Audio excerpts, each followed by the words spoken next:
So when these are impromptu chats, you're supposed to say, "I think we're live now, guys." I I think we're just live noticed now too. Blackie Thomas is live too, so we might not get a whole lot. Oh, We got actually a few people in here already. Got three. oh, So nice. just so you guys know, this is not what we normally do. I literally just got off work and Snapper had called me and Duke had called me, and I thought I'm not going to be on here this weekend because Ethan's going to be. So I thought let's just jump on here and have a friendly chat. Seems like the bigger the chats get, the less time we have to actually talk with the people in the chat. That is true. Yeah, So, yeah, I just thought we'd have a conversation with each other and everybody out there. Hardy is in. Stephen Polano. Six in. Stephen M. Man's in. Yep. And we already got 14 people. Nice. We're going Wow, that's pretty good. going across three channels, guys. So when I say there's 14, I'm watching all three channels combined. And you won't see all the comments come up that I see because they're across three different channels. But so Snapper, you had some invaluable information you wanted to share with me. Indeed. Well, so everybody kind of knows that I've always been down this weird path on the rabbit hole of the 5 versus 6 for the single action army, and trying to find as much proof on both as I possibly can. And I think I kind of finally found the origin of the whole 5 versus 6 when it started to really become a thing, and when it took hold. And this is kind of a gut feeling on top of records that I've read, because nobody's ever outright said it. Yeah. But my military experience on top of just life experience, it's brought up multiple times, but nobody downright said it. And it's the exact same time they started going to talking about the 5 it wasn't because the safety was breaking and killing people.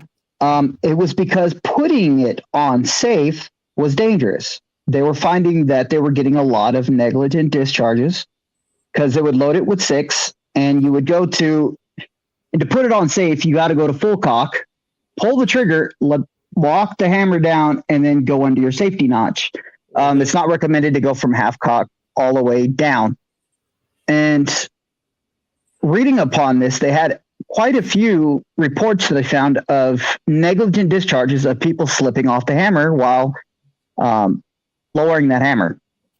And I started reading more and more into the fact on right around the same time of complaints of discharges is when you started seeing at that exact same time is when that military, I forgot the exact date and the number for it. I'll have to find it, but they started talking about for parades and general inspection loading 5. And that's kind of where it got me into this direction, because even in the military, even though the Brett M9 that I carried, perfectly safe to carry one in the chamber and on safe, we never did. And the main reason is the more you mess with a firearm, the more chances it can go off. So they wanted people to not mess with firearms as much. And just looking at the numbers, if you have, say, a garrison of a couple hundred people or close to 1,000 people loading and unloading their guns every day, what are the chances of somebody slipping off that hammer when they're putting it on safe if they're carrying 6? Mm-hmm. And the whole cowboy load it makes it so you drop the hammer on an empty. It seems pretty strategic on that idea, but I have a gut feeling it was not made to be carried on 6 because they're scared the safety's going to be broken. I think it's because the fear of, what do I need that 6 round for? If putting it on safe, it just making it safer to put on safe. Yep. Just so you guys, gun safety was failing. It was this safety. Yeah, this is my safety. Just so you guys out in the chat know, this is very impromptu. Usually before we have a chat, these guys will get together a week before and discuss what we're going to talk about on the chat and study up. This is literally just about every night or so, either 2 or all 3 of us will be on the phone together on a conference call. So we just decided tonight, let's just throw it up there on the chat and Don't Yeah. take everything we say with a grain of salt because we haven't had a chance to study anything. Yeah, we're and we haven't talking had the about. guns to chew this over yet because I've been really wanting to know Duke's idea on this. Because I even read a little bit about the incidents that of people dropping their guns and it going off. And there was one thing that was glaring about it that didn't make sense to me is why they never talked about the gun being broken. And my time in the military kind of made me think that usually if we have a piece of equipment that breaks, especially if there's an incident, they would always blame that whatever piece of equipment that was. They would say, hey, there's a legit problem with this. But if it was somebody's negligence, like malfeasance, like just lack of training or lack of negligence, it would get brought up, but barely. Because when you're writing a report going to somebody above you, it's expected that if there's an incident and it's lack of training, that you're going to adjust that yourself. But that's below you to fix, not above you to fix. And you only pass things that are above you to fix. So if it's a piece of equipment malfunctioning, you would pass it above you. But if it's training and what, you're not kind of required to pass it above you because you're expected to have fixed it and learned before you even had to write this report. And that's the biggest thing is I never saw anybody ever talking about in reports saying that there's a massive problem with the gun firing when people drop it. But every report I ever found, they would talk about it, but it would never go into the fact of saying, hey, the gun is broken, or we need to talk about a fix for this. And I kind of would have figured they would have gone after Colt saying, hey, you need to fix this design because we paid a lot of money for it. And I just figured they would have fixed it. Or at least brought it to Colt more. And Colt never fixed this problem ever. I mean, they went to the idea of a, the newer style where you don't have the actual firing pin on the hammer. But if you think about it, if you were loading 6 on those two, if you had to pull the trigger to lower it, and you slipped and you let off the trigger at the same time, kind of thing. I mean, I don't know. I'm just saying. I'm going kind of back and forth in my own mind on this. So I've been wanting to know your guys' thoughts. Well, Go ahead, I do know one soldier got killed from throwing his gun on the ground, and that was in '76. So that would have been relatively new. So before they would have ever made any adjustments. So I was probably in that time period of, hey, troopers are shooting themselves with their guns. We should probably think about doing something. Right. I honestly think that's probably was a case of he had the firing pin down on the primer when he dropped it. And that could have been. I mean, and that's that. I'll say it if nobody else will. It is a flaw in the design. It technically is, but yeah, it is. Because and I don't know how the original first gens were cut. But think of when I was looking at mine, that safety notch, you're not really pulling that firing pin that far a distance of travel away from that firing pin. I got my first gen here. It's about you basically just it's a little more than 1/8 of an inch. It doesn't poke through the back of the gun. So like if I cock it to the first notch, you cannot see the firing pin through the frame. Right. But I was always wondering if there was just enough flex in the material that with a hard impact, it could flex enough to go through. When I did that day too, remember back in the day, primers were a lot more sensitive than primers are today. Because they were mercury fulminate. And so it would not take that much to set one off because there's the one account of the Lakota Indian jumping off of his horse with a Henry with a round in the tube. And just him jumping off the horse and landing on the ground was enough shock that the round to set the round off in the tube. Yeah. My only thing about it is every time there was even a little problem with a Colt revolver in history, like they took it back to Colt, fix this design. And they never really did with that. So I would just often wonder, did they just admit to themselves, oh, yeah, we didn't follow protocol and put it on the safety notch? Well, another thing I was looking at was the fact that, Colt, their whole advertisement from day one of the Single Action Army to the last day they made the Single Action Army before World War II, they said to load 6 with it on the safety notch. Mhm. And I figured that if there was a real problem, they would at least been sued once. And they've never been sued ever for that system. Like anybody accidentally killing themselves using the safety notch. So that was kind of there's just something about this that I can't put my finger on that just doesn't seem right. Yeah, Stephen M. That's what I'm saying. It is a design flaw only in that, because this is one place where Smith & Wesson had them beat all to pieces, because Smith & Wesson was designed to carry firing pin down between the rims. Right. And a Colt can't do that, especially first gen. A first gen can't. No. cannot do it. The firing pin is too big. The cone shape will not fit. Yeah. The sugar old firing pin. Yeah. I don't have any problem carrying 6. If you guys were wondering about there, I just personally anymore. I don't. Pin. The only thing either. is you I gotta make it. sure. It's really hard. The only issue I have with it is visibly hard to tell if you're on the safety notch or down on the primer without getting a real close look at the gun, because it is such a close notch, you know. And if you're not paying attention, it would be very easy to not do it. And I think that could be where all the people having issues from the past is you have to trust people who will go into autopilot when they're doing things. If you do something all the time, you're not going to be paying attention realistically anymore what you're doing. You're just on autopilot. And the chances of people being on autopilot and then accidentally shooting themselves is probably pretty high. Yeah. And you know how they say you want everything to be idiot proof, and the world always makes a new idiot. So I've never heard that. So we're running 34, guys. And you guys out there in the chat, if some of you say, I don't see 34 on my chat, that's because I'm looking at all 3 different channels we're running together. That also means I'm getting some comments that not everybody's seeing, because I can see all of them. I'm going to run through here. We got, I already said everybody Hardy. We got Doug Murray, Garza Vlogs, Chris Klein, Louisiana Gray, CBJW, Billy Boys in West Covina Dodge. I bet he's on Dick's channel. 11 Bang Bang. Well, no.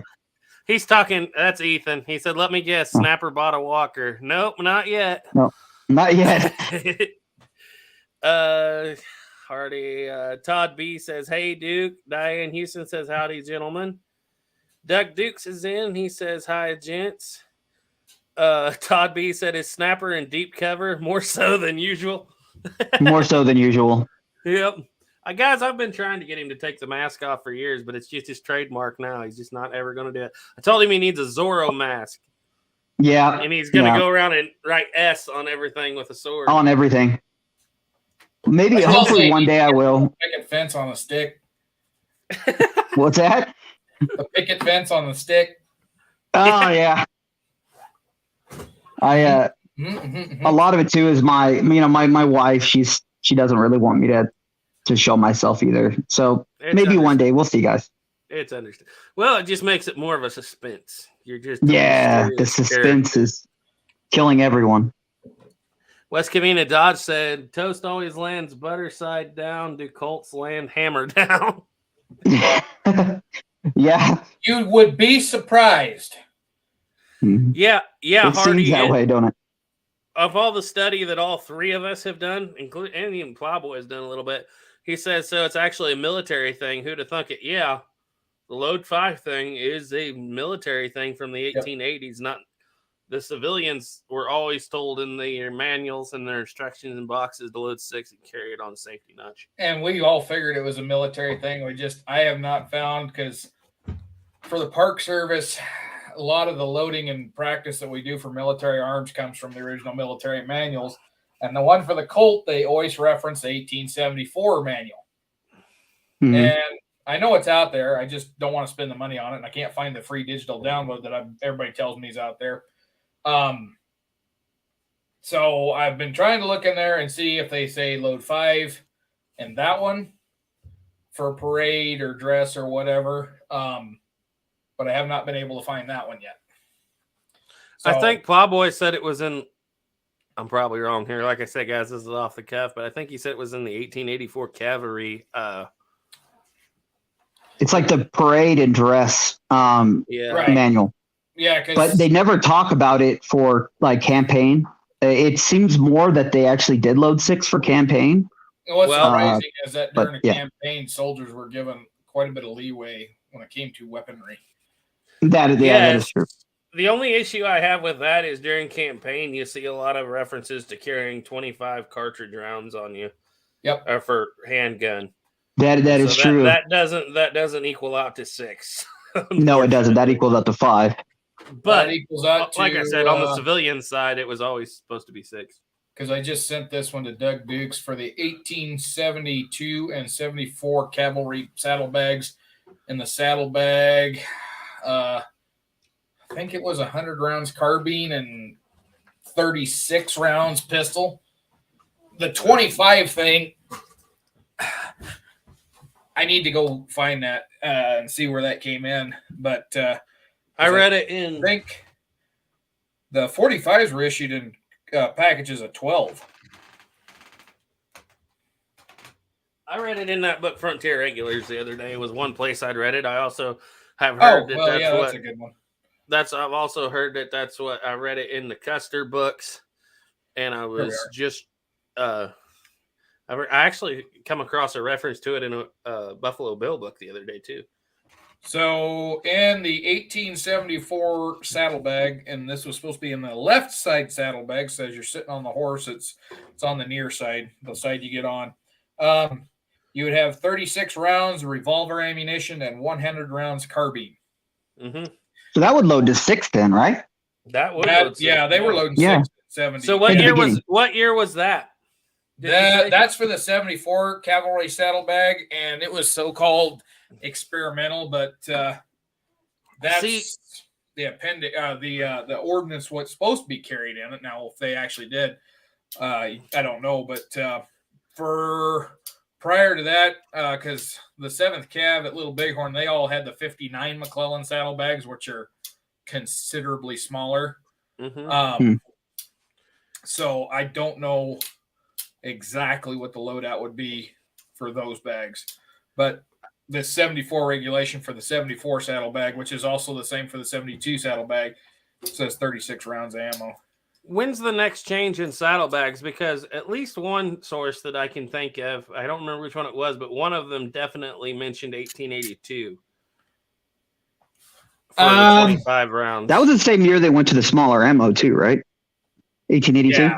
Would that be the year they started loading 5 instead of 6? And in 74, well, they would make sense. After the Little Bighorn incident, there was a lot that changed. Tactics changed, ammunition changed, a lot of stuff changed. So I wouldn't be surprised. My gut feeling to all this is it started out like the civilian, and since I was in the military, I can kind of say this: is there's a lot of not very smart people in the military. And we always train to the dumbest denominator. And that's kind of what I have a feeling happened. Well, for the longest time, the military also said you couldn't carry a 1911 with a round in the chamber. And yeah, well, even the time I was in the military, everybody when I was carrying the M9, we never were allowed to carry it with a round in the chamber ever. Hey, Garrett, we got a. I haven't been to the bottom. We got a troll. Yep. Yay, trolls. We do? Yeah, that Mike. Oh, yeah, I wasn't reading it. Yeah, once you read it. Okay, so anyway, let's read a few more of these comments. Guys, we're just having fun here.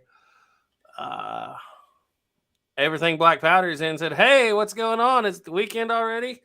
No, but none of us that are on the chat right now are going to be on the chat this weekend. That's the 2 Ethans chat this weekend. So we're just having fun. We are literally nothing planned. We just were all called each other on the phone, and I just said, hey guys, we might as well get some viewership hours out of this. Let's put it on the chat. Yeah, might as well.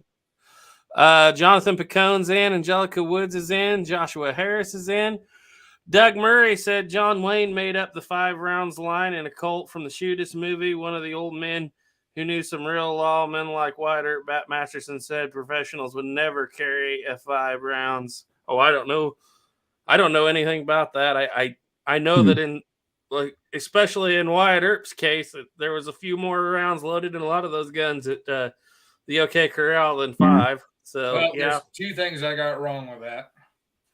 one, he didn't do it for the shooters because he uses it in True Grit, and True Grit came out before. Actually, it's in both of them, but it's only in behind the scenes talk, I believe. And he mentions that in in another movie. I don't remember which one, but it's a old one. But then the whole idea that everybody carried 6 all the time, you read in the historical records, not everybody had 6 rounds of ammunition on their person to carry. Here we go with Uncle Dick Wooten.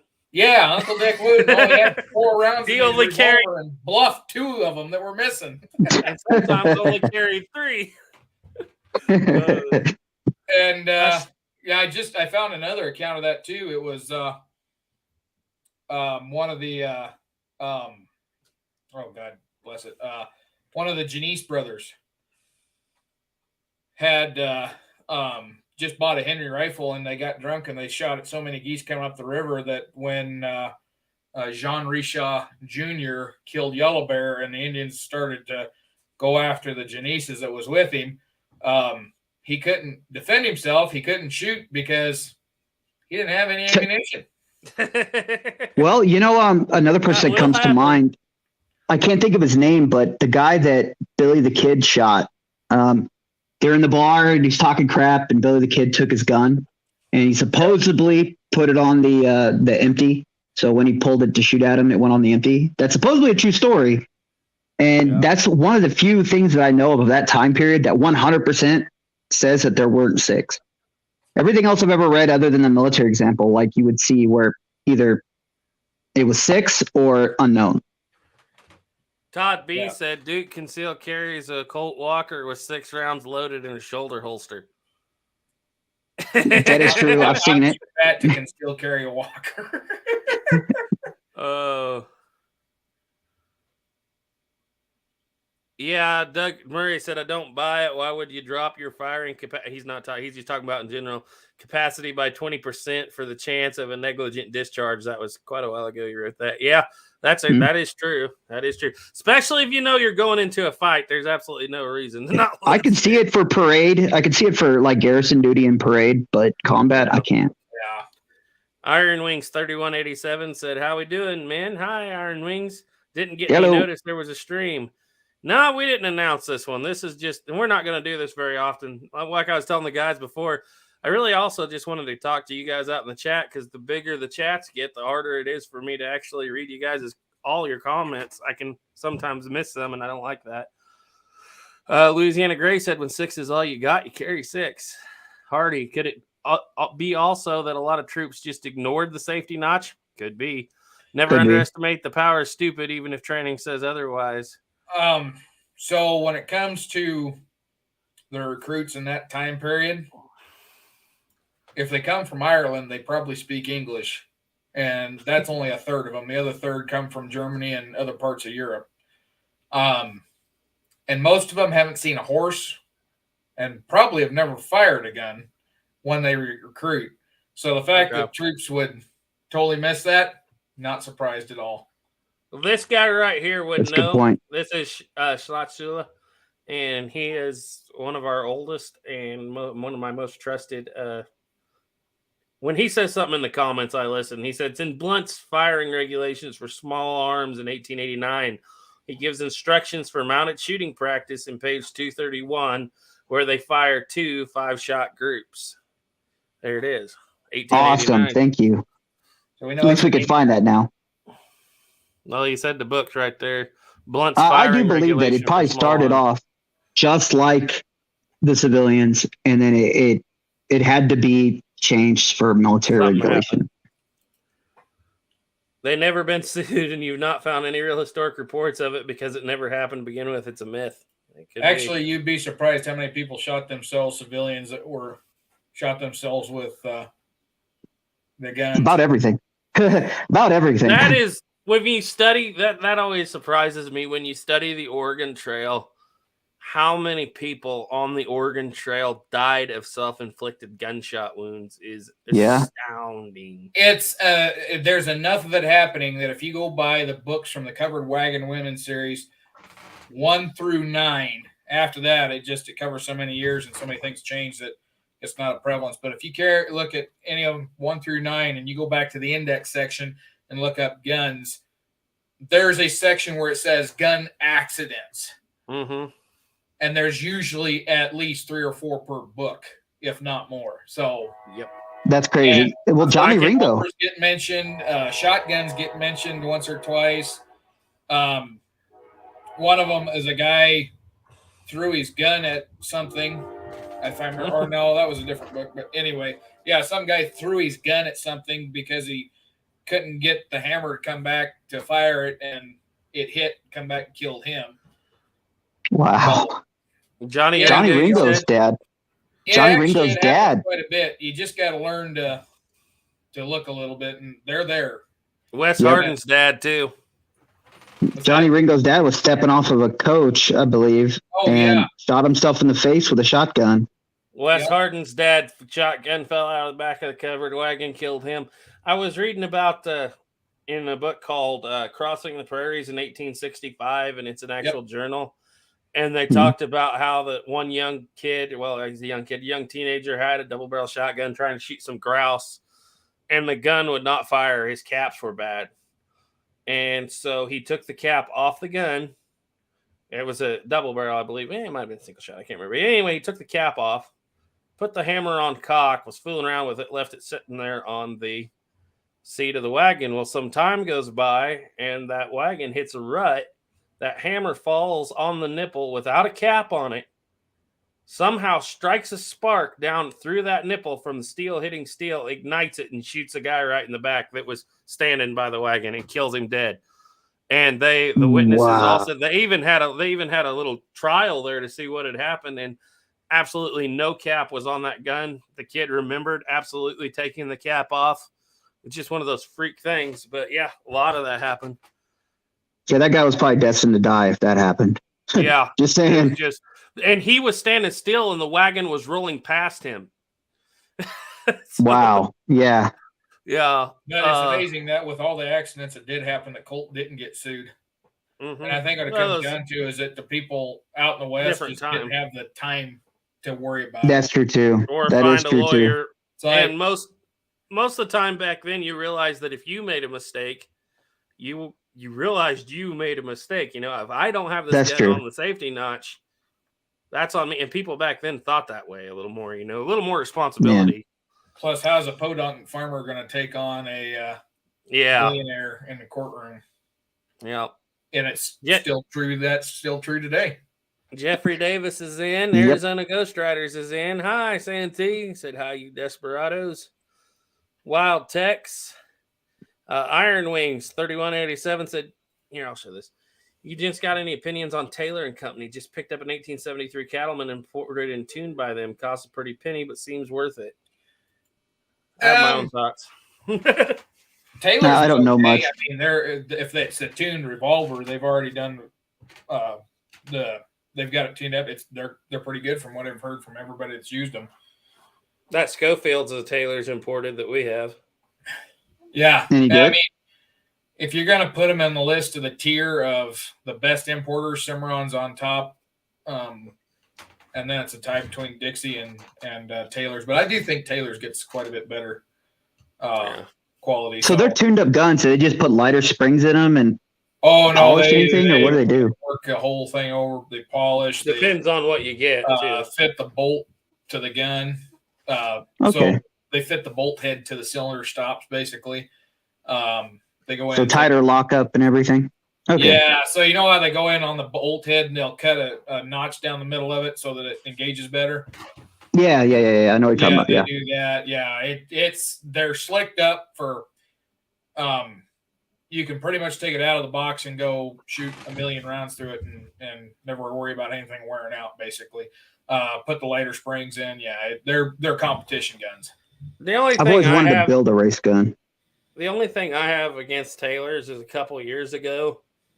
It's like I'm the easiest person in the world to get along with, and I don't try to start fights, but their customer service, at least a few years ago, was downright rude once. And probably not even those people probably aren't even there anymore, but I haven't gone back.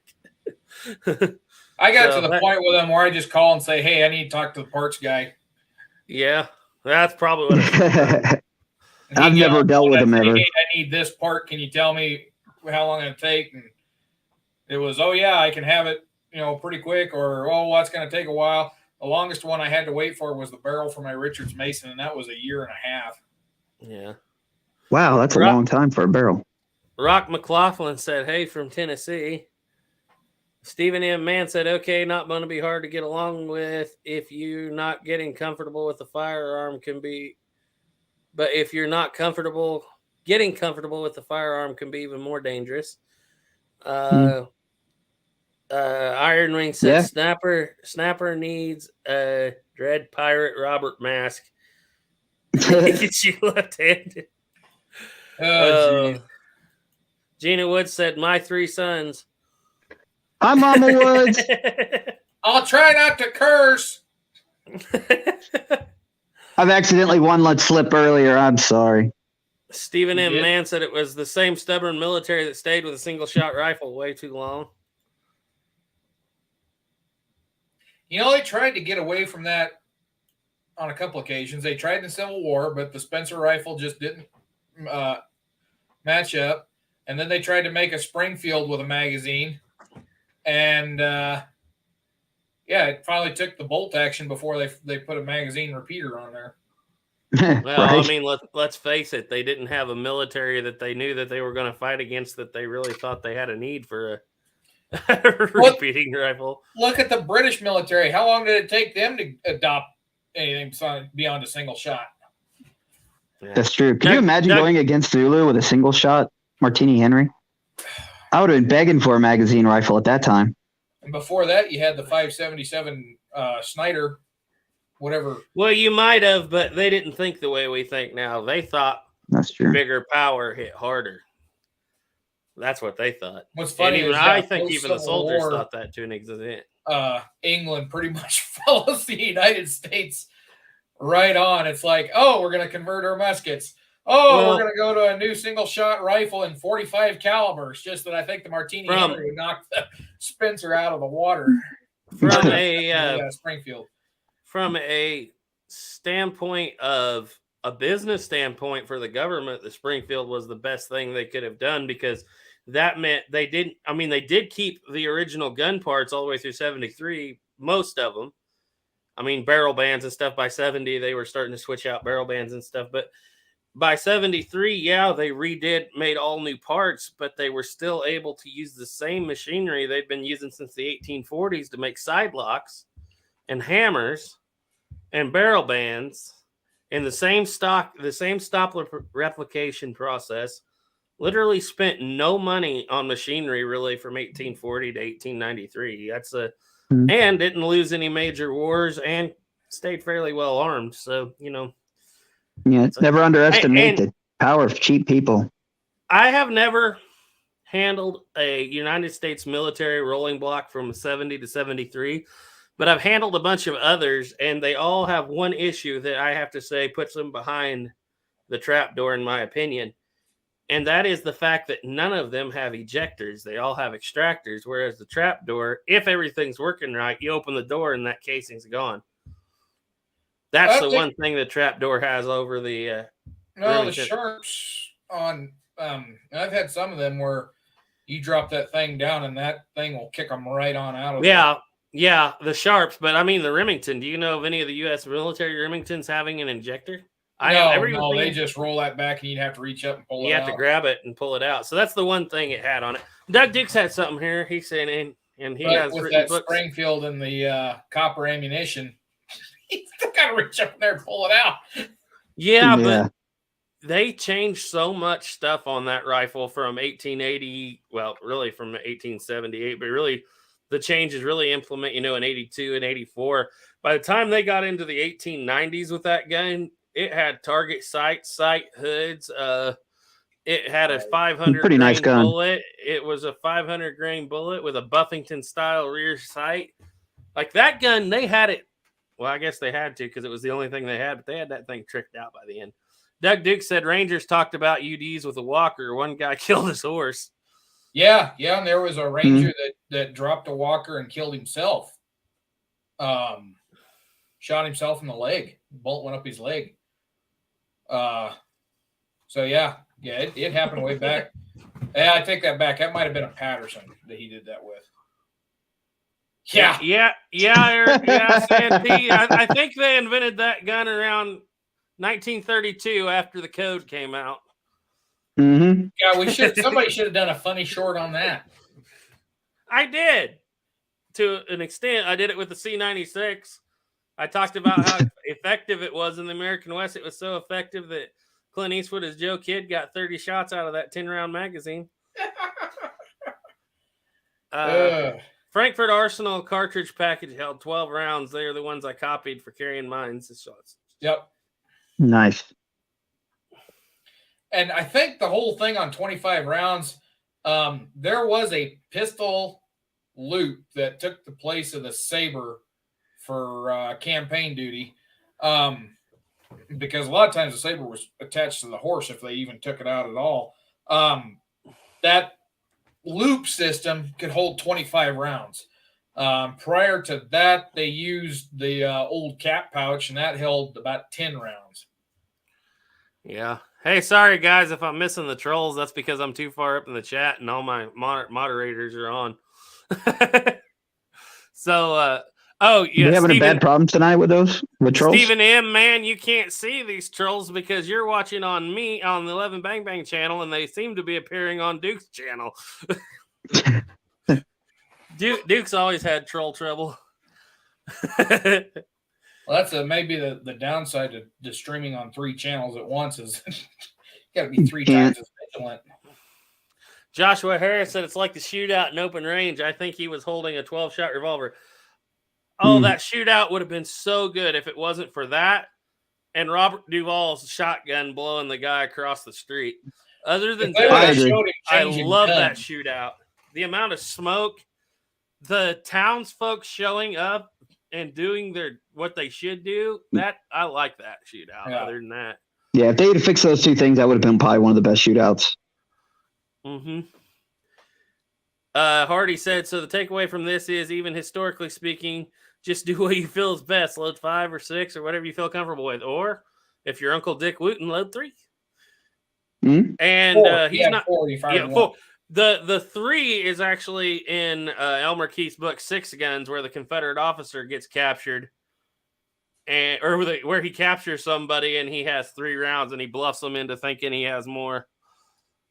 Alan Lutz says hello from Illinois. Steven Sheets is in. He says, what's up?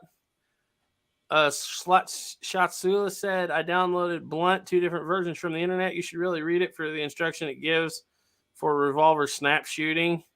And thanks for the compliment. Yeah, I really should. I'm gonna check that out. I guarantee you when I get to the 73, because right now I'm so swamped. I got books coming in.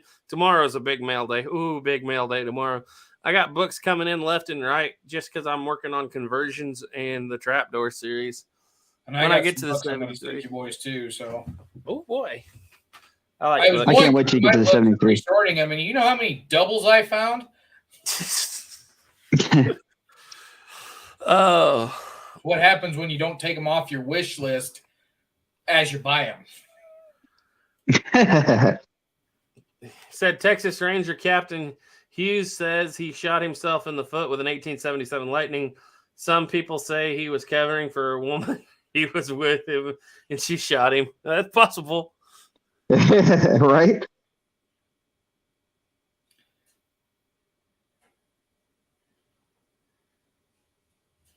Stephen M. Man said,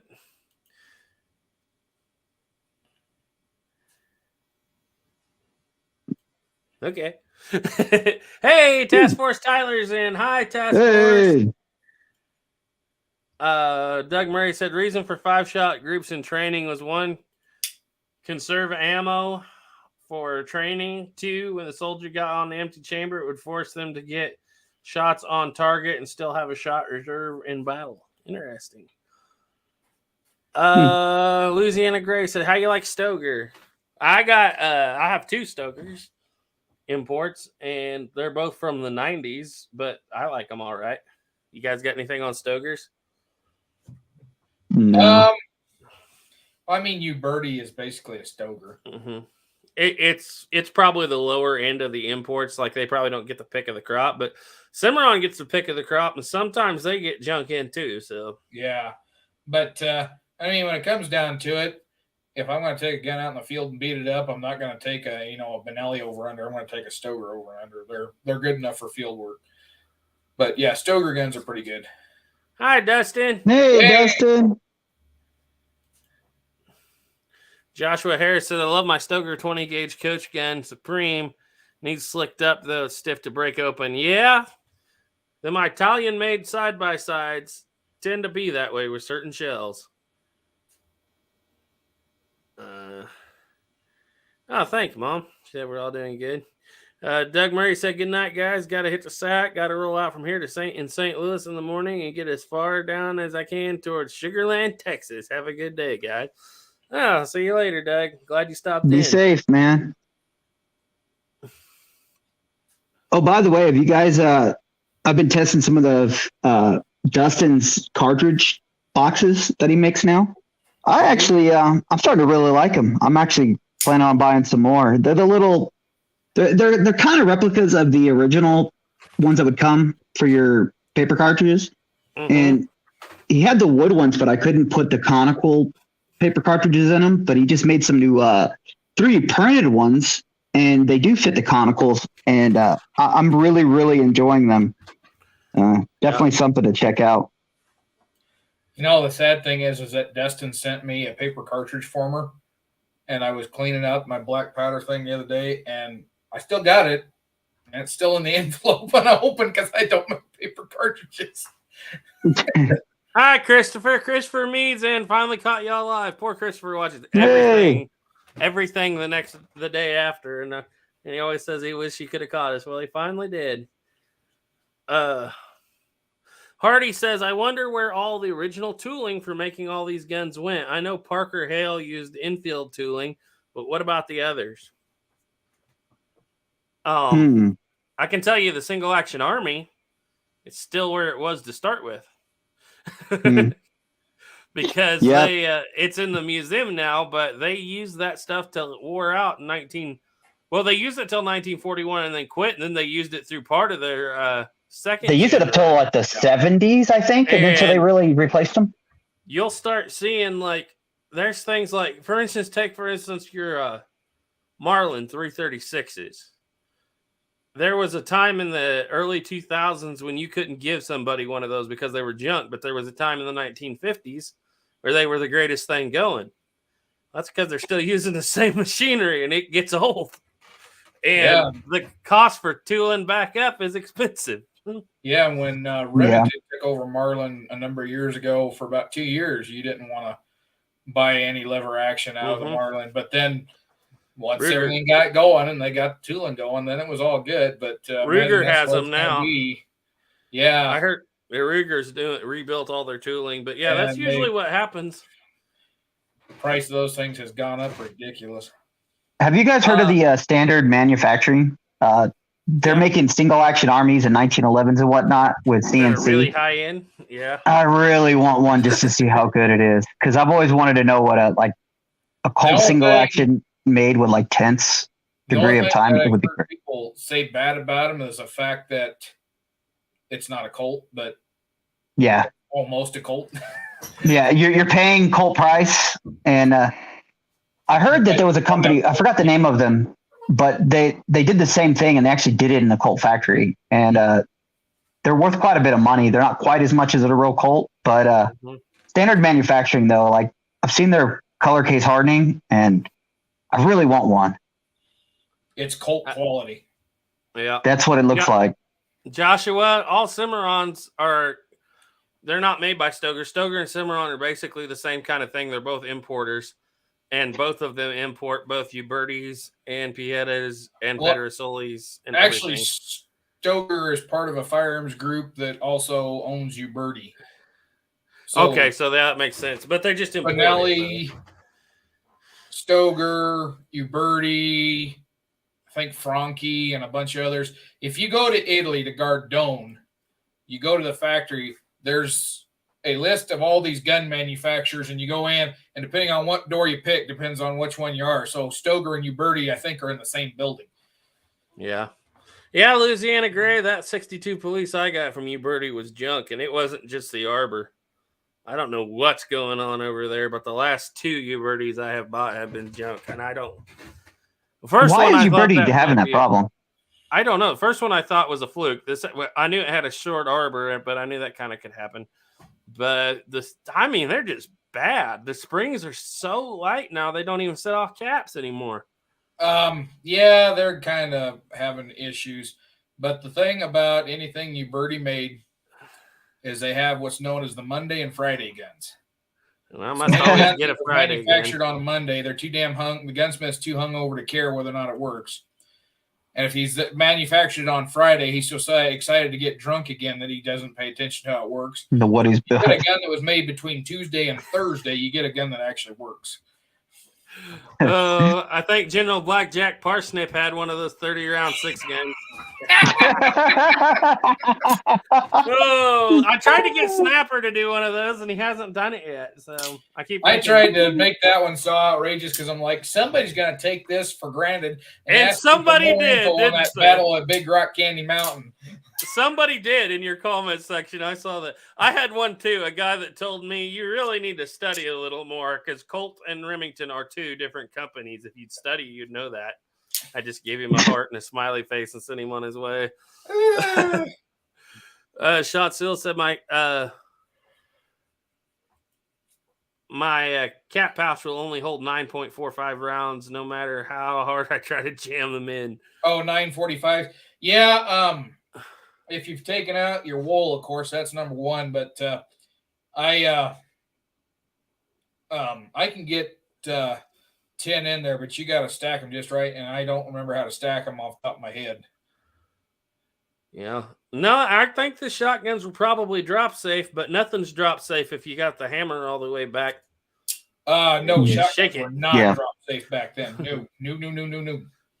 They're very simple. It's just nothing with an exposed percussion cap is very drop safe. No, I wouldn't even say the Colt double barrel, that wasn't even drop safe. Just because those hammers have such thin metal, it's nothing to peen them over. And pretty much I'd say a good third of those guns incidents on the Oregon Trail probably involved a shotgun, if not more. Because that's what everybody had. Yeah. I find it amazing. Shotgun, you better dive because you're going to die if you don't. When you look into it, people what they were carrying, very seldom are they carrying a full-size pistol or a lever-action rifle. Even later on, people that are literally traveling from place to place always either have a shotgun or a little Ivor Johnson pistol, or something, or a Nation R, something like that, something cheap. Martin Kavanaugh said, just arrived from New Zealand. Hi, guys. Hi. Nice.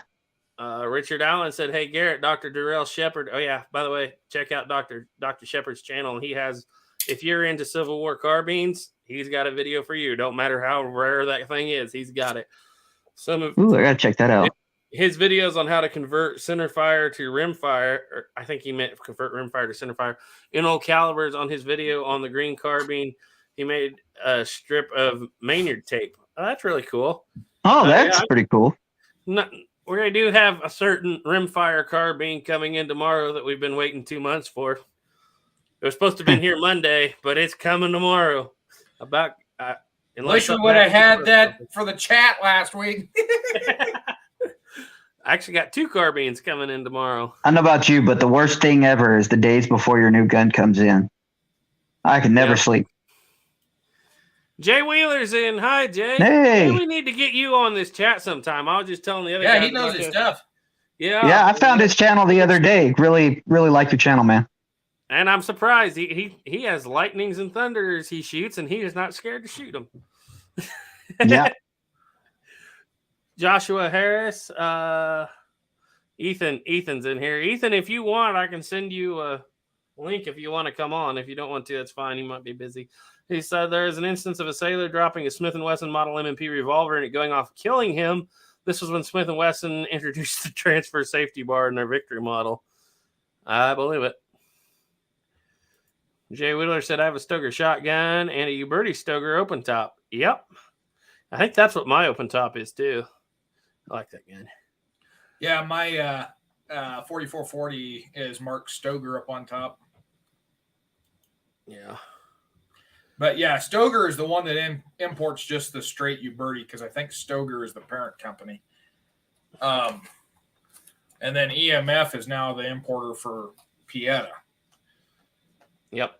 Joshua Harris said, I can't wait for the videos on conversions. I feel if I was a cowboy in 1876, that'd be all I could afford. Yeah, that's exactly right.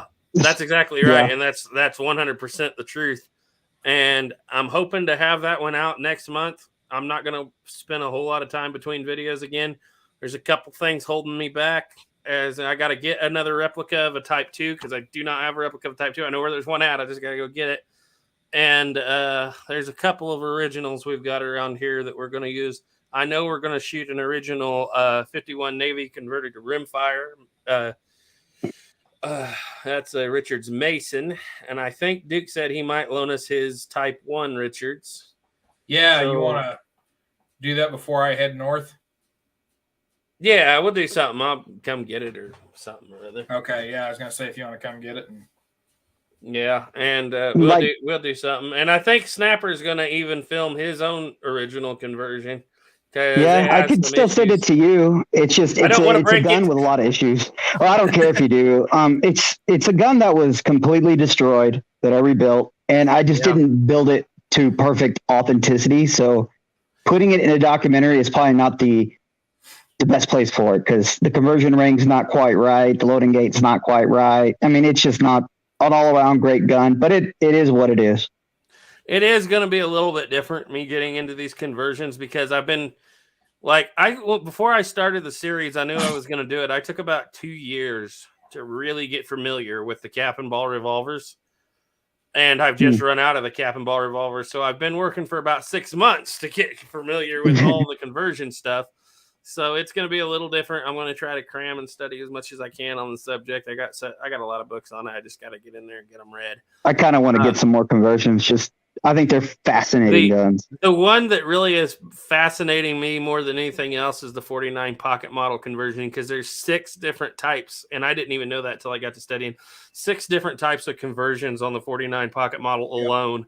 Some of them aren't even conversions. Some of them they didn't even use the parts they had on hand. Some of them they literally geared up the machines all over again after 1872. I think it was in 1875. They literally geared up the 49 pocket model machines again and made a whole new run of parts just to make pocket model conversions. That's cool. Yeah. You had the front mounted conversions too, or the ones where the bullets came from the front. We talked about that.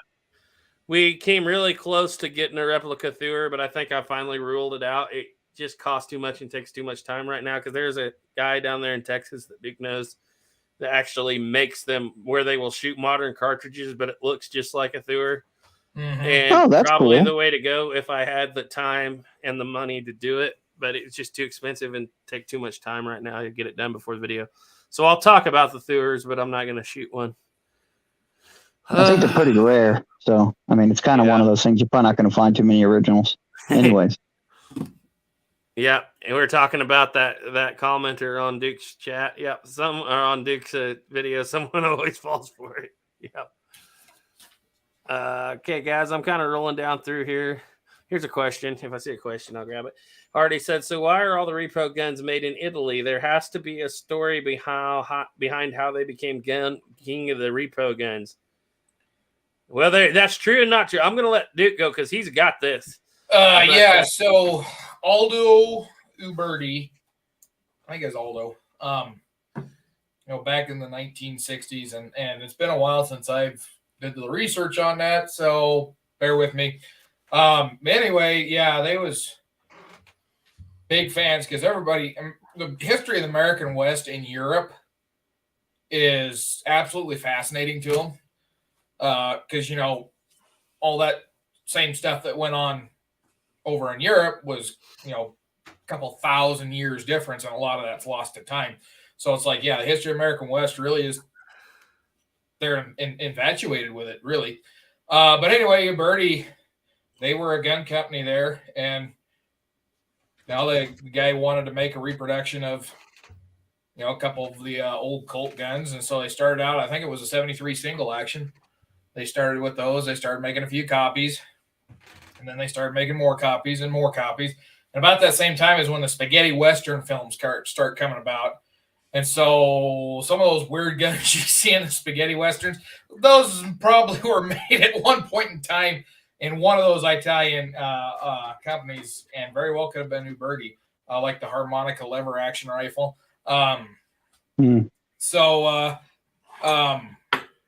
Yeah, and you can kind of follow that along with the Man with No Name trilogy.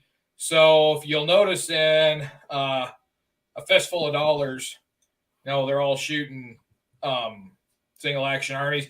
If you see a single action army, if you see a single action army that's got a brass grip frame, that's probably one that was made by Uberti. Clint was actually shooting a Colt. But you notice that they're shooting model 94s and 92 Winchesters. It's your typical B Western. But when you get to a few dollars more, all of a sudden you got more variety of guns. Well, that just happens to be the lineup that Uberti's producing. It's their commercial. Yeah, and at the end he's got a Henry rifle that I think he had an original Henry, because if you look at it, the frame is just a little bit smaller. It just doesn't look right. Either that or Clint Eastwood's got bigger hands than I ever could have guessed. And he may have even been holding a Volcanic. I don't know. But then when The Good and Bad and the Ugly comes out, guess what? Those are all Cimarron gun or Uberti guns. And so there was another advertisement. He used the full-size Henry in that one. Those conversion open tops. Uberti was providing all those. Yeah. And the thing is, they've been able to, even here recently, jack the prices up on certain guns because, like you said, nobody in the United States is making them. Things are starting to change, though. Things are really starting to change. For years, Pedersoli held the market of flintlock rifles with an iron fist. Yep. They could charge $2,000 for a smoothbore if they wanted to. I mean, they're charging $1,600 now. Kibler's, an American company, came in, and with modern CNC machinery, for the last 6 months, Kibler has smoked Pedersoli right out of the flintlock market. Have you heard of? You hear about everywhere you go. Everybody talking about flintlock. We're talking about Kibler's, made in the United States and cheaper than the stuff made in Italy, and extremely good. And American-made barrels. The guns are not marked with import markings. They're not, the wood is American cherry, walnut, and maple.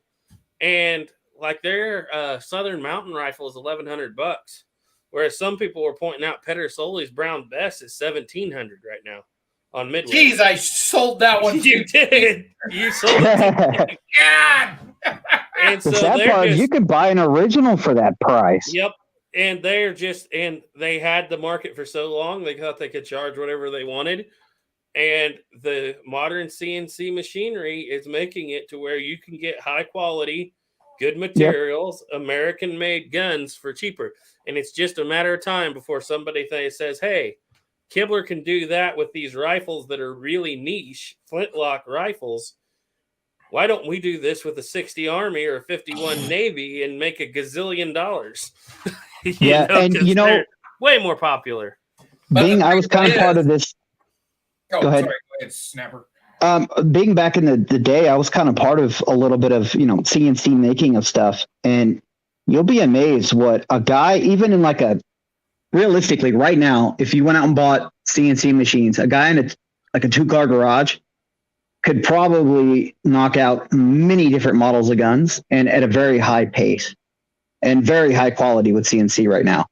And CNCs right now are dropping down to some really high, good quality CNC machines you could get for in the $150 to $200,000 range. I know that sounds crazy expensive, but business wise, you spend like about $1 million, you'd make that back quickly. Mm-hmm. Yeah. Here's a question for you guys. Chris Klein said, looking for a 4-click action, 7.5-inch 73 reproduction. Any brand or model recommendations? Cimarron old model. Yeah, you only got one option, and that's going to be I don't think he said old model, did he? You got the Cimarron Model P old frame. That's the one with the screw, not the push dinghy. Yeah, the best one. Actually, but all of Pietta's still are 4-click. Yeah, all of Pietta. Yeah, but if you want a Uberti made one, you got one option. But Cimarron carries the best ones. So that one you're guaranteed. As long as you go with old model on a Cimarron, either way you're guaranteed to get a 4-click. And really, the Pietta ones, other than you can tell the difference in the color case hardening, they're just as good as the Uberti made. That Pietta bunt line you shot the other day, that was the same as Dustin's, just with a longer, because Dustin has it with a longer barrel. Yeah, but on that one, it didn't have the proper crosshatch. Of course, Uberti doesn't have the proper crosshatch on the. No, theirs is like laser engraved now. It's pretty ugly. I did handle one that was pretty new. It was what was it, last year? I was up in Nebraska and handled one, and they've got the cross-hatching, the knurling on the hammer perfect. So I feel like this is just my opinion. Of course, you either have to have the Uberti old model or you have to have the Pietta. Or, you can always go with some older stuff. I think even Army San Marco had some old ones that were pretty good. You can't get parts for them anymore at all. And if you're going to shoot one of these things on a regular basis, you've got to have a parts supply because they do break. Uberti and Pietta both have gone to the coil handspring, which is not bad in my opinion. I'm trying to think. Uberti has the plus in my mind, and this might not be a plus for everybody, but I like the heavier hammer. It feels more original to me. Pietta's got a really light, smooth, buttery action. Uberti's trigger. That Uberti hammer is nowhere near an original. It's heavy, but it's a 1/10 of an original. Yeah. But I go with the Uberti old model, but that's just me. Go ahead. The Pietta that I handled that one day up there, if I'd had the money, I'd have bought it. To be honest with you, I couldn't tell any difference in the handling because it's like I closed my eyes and just handled it like I used to with my 73 single action, my 7.5-inch barrel one, and you couldn't have told me that I didn't have that gun in my hand. So the newer ones are about the same quality as the Ubertis. And Pietta just keeps getting better, and Uberti just keeps doing the same crap. And Yep. Now, I'm a fan of the screw model. I'm an old model person myself. Yeah, that's who it is Gary Barnes. And from everything I've seen, he does really good work. I really just ran out of time and money for the project just for one video. But, yeah, go ahead. Sorry, Snapper, I cut you off. When it comes to the 73s, I don't know why, but if it has the black powder frame with the screw, that's the way I like mine. I've never been a big fan of the transfer or the barrel release for the pin, the easy pushover release. The dingus. I'm a big fan of the screw because that's what all the military ones were. They all had the screw that held the base pin, and I love that look too. It just looks better to me. That's actually why I traded in that 1899 for that 1891. Just because. Audie Murphy is the name you're looking for, I think, Louisiana Gray. Is that who I'm thinking of? Yeah. Mr. Audie Murphy. Here's something. Get a Great Western 2 from Pietta EMF, most authentic. That bunt line we have is the Great Western 2. And the only thing I can say it's different is, like he said, the crosshatch on the hammer is not quite right. Yeah, the Cimarron Frontier model is, and that's the Pietta made one. And I think it's like $75 less than the Uberti. There's not a lot of difference in the price, to be honest. Not much at all. But well, best comparison is like go watch Dustin's video on it, go watch my video on mine, and you'll be able to see the differences. I talked with Dustin. I'm like, hey, can you tell me, the specs? He sent me all. It's like it's got the exact same. It's got that plunger style handspring. Yeah, they're almost identical. It's just that the difference is the color case hardening. Yeah, I did not know that. Oh, I didn't know that either. Dropped hammer forged barrels and cylinders. Huh, didn't know that. That's one thing about Pieta is Pieta seems to get their metallurgy down right. Oh, they got good steel. Yeah, I'd have to give you that. If they would just clean the gun up and make it look pretty, it would be I would buy more Pietas. Hey, you birdies Swiss cheese when it comes to metal. I don't get why they use such soft metal in their guns. Is the Pistolero a Pieta? I thought it was. I don't know. So I don't know. Obviously has to be if it's a brand new 4-click from Cimarron. Is there any replica company right now who makes the single action army the proper size? Because I know you can't put like a Uberti cylinder in a real Colt. The real Colt's frame is smaller. Is there anybody making the guns actually the correct size? Do you know that? Probably the one we were just talking about that I can't remember now. Freedom. What's the name of that company we were just talking about a little bit ago that's making the American CNC ones? I think they're pretty close. Oh, Standard. Yeah, I mean, other than like Standard, I was just curious if Pieta is making them smaller. So somebody told me that the Pietas were much closer to the original guns, but I'm not sure. On the original 73 single actions? Yeah, they're pretty close. To be honest with you, if you put the Uberti and the Pieta side by side, there's not a lot of difference. So I wouldn't be surprised if Pieta had contracted out some of those. But I do know that Uberti parts will swap with Colt parts.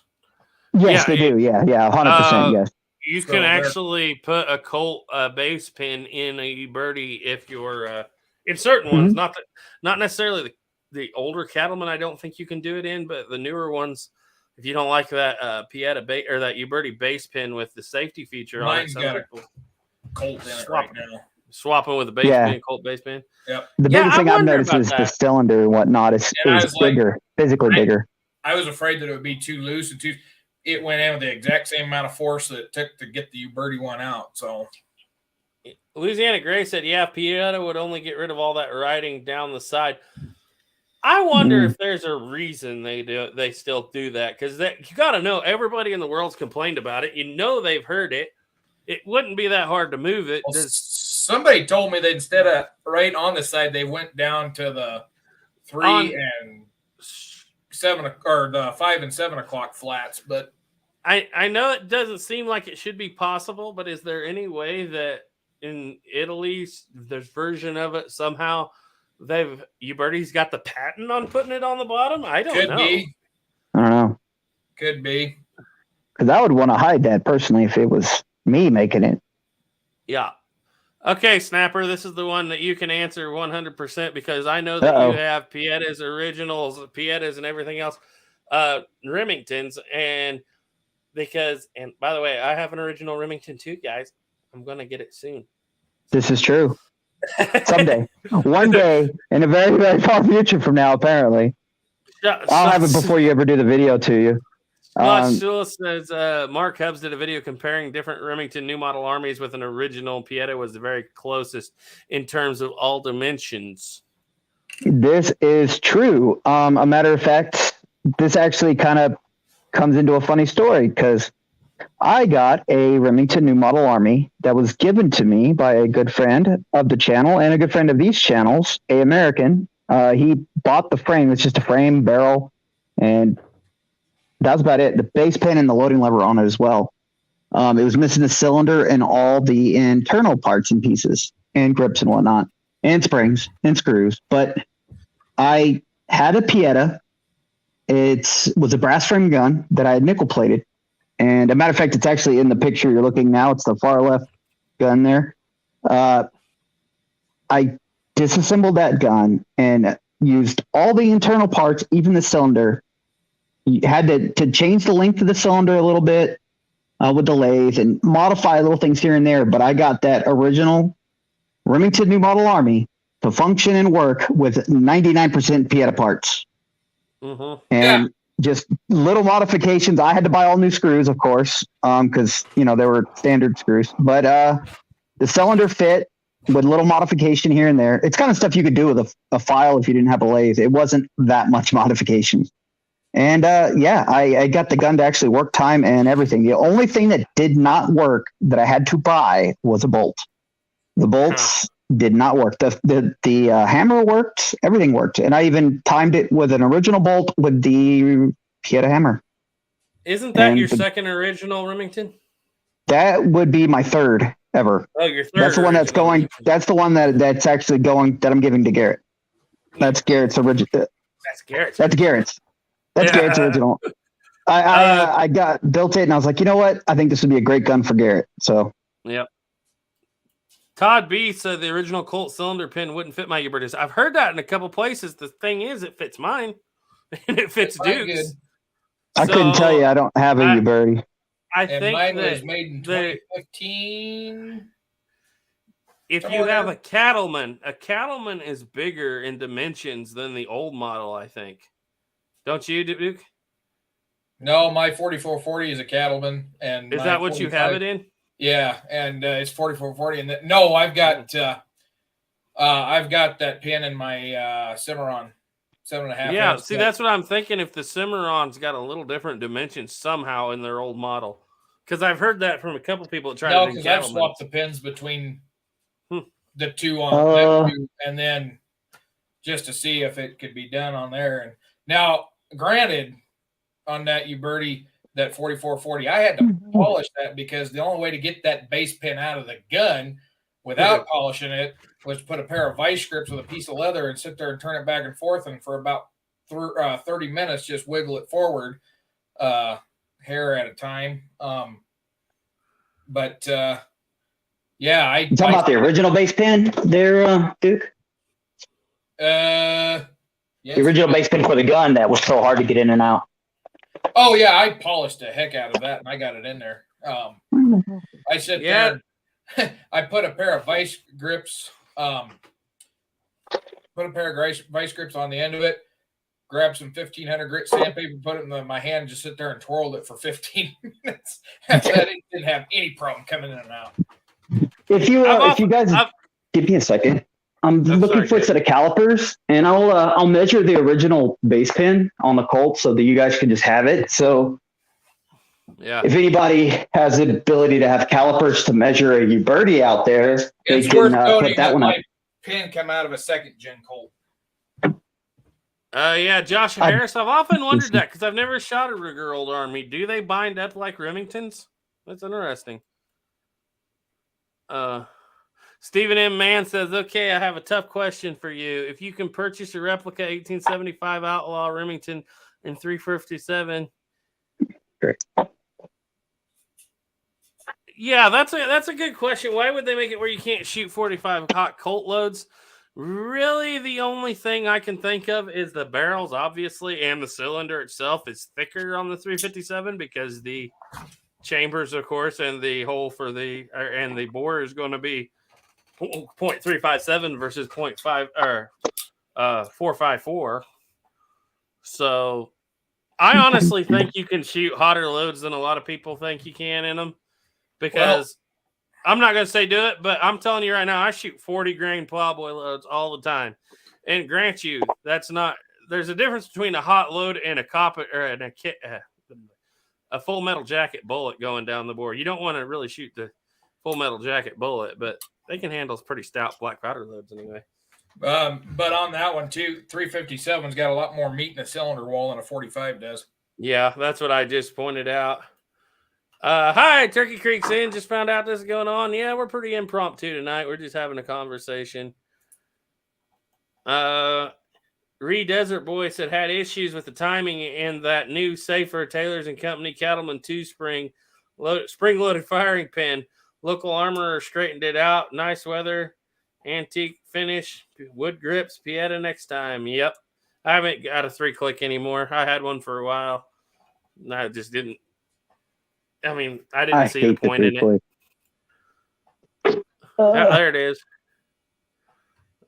Well, it looks like I can only find one freaking set of calipers, and they're kind of half dead. But it looks like it's exactly 250 thou, so a quarter of an inch. And there she sits. Spins like a top. Yep. And the bushing spins too. The bushing on my 4440 got seized in because I forgot to clean it one day. So I've been meticulous about cleaning the bushing on this one. And both the bushing and this spin very freely. Yeah, Stephen, man, I've kind of wondered that myself, really, about the 357. All I can say is that gun will handle any black powder load you put in it. And 40 grain black powder load with a 255 grain bullet on the top is about as hot as any Sammy spec smokeless you're going to get anyway. They're pretty hot rounds. I think it really has to do with your rifling being torn up because it's softer steel from a jacketed bullet versus a dead soft lead one. Or not a dead soft lead, but a lead one. Yeah, Louisiana Gray said, I got to say my Ruger never bind up like my Remington. I didn't think so because they're more of a Whitney design gun. But if Remington would have done what Colt did and put that bushing in there. Right? Yeah. They'd never had the binding problem. Yeah, Stephen M. Yeah, no, an H110 load, don't do that. I don't think that's a good idea. And an Italian replica. But, yeah, that's why I said any standard Sammy spec load. Yeah, you can make that 45 Colt way hotter than 44 Magnum if you want to, but I don't suggest it. And the thing about it, though, is, at 357, that's a pretty hot load. It's a pretty powerful load, but it's not going to get to the same pressure spike that a 45 does. Same pressure spike? Yeah, with your smokeless load.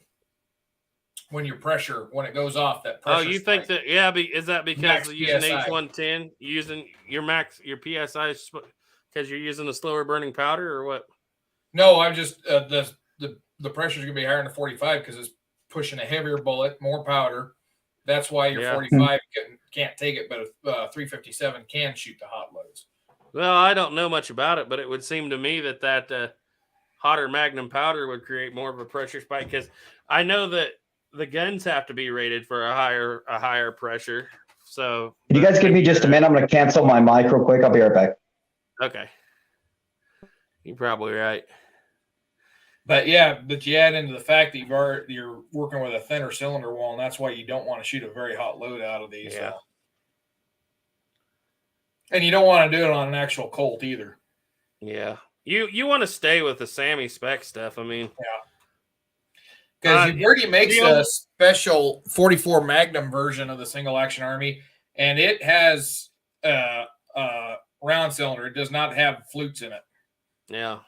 And well, I'll say again, if you run into anything in North America that you can't handle with that, maybe outside of a polar bear, you can't handle with that 40 grain black powder load, you better get your rifle or a shotgun. I tell you what, that 40 grain black powder load is going to hit a heck of a lot harder than the cowboy loads that you see shot today. That smokeless load. Oh, yeah. But and one of the reasons why a lot of the cowboy loads are loaded today, one, so you don't blow up an original if you're shooting one, and two, there are certain limitations to what they can be loaded for safety things because they're shooting steel targets. And if you've ever shot at one of those things, when you're shooting at steel targets, stuff comes back.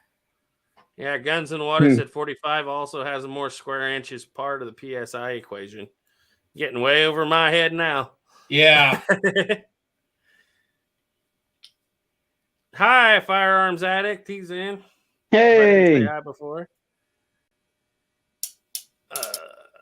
How many people we got in the chat today? Or watching right now? It's kind of crazy. Yeah. It's been pretty good for an impromptu. Stephen M. Mann said, well, but these guns these days should be made to handle it. Well, yes and no. Certain frames are never going to handle For the same reason Remington tried to put 44 Magnum in their Blackhawk frame, and Elmer Key said it never going to work. It's never going to work. You got to soup that dude up to a super Blackhawk frame before you start putting those Magnum pressures in it. Here's the point. Your birdie needs to stop using those lacquered red grips and stocks. They're awful. How hard is it to use a brown walnut? Well, depends on the wood you're using, I guess. Isn't those the bacon grips? Aren't those the bacon grips, Duke? Yeah. Actually, I think these got. I don't remember. I know there's one set of grips that I put black walnut dye on. Mm-hmm. But 10 minutes, paint stripper, and then bacon grease right out of the skillet. Yeah. Yeah.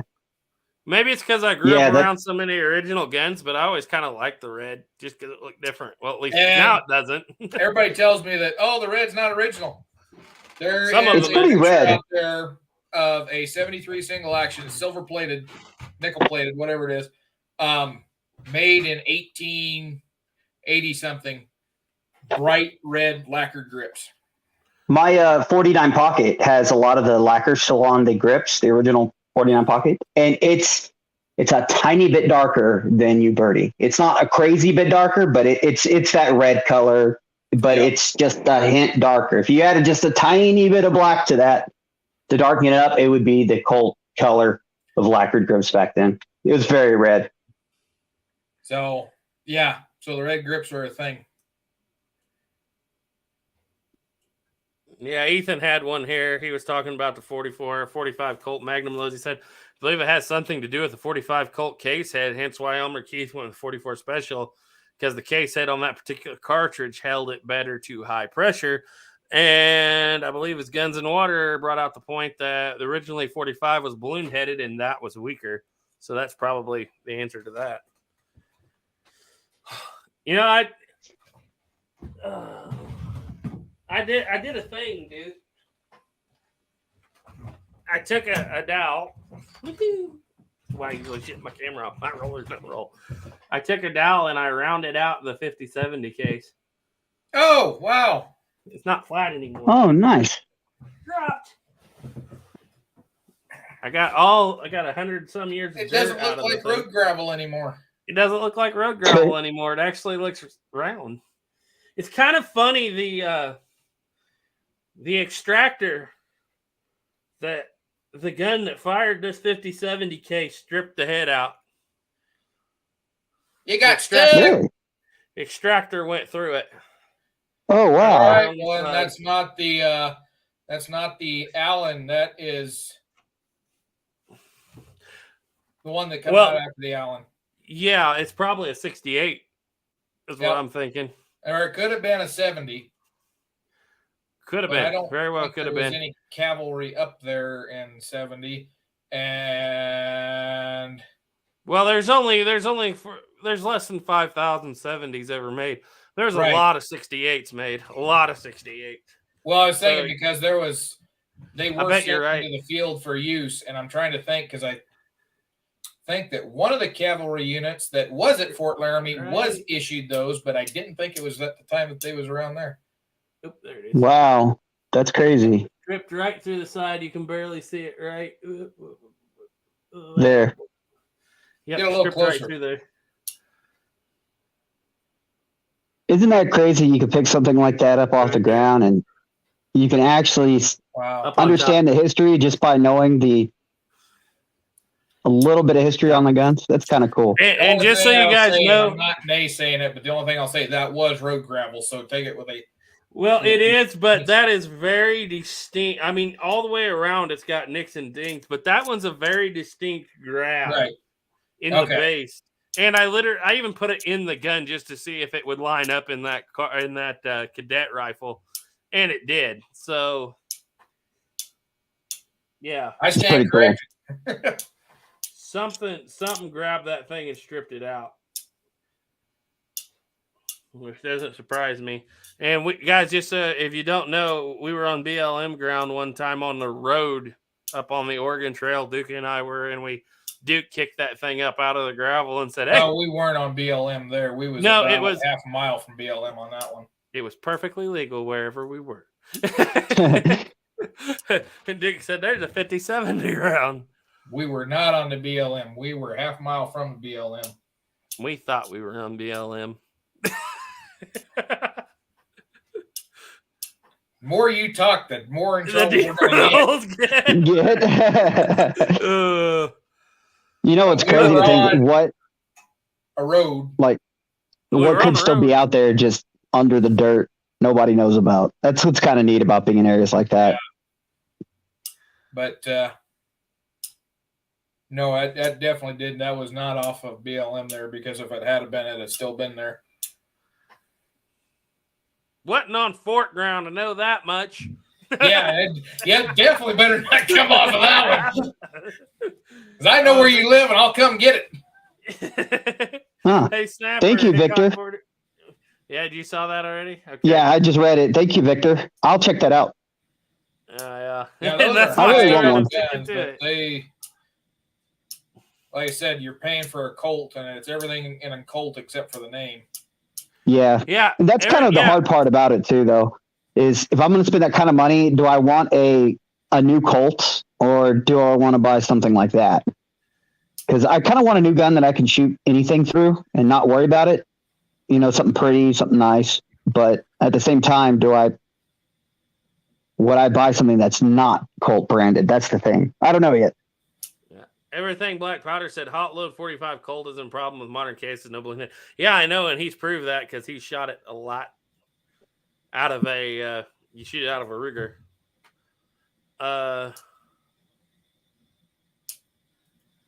Oh yeah, I got some thoughts on this. Sleepy Leap wants to know, do you fellows know anything about future Colt single action army with CZ in charge? I've talked to both of you about this pretty extensively, but you know where I stand. Go ahead, guys, if you got any thoughts on that. I think they're going to do okay. I think they're doing a good job already. I think that the Colt should have dropped the idea of constantly doing government contracts and focused a little bit more on their history for just a little bit, and they would have saved themselves. And it looks like CZ, the second they took it over, they were smart enough to realize that. So they went directly back with the Python, Anaconda, all that stuff's all coming back.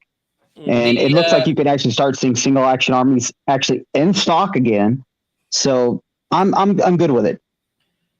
The thing that killed Colt this time is what killed Colt in 1842. Yep. Yeah. Yep. Exactly. It was the exact same thing. Oh, we're going to worry about government contracts. Screw the civilian sales.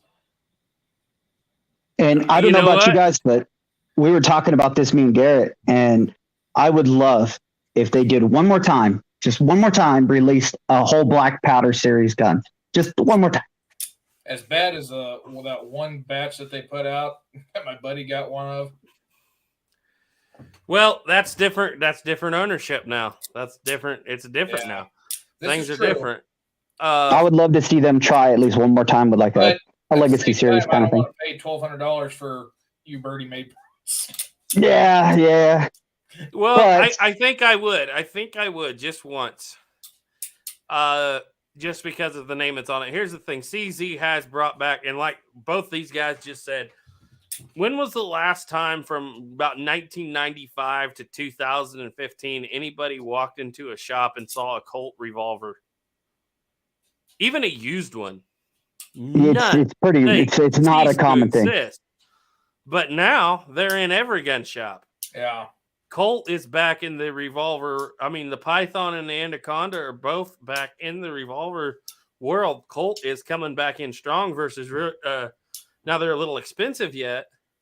But I think if they bring back in a detective special again, look out, Smith & Wesson James frames. They might give you a run for the money with the 6-shot Colt detective special made by CZ. I think you're going to see more and more Colt retaking that market.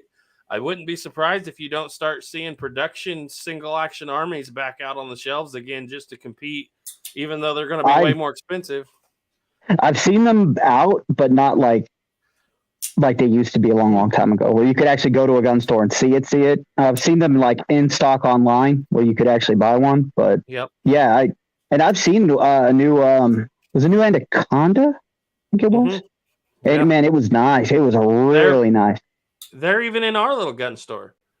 They're just showing up everywhere, and people are buying them amazingly. Oh yeah, yeah. That's how I saw one. A friend of mine bought one just because he always wanted one, and they've always been stupid expensive for an old used one. Okay, that's the thing. For about 20 years, Colt forgot that they invented the revolver market. It was theirs. All they wanted to deal with were AR-15 and 16 platform. AR-15s, and when that, I don't know. I think CZ's done excellent work with them thus far.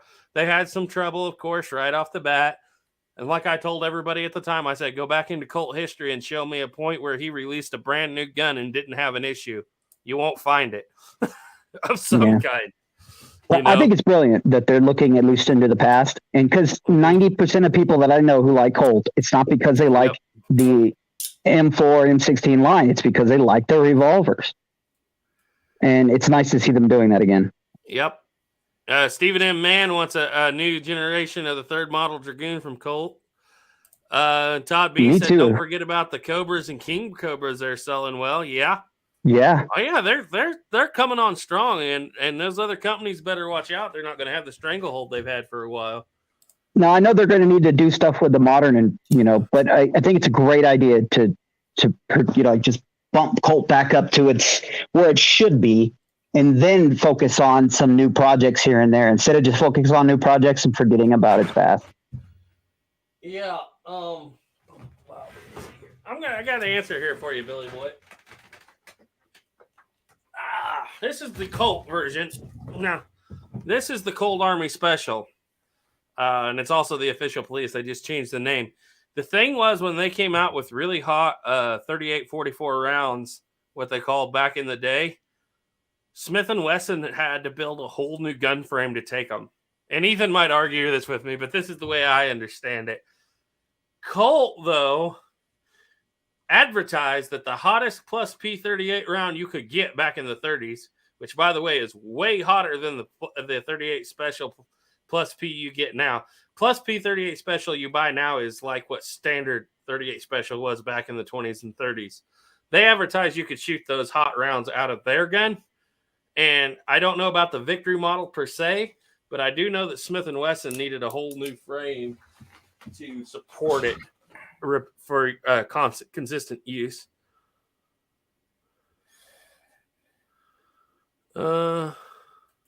Yeah, I've been waiting for the Colt to bring back Detective Special. Me too. Yeah, me too.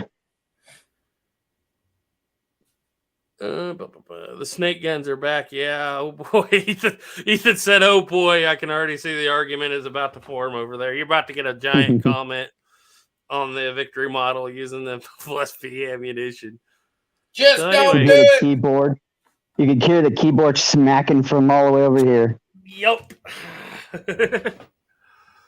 Plus P and a 38 is one of those that you don't go to the range with. You just Garrett is spouting heresy. And then go buy yourself a new gun after the fact, because you're probably not going to get it back anyway. If you want to see a decent video on that very subject, on the original Smith & Wesson shooting the heavy rounds versus the Colts, go check out Classic Guns Today. He's got a couple videos on that very subject where he goes back into the books on it. So, now we got to the bottom of the comments finally. We still got 55 people in over all these channels. We only been at it for really good. Half. We're doing pretty good. Yeah. For not being advertised. Probably going to get blown out of the water by this weekend's chat, but, I'm going to be kind of on vacation that evening.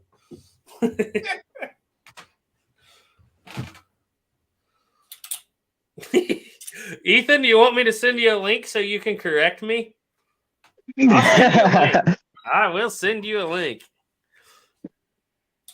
Just a minute, guys. I'm going to send Ethan this here link. Not that I don't. You shouldn't. It would be funnier that way. Funnier if we just sit back here and talk about him, point and laugh. Yeah. The thing all right. Send the link to Ethan. Everybody, gives Colt crap and says that, Remington's better, Smith & Wesson's better. How long did Colt have government contracts? Well, Yeah. here's How the long thing. did their guns have government contracts? Ethan's going to come back to you with the Smith & Wesson Model 10 had a government contract all the way from 1896 to 1990, which they kind of did, but it wasn't the massive contracts Colt had. Because he gets the contract for the Dragoons, then the Navy, then the 1860 Army, then the 73 single action, then the 77, then the 1889, Yep. then the 1892, and then the 1895, and then the 1902, the 1903, and then the 1911, and not to mention all the machine guns in the middle. And then all the way down the line, they're going to basically invent the AR-15. Oh, and then the biggest revolver that's ever made. Everybody says that the Smith & Wesson made the biggest revolver around. No, they didn't. Colt was producing Gatling guns. I never thought of that one. Good point. Colt produced a bigger revolver at Smith & Wesson. They produced a 1-inch Gatling gun. And it had 1 more inch. barrels. 100. Yeah. Exactly, and it's a revolver, twice the size of the 500 Smith & Wesson Magnum. I've never seen Garrett so excited in my life. We got him. I never thought of that in my life. A 1-inch Gatling gun. Honestly, I don't know if Colt made the 1-inch Gatling gun, but Now you ruined it. Now Garrett's like, I don't care. They should have. Hey, you know what that means? The Walker was not the most powerful revolver until the 357 Magnum.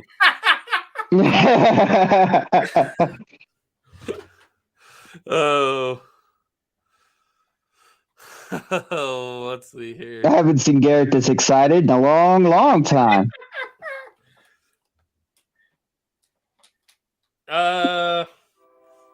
Not generally. Hardy. yeah, they didn't. I don't know if Colt produced the 1-inch. They may have, but I know that they tinkered around with the 5140 for a little while. Yeah. Well, who made the said 1-inch his, one then?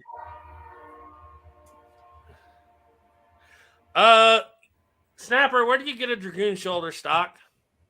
Honest to God, right now I have no idea. The one I'm using is not the Dragoon style shoulder stock. It's the one made for the single action army, the skeleton stock. And I actually found it on Gunbroker, but the guy that I bought, it came with his card, and I made a video on it, or a community post on the name. I don't quite remember the name of it right now, but I love that skeleton stock because it fits on everything. It doesn't have to have shoulder stock cutouts. You change out the hammer screw, and the hammer screw is just longer, so you just snap into it. It's great. Hey, We didn't say handgun. We said revolver. Yeah, I said Smith & Wesson claims they made the biggest revolver. No, that Gatling gun's a little more potent, I think. Yeah. Oh my, that was the best part of the conversation all night. 4570 handgun revolver. Well, it could be a handgun. It just takes 2 hands. Only runs with 1 hand. 1 hand. One-handed operation. That makes it a handgun. It's a handgun. Weren't those explosive shells as well? Like, weren't those explosive shells as well? No, Yeah, I'm pretty sure that's it's mountain howitzer, the multi-barrel mountain howitzer. Well, that's true. That's about to say that actually means that Hotchkiss makes the biggest revolver of the time. Okay. Which one is it? The one you get to use in Red Dead Redemption? That'd be a Hotchkiss. That'd be a Hotchkiss when you're on the island. Yeah, I love that. That's sweet. That's the one that they had at Wounded Knee. They had both the mountain Hotchkiss and the multi-barrel Hotchkiss, and supposedly the one that they actually fired on the Indians that did so much damage was the multi-barrel. My God, they actually fired that into people. Jesus. Yeah, with ended the Indian Wars abruptly. Yeah, I would guess. Case shot. So that was basically just like shooting a Mark 19 into people. That's crazy. Yeah. See, yeah. I always thought the revolving artillery guns that you're talking about were Gatling guns used at San Juan Hill. Or did they use a Hotchkiss gun? They did use Hotchkiss guns. Those because the military had just gotten them in about 1890. Tell us what the Hotchkiss shoots. It's big. I know that much. Well, I don't know on the multi-barrel, and I'm going to assume it's the same round as the mountain Hotchkiss because they are carrying one type of ammunition and multiple guns. But it's pretty close to it. Was it 20 millimeter? No, 40 millimeter. It's pretty close to a 40 millimeter cannon round. So you're taking it's basically a small anti-air gun, if you will. And that's what the twice the range. It's got 3 times the speed on reloading because it's a breech loading cannon. And with the variance of the shells, you can set it up to where you don't have to worry about those old style detonators that may go off when you want them to, may go off too soon, may go off too late. These are pretty much impact detonators. As soon as they hit something, boom, that shell detonates, or it's a time thing. As soon as it makes so many revolutions, it blows. I know the Mark 19 is a 40 millimeter, and that would probably make sense that they would use it off kind of the same evolution of what's what. I've seen the empty cases, and I've seen one that fired a explosive projectile. It's about that long, and one that fired a canister round, which is basically a shotgun shell, and it was about twice as long. And they're about that big around. That big around, yeah. That'd probably be 40 millimeter. Ethan knows what they were chambered in here.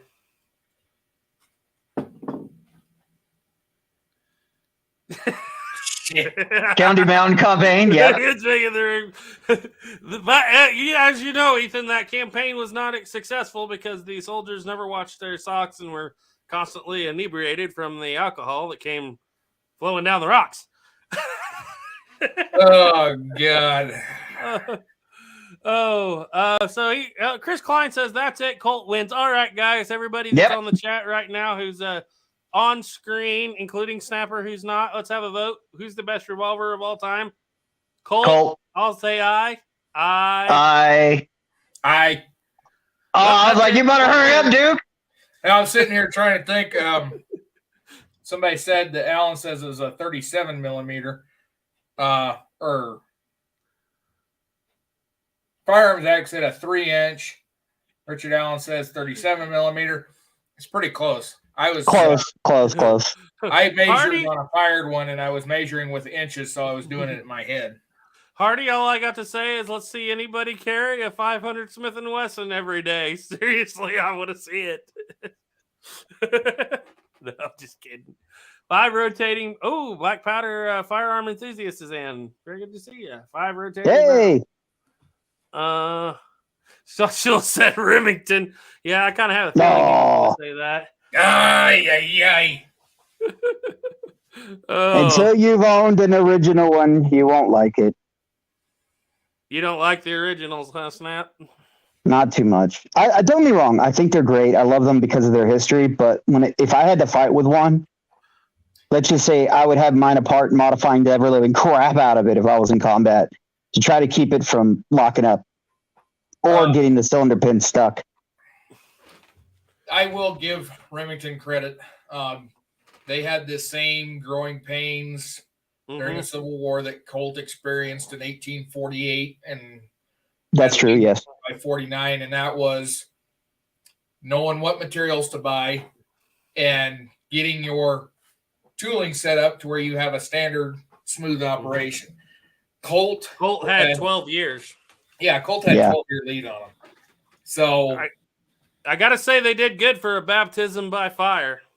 I mean, and don't get me wrong, guys. Everything I've heard in 1864 model original tends to be way better than an 1863 original because that first year, not good. I'd love to get my hands on a earlier Beals to see what that's like, and then maybe a later one because I really think that a couple small modifications, especially the cylinder pin sleeve, like the single action Army would have. If they did that, oh my God, that thing would be so much better. Yeah, Sleepy said, but the Army asked Colt for a solid frame gun after the Civil War. Hate to tell you this, Colt already had the solid frame gun available for the Army during the Civil War. and Yeah. before the Civil War. It was So called the the revolving thing of rifle. why they went to the solid frame with a 73 single action during the black powder days. So during the middle of the Civil War, when these shootings were shooting black powder, a Remington has no strength advantage over a Colt. Yeah, they just weren't making the horsepower enough to need a solid frame. Not getting the pressures. Once you go to that cartridge era, and now they're chambering the Henry round, which even though it's small, that is a rifle round. The bullet's quite a bit heavier and traveling a little bit, got a little bit more oomph behind it than what that black powder load had, just the cap and ball. And so that is where that top strap comes into play. It's not during the Civil War, it's during that conversion era. And the Army did convert a lot of those Colts over. Was it 2000? I think it was 2000 of the Colts they converted over to 44 Henry. And then when they submitted the 1872 open top, the Army said, no, we don't want that 44 Henry. We want something more potent. And it's probably going to need a top strap on it. And guess what? That 45 Colt is a heck of a lot more potent. In fact, it was so potent that Smith & Wesson had to make the 45 short and weakened in order to get it to fit in the Schofield. Yeah. Yeah. And Shot brings up a point here, but guys didn't shoot multiple cylinders in any given fight, so the base pin locking up wasn't a real combat issue.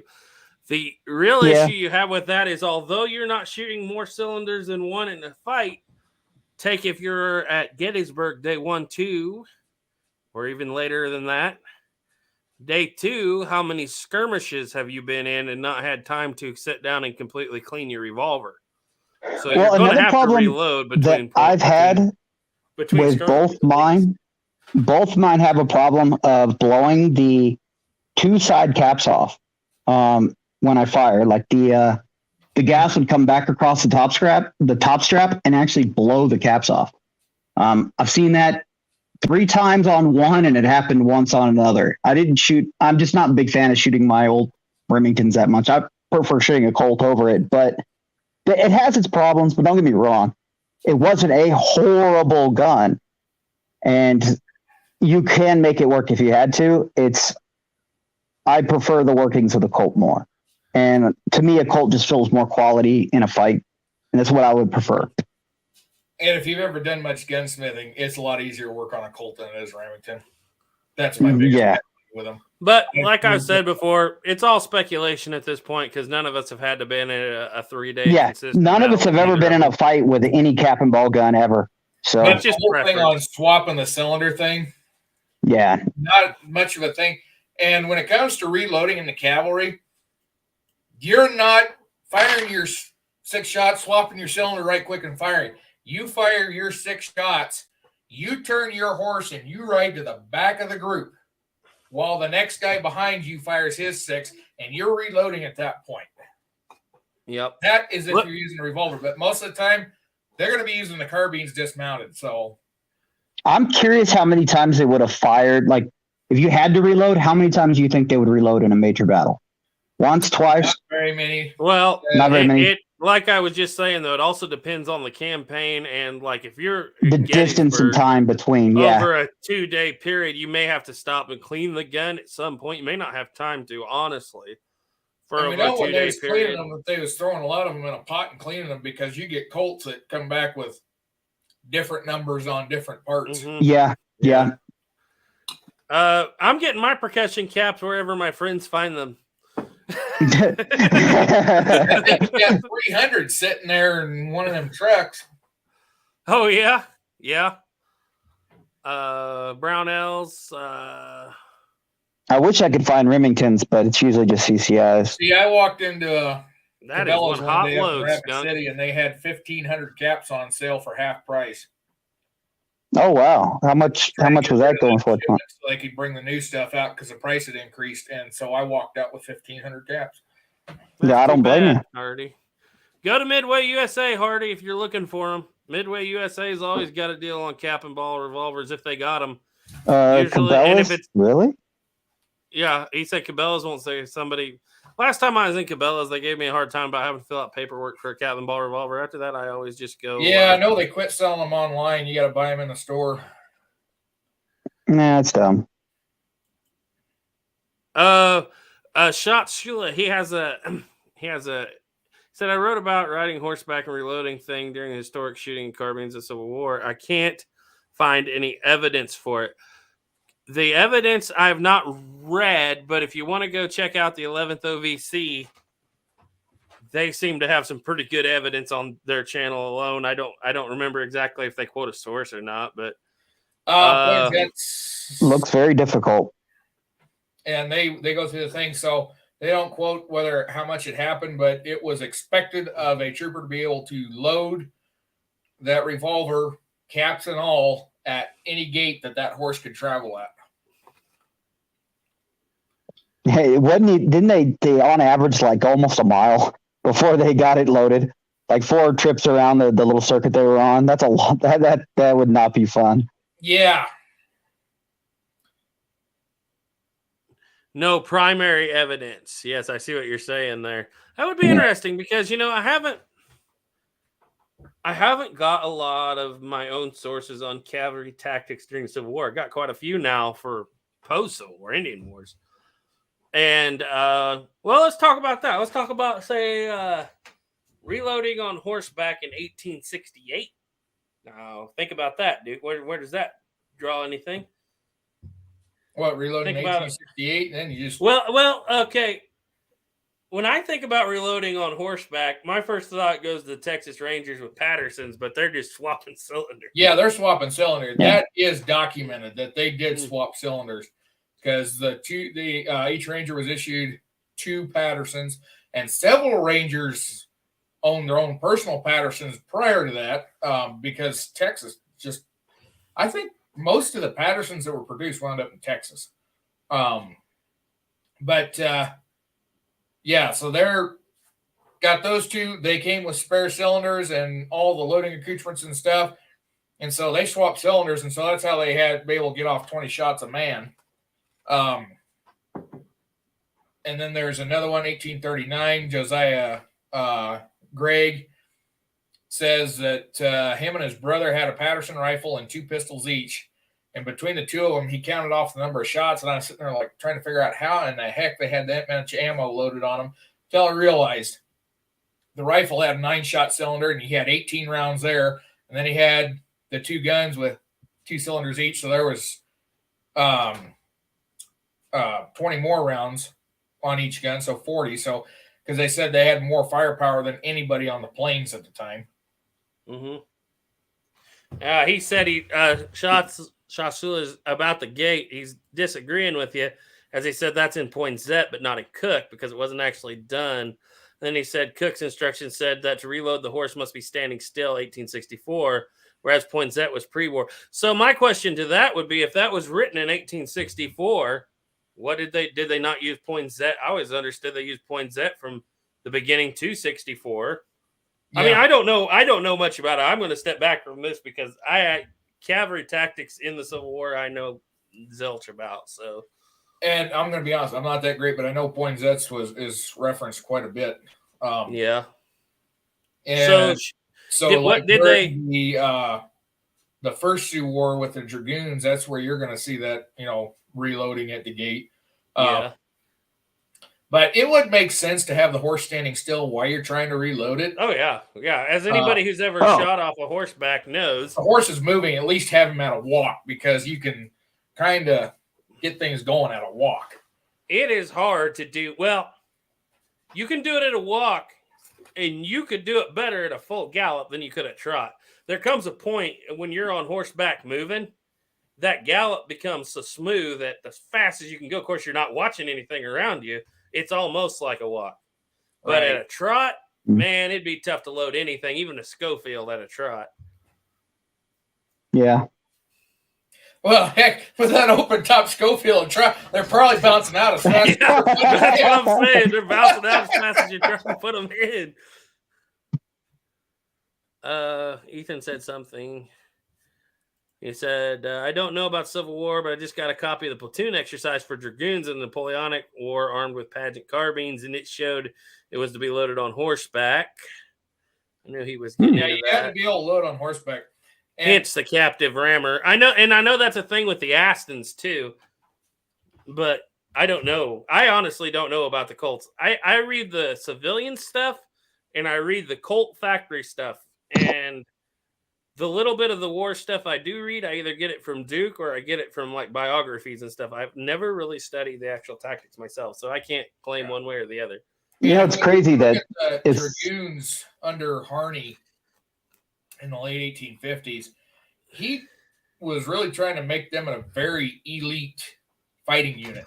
At one point in time, it was the late 1850s, he selected 12 men to test different tactics, and one of those tactics was extra cylinders. They gave him 2 extra cylinders for the Dragoon revolvers, the Colt Dragoons, to try to see if they could be able to get off more shots and reload faster with that.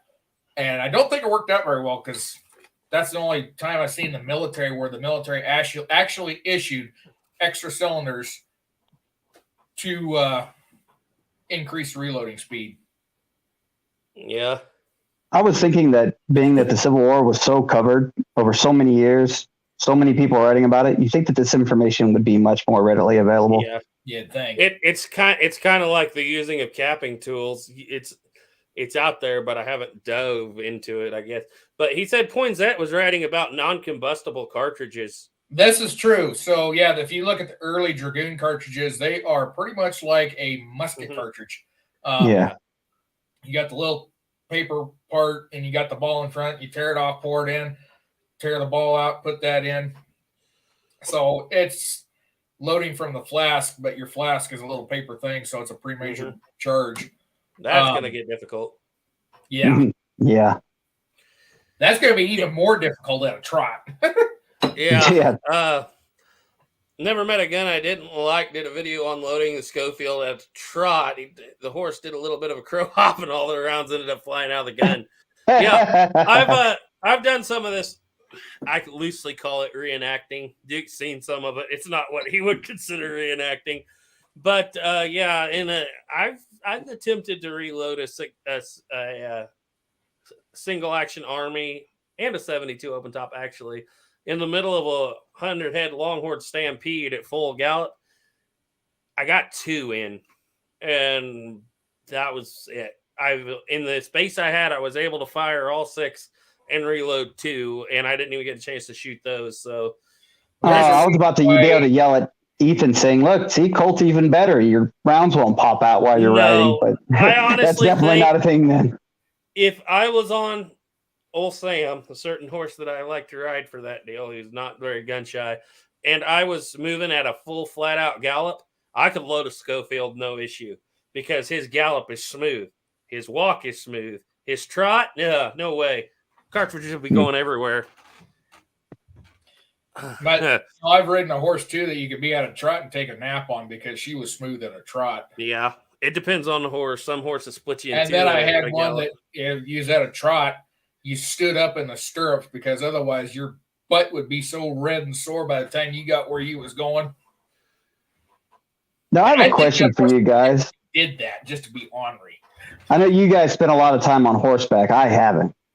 Do you think since people spent so much more time on horseback back then that they could have done it just because of the experience? Or do you I don't know how much most people today, or do you think there's just limitations to what is and isn't possible? I've spent a good amount of time on horseback, and I'm talking about not probably as much as them, but more than 90% of the people that ride today. And I know even Stephen M. Mann, he's talked about it. He's done a lot too, but I'm not saying I'm the greatest, because I'm definitely not. And things change. If your saddle changes, your stirrup changes, your horse changes. You know, you could be the world's greatest rider on one horse, but as soon as you get onto a different horse with a different gait, it's an entirely different posting experience. And so, you know, and it's not like those guys were running around every day loading revolvers. you know, I haven't been on horseback since I was a young man, so really young.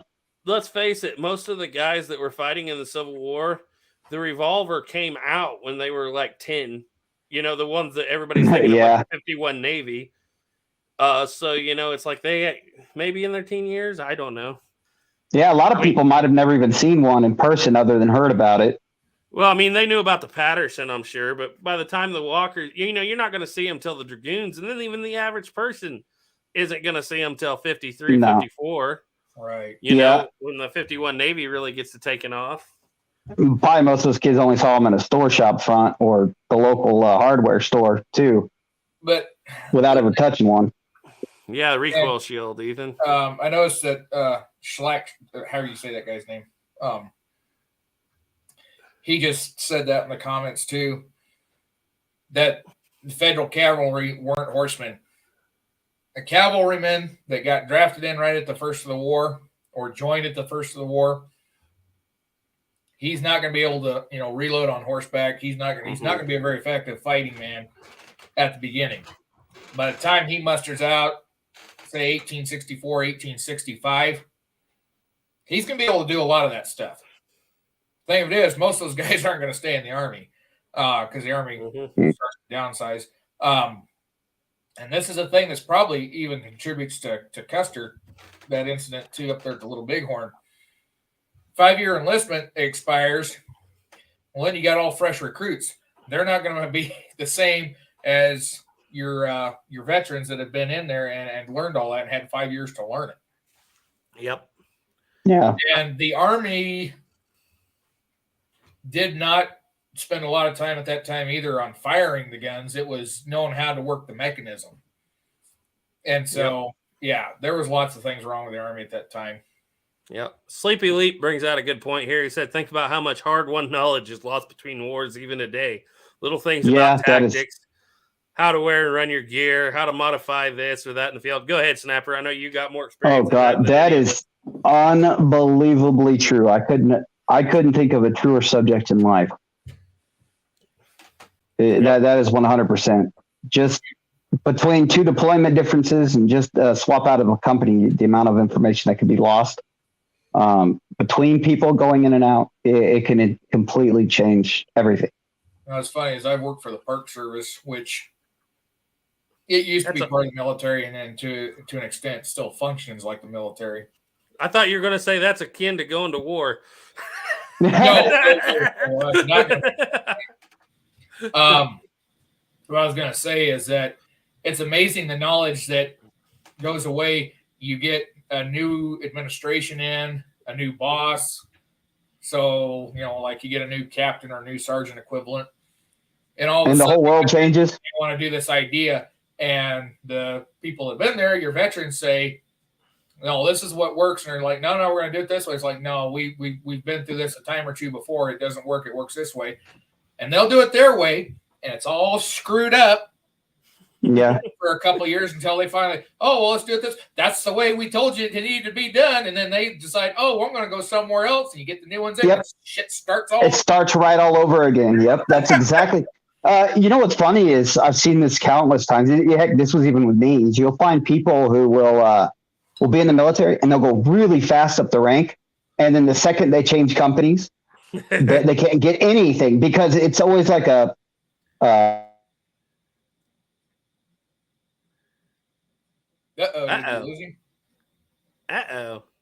well, he'll be back, I'm sure. He said so much stuff was never written down and didn't sit down with a camera recording. You have people you get along with and people you don't. And no matter. Did I follow you guys? You're cutting in and out. Can you hear us? No. Yeah, he's really cutting in and out. Hi, Steven. Steven said I subscribed to Duke 11 Bang Bang channels. Well, don't forget old Snapper. He needs subscribers too. Yep. Hey guys, can you hear me better now? Yeah, there we go.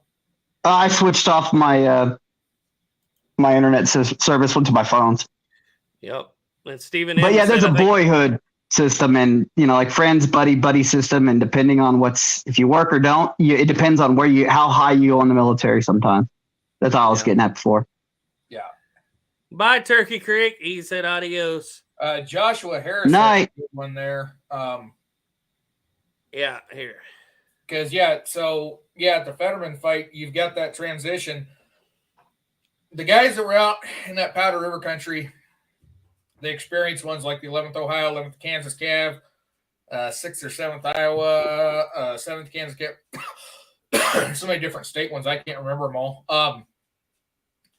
They were all experienced, but when the war ended in 1865, I think it was another 3 months before they got mustered out. And once they come in with all new people. So Fetterman and Lieutenant Carrington came in with raw recruits, just like you said. They had raw recruits in the 2nd Cav and the 18th Infantry. And that's going to contribute probably quite a bit to Fetterman's massacre. In fact, they think that the standing theory at this point is that the 2 civilians with Henry rifles have probably the most kills out of all of them up there, because where they found them at, the amount of blood spots around that area was higher concentration than any of the others. But the raw recruits, they're not going to be able to. Well, they don't have the exact same training regiment that they have today on the requirements for marksmanship. Marksmanship just was not a thing. Stephen M. Min said, absolutely, and for lack of a better way to put it, a barn sour horse that needs controlling in is a bad situation. A trusted, straightforward horse. Yep. I can make the, yeah. Are you there, Snapper? Yeah, I'm back. Can you guys hear me? Yep. Ethan said, cool. The Good Old Boys Club. There, I finished it for you, Snapper. Yeah, there you go. Thanks, buddy. Doug Duke said, think of how much information was never written down. Simple stuff like how mountain men made a fire. And there's thought everyone knew that too. How it's considered so normal that nobody writes it down, and then years later. The only time you really see, like when it comes to the gun stuff, where somebody references a gun, is if, like, family coming across the trail, well, they bought a Colt. Well, they're going to reference that because that would be the same as me going and buying a brand new pickup. If I was keeping a journal, I'm going to write that down. Yeah. Otherwise, some of that other stuff is just, every day. They don't write down how they wash their dishes. They don't write down how they dress themselves or put their pants on, that kind of stuff. Yep. Hardy said, we have a local donut shop to change donors. First thing they did was fire all the old ladies and knew exactly how to make donuts right. Now it's just not very good. Yep. Yeah. Skunk said, have a good evening, everyone. Well, thanks for stopping by. Yeah, thanks for coming by.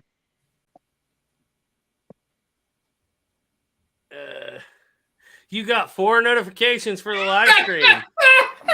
Nice. Well done. I'm going to be right back. I got to grab a Coke. All right. Turkey Creek said Wheatley and Fisher. I wonder what we were talking about.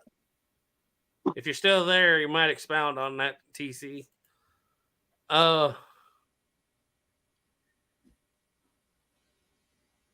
this is a lot of fun, man. I'm glad you called me like 20 minutes before this all went down. Hey, you want to do a live? Yeah, why not? Yeah.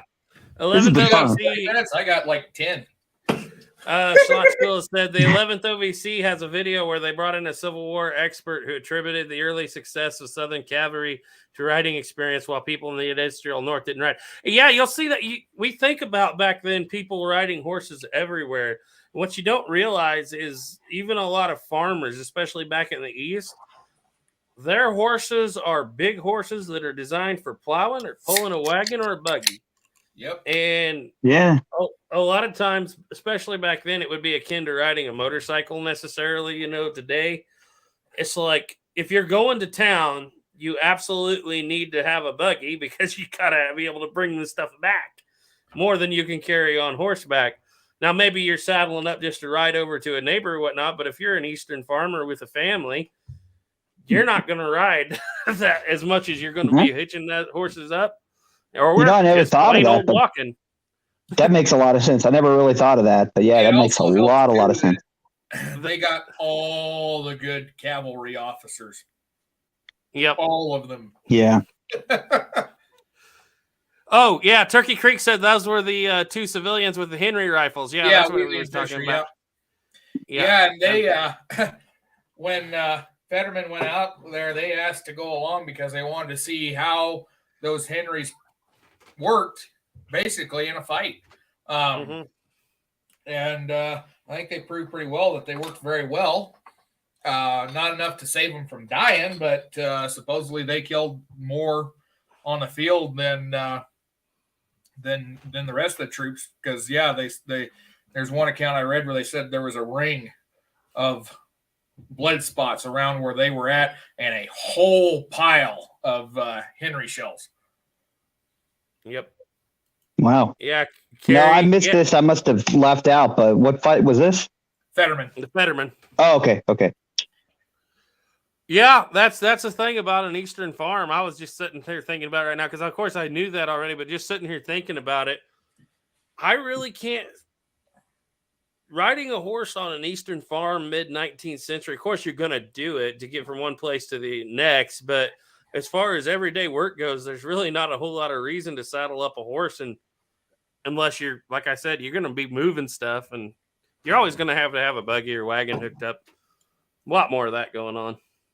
And if you're anywhere near town or in town, you're just going to walk. Kind of makes me every time I went to the Amish country, you never really see them riding a horse. It's always in a carriage buggy or plowing or something like that. Yeah. And Turkey Creek said also, if I remember correctly, the cavalry contingent under Drummond only numbered around 25. The rest were infantry. Yeah, there wasn't a lot. He took a detail. He did not take in the Fetterman fight. Second. It wouldn't have made any difference. He didn't take that full company a second. But yeah, there's a very good chance that it wasn't Fetterman really that disobeyed orders. It was Grumman rode off like he had done before. And then I've been, doing a little reading and listening to some podcasts and stuff too. And one thing, and I'm ashamed to admit this, that I failed to realize is that whole thing of give me 80 men and I'll ride through the entire Sioux Nation, that didn't pop up until a newspaper in the early 1900s, and more than likely Fetterman never said that. Kind of like Shivington at Sand Creek saying, kill them all, nits make lice. That didn't get published until quite a bit later on. Yeah. It seemed to be pretty sensationalized later on, like newspaper people putting some crazy stuff out there. Yeah, because back then, the newspapers didn't care about getting it right, just getting the story out. Yeah. Joshua Harris. I mean, like today. My third great grandfather was in the first Kentucky Cav CSA. He talked about how they were so much better riders and shooters than the Union Cav, but he did have some prejudice. You want to know how good the Confederate Cav was over the Union Cav? Just read about John Mosby. Pretty much every engagement he had was a success. Yeah. Yes, I can, Ethan. Yes, I can. I can see the total number, the divided number, and I can see all the comments from all three channels off of StreamYard. And I can see all Ethan, on here too. Did you say you went under my channel for the chat? Is that what he said? He said he's on your channel. Awesome. Thank you very much, Ethan. I need to set you up as a moderator on mine. Yeah, we need more moderators. Yep. Because all our moderators are always on the chats with us. I might have to end up adding old Task Force Tyler to be one of my moderators too. Do you know how to do it, Snapper? I think I did it one time before. I think you just click on the person and just click on the three dots next to Ethan wherever he's commented and just click make a moderator. Okay. Really I'm gonna have to probably I can do that right now. Okay, Turkey Creek. I'm gonna text you pretty soon though, because I really want to get you on one of these pretty soon. I'd like to schedule you out. If you're willing to come on one of these, I'll text you, but I would like to get you on one of these. You got a lot of knowledge. Carrie. Okay, Snapper. Carrie wants to know, what is Snapper's channel? Go. Give us a full rundown. Sell us on your channel. I am Snapper's Antique Firearms. I like really long beaches, unlimited, which also spells out snafu, because that's pretty much about everything in my channel. I like long walks on the beach. And I like old guns. He likes long walks in the desert. Long walks in the desert. Of being the only person that shot a Gunnison Griswold on YouTube. That too. And I think I'm the only person who shot a real dragoon as well. I've never seen another real dragoon, which kind of makes me sad. Definitely not a first model. We need to see more real dragoons being shot. Okay. All right. Ethan says to do it. He says, Garrett, you have the power. Tell everybody to go over to Snapper's live chat. Bump them numbers up. Well, okay, everybody. Even though I've only got 8 of them. Oh, thanks, guys. Yeah. Don't worry about Duke. Yeah, go ahead over there, guys, and watch from Snapper's side if you want to. Watch from both sides. I don't care. What? Get his numbers It's all up. Get good. his viewing numbers up. He's almost to 4,000 viewing hours, I think, so he can monetize pretty soon. Oh, I just dropped down to 6. Yeah, I hope so. Well, the number hasn't left. The overall number hasn't left. I haven't even checked to see how many's on my end. Let me look in here. See, I'm not in a big hurry.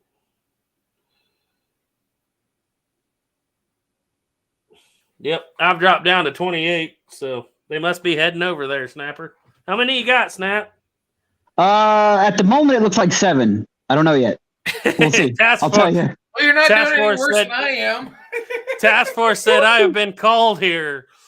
11 I'm Bang gonna Bang add said Task make Force as sure well. to give him a thumbs up. Link. Can I write a link? Hey, I know how to make this simple. Everybody, go on your browser, open 3 windows, Oh, there you go, and add everybody. and open it on everybody's channel, and then just pick whatever one you want to watch and mute the other 2. That's a good point. That's a great Right in point. the background. Hey guys, I have a question for you. As the ad moderator, is it better to just do standard moderator or managing moderator? Standard. Managing Okay. means he can run the channel. Plowboy's I Ghost got is you. in, and he's watching on 3 tabs. Yeah. Hi, Plowboy. Okay, so we're at 10 on mine right now. We got 10 watching. Woo! There you go. Thanks, And more guys. people Thank you, are everybody. actually- more people are actually coming in overall. We were at 40, now we're back at 45. We ran close to 60 most of the night between all 3 of us thus far. That's awesome. If We got Firearms 14. Addict said, I'm over here now on my phone and TV over on Snapper. How many you got now, Snapper? 14. We are at 14. Whoa. Don't forget to subscribe and thumbs up over there, guys. Thank you, guys. I appreciate it. Hardy said, I'm going to be worthless at work tomorrow if this goes on too much longer, but I don't want to leave yet. Oh, you guys don't have any clue. If we was to just put Duke and Plowboy on here and turn them loose and let them go, Oh, we'd have like here a at 72-hour 5 chat. o'clock.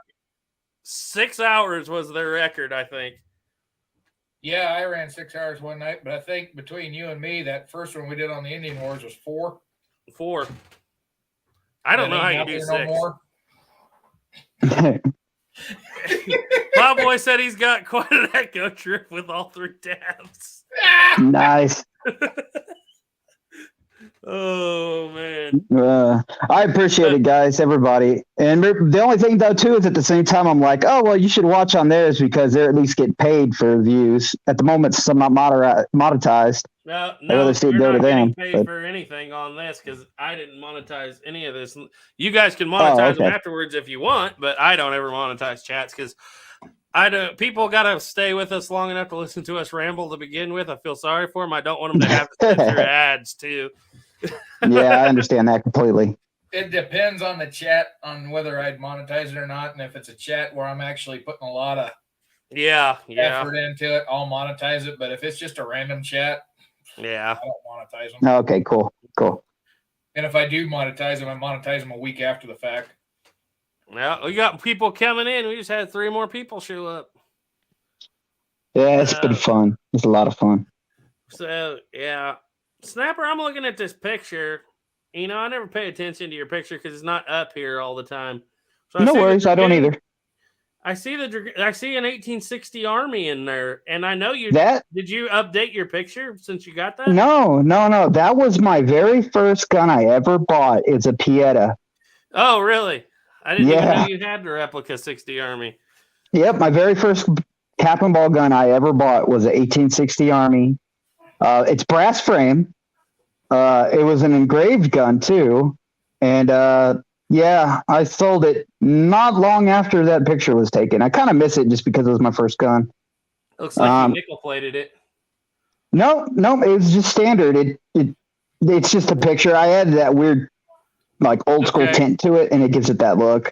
So I see your Remington. I see your 60 Yep. Army, your Dragoon. Is that your 49 pocket model in the middle? Nope, that is a friend's 51 Navy short barrel that I cleaned up, and it's an original too. And I see the Marlin Triple X to the right down there. What is? It looks like a Smith & Wesson on the left. Oh no, the one on the right there is the Remington Iroquois. Oh, okay, 7-shot yeah. 22. And then there's that little Marlin Triple X. And then the two bottoms, those are both Colt Single Action Armies. Nice. Well, those are both real? Yep. I didn't know you had two short barrel originals. That one on the bottom left wasn't mine when that picture was taken. I want a 5.5, but no. The bottom right one is my 1882. That left one was a friend's. It was a 1897 or 8, something like that. It was a 5.5 that we went shooting one day and we came back when I took this picture. And yeah. Carrie was watching you out there in the coof. Leather Goofy up holsters or and cool moving and chat everything about all else. the leather holsters. Hell yeah. Duke's been doing this. I'll say Long it for him time. because he won't say him himself. Duke brought a lot of channels that you guys know of that are big channels today. All got their start on Duke's live chat. Well, Yeah, I'm not I would going to agree say with that. who, and I'm not going to say why.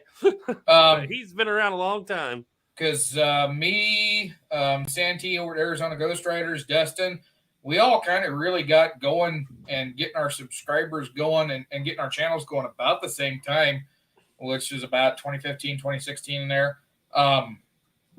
We really kind of got the ball rolling all about the same time there. Of course, Dustin, his channel's blowing up. Santee really blew up on his channel. And those guys are proof. You don't need to buy all the fancy equipment like I did to be successful. They film a lot of their stuff just on their phones. I gotta say though, your early videos were some of the highest quality videos on the internet. Sound was excellent. Your if I'd have was had that excellent. issue with that autofocus on that DSLR, I think they would have been You were using aim cam? Yeah, but I will be completely honest. I modeled my channel. I used the system I used on my channel. I based it off what Mike Bellevue does. A lot of it. I'll just say you did. I think you did it even a little bit better. Nothing against So, Mike, but I thought you I got to did give really full well. credit to Mike. If it wasn't for Mike Bellevue, I might not have started doing YouTube. And if it wasn't for you, I wouldn't. I probably wouldn't have as many guns sitting in my safe either. Yeah, that's funny. Yeah. Soylent Green got in, yay! Hey, Soylent Green. Kodak. I had to do like to Duke. It was kind of funny because I started making videos too, but I've been watching Duke for so long. Mm-hmm. And when I finally got to meet him, it was like one of those meeting a celebrity. It was kind of funny. I'll the whole time I was like, I can't believe I'm talking to Duke. I'm gonna tell you how I met Duke.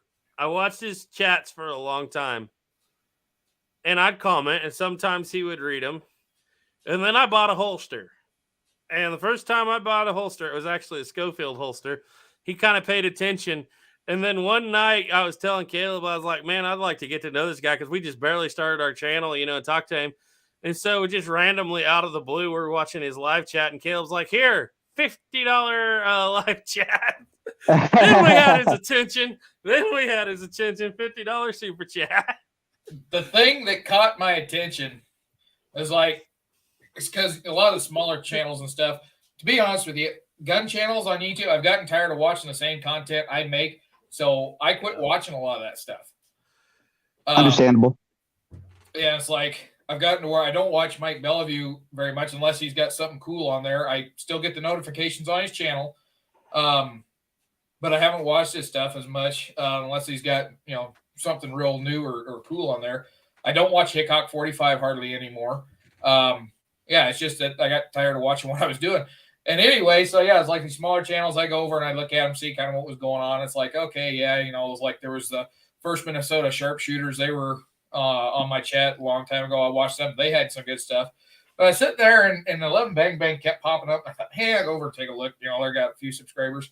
And I come across the Colt History of the Handguns. The first one I watched the pocket model. And I'm sitting there, I'm like, holy crap. These guys have potential to be awesome. Need to get them on here. These guys actually like the history.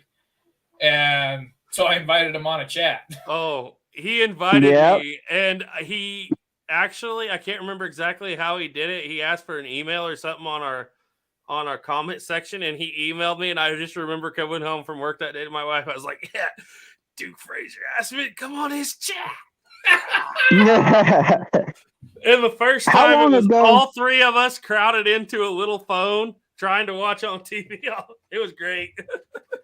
How long ago was that before we met, Garrett? Oh, let's see. That was I started watching Duke in 2016. That was probably 2017 or 18. Something like Oh, that. really? That far back?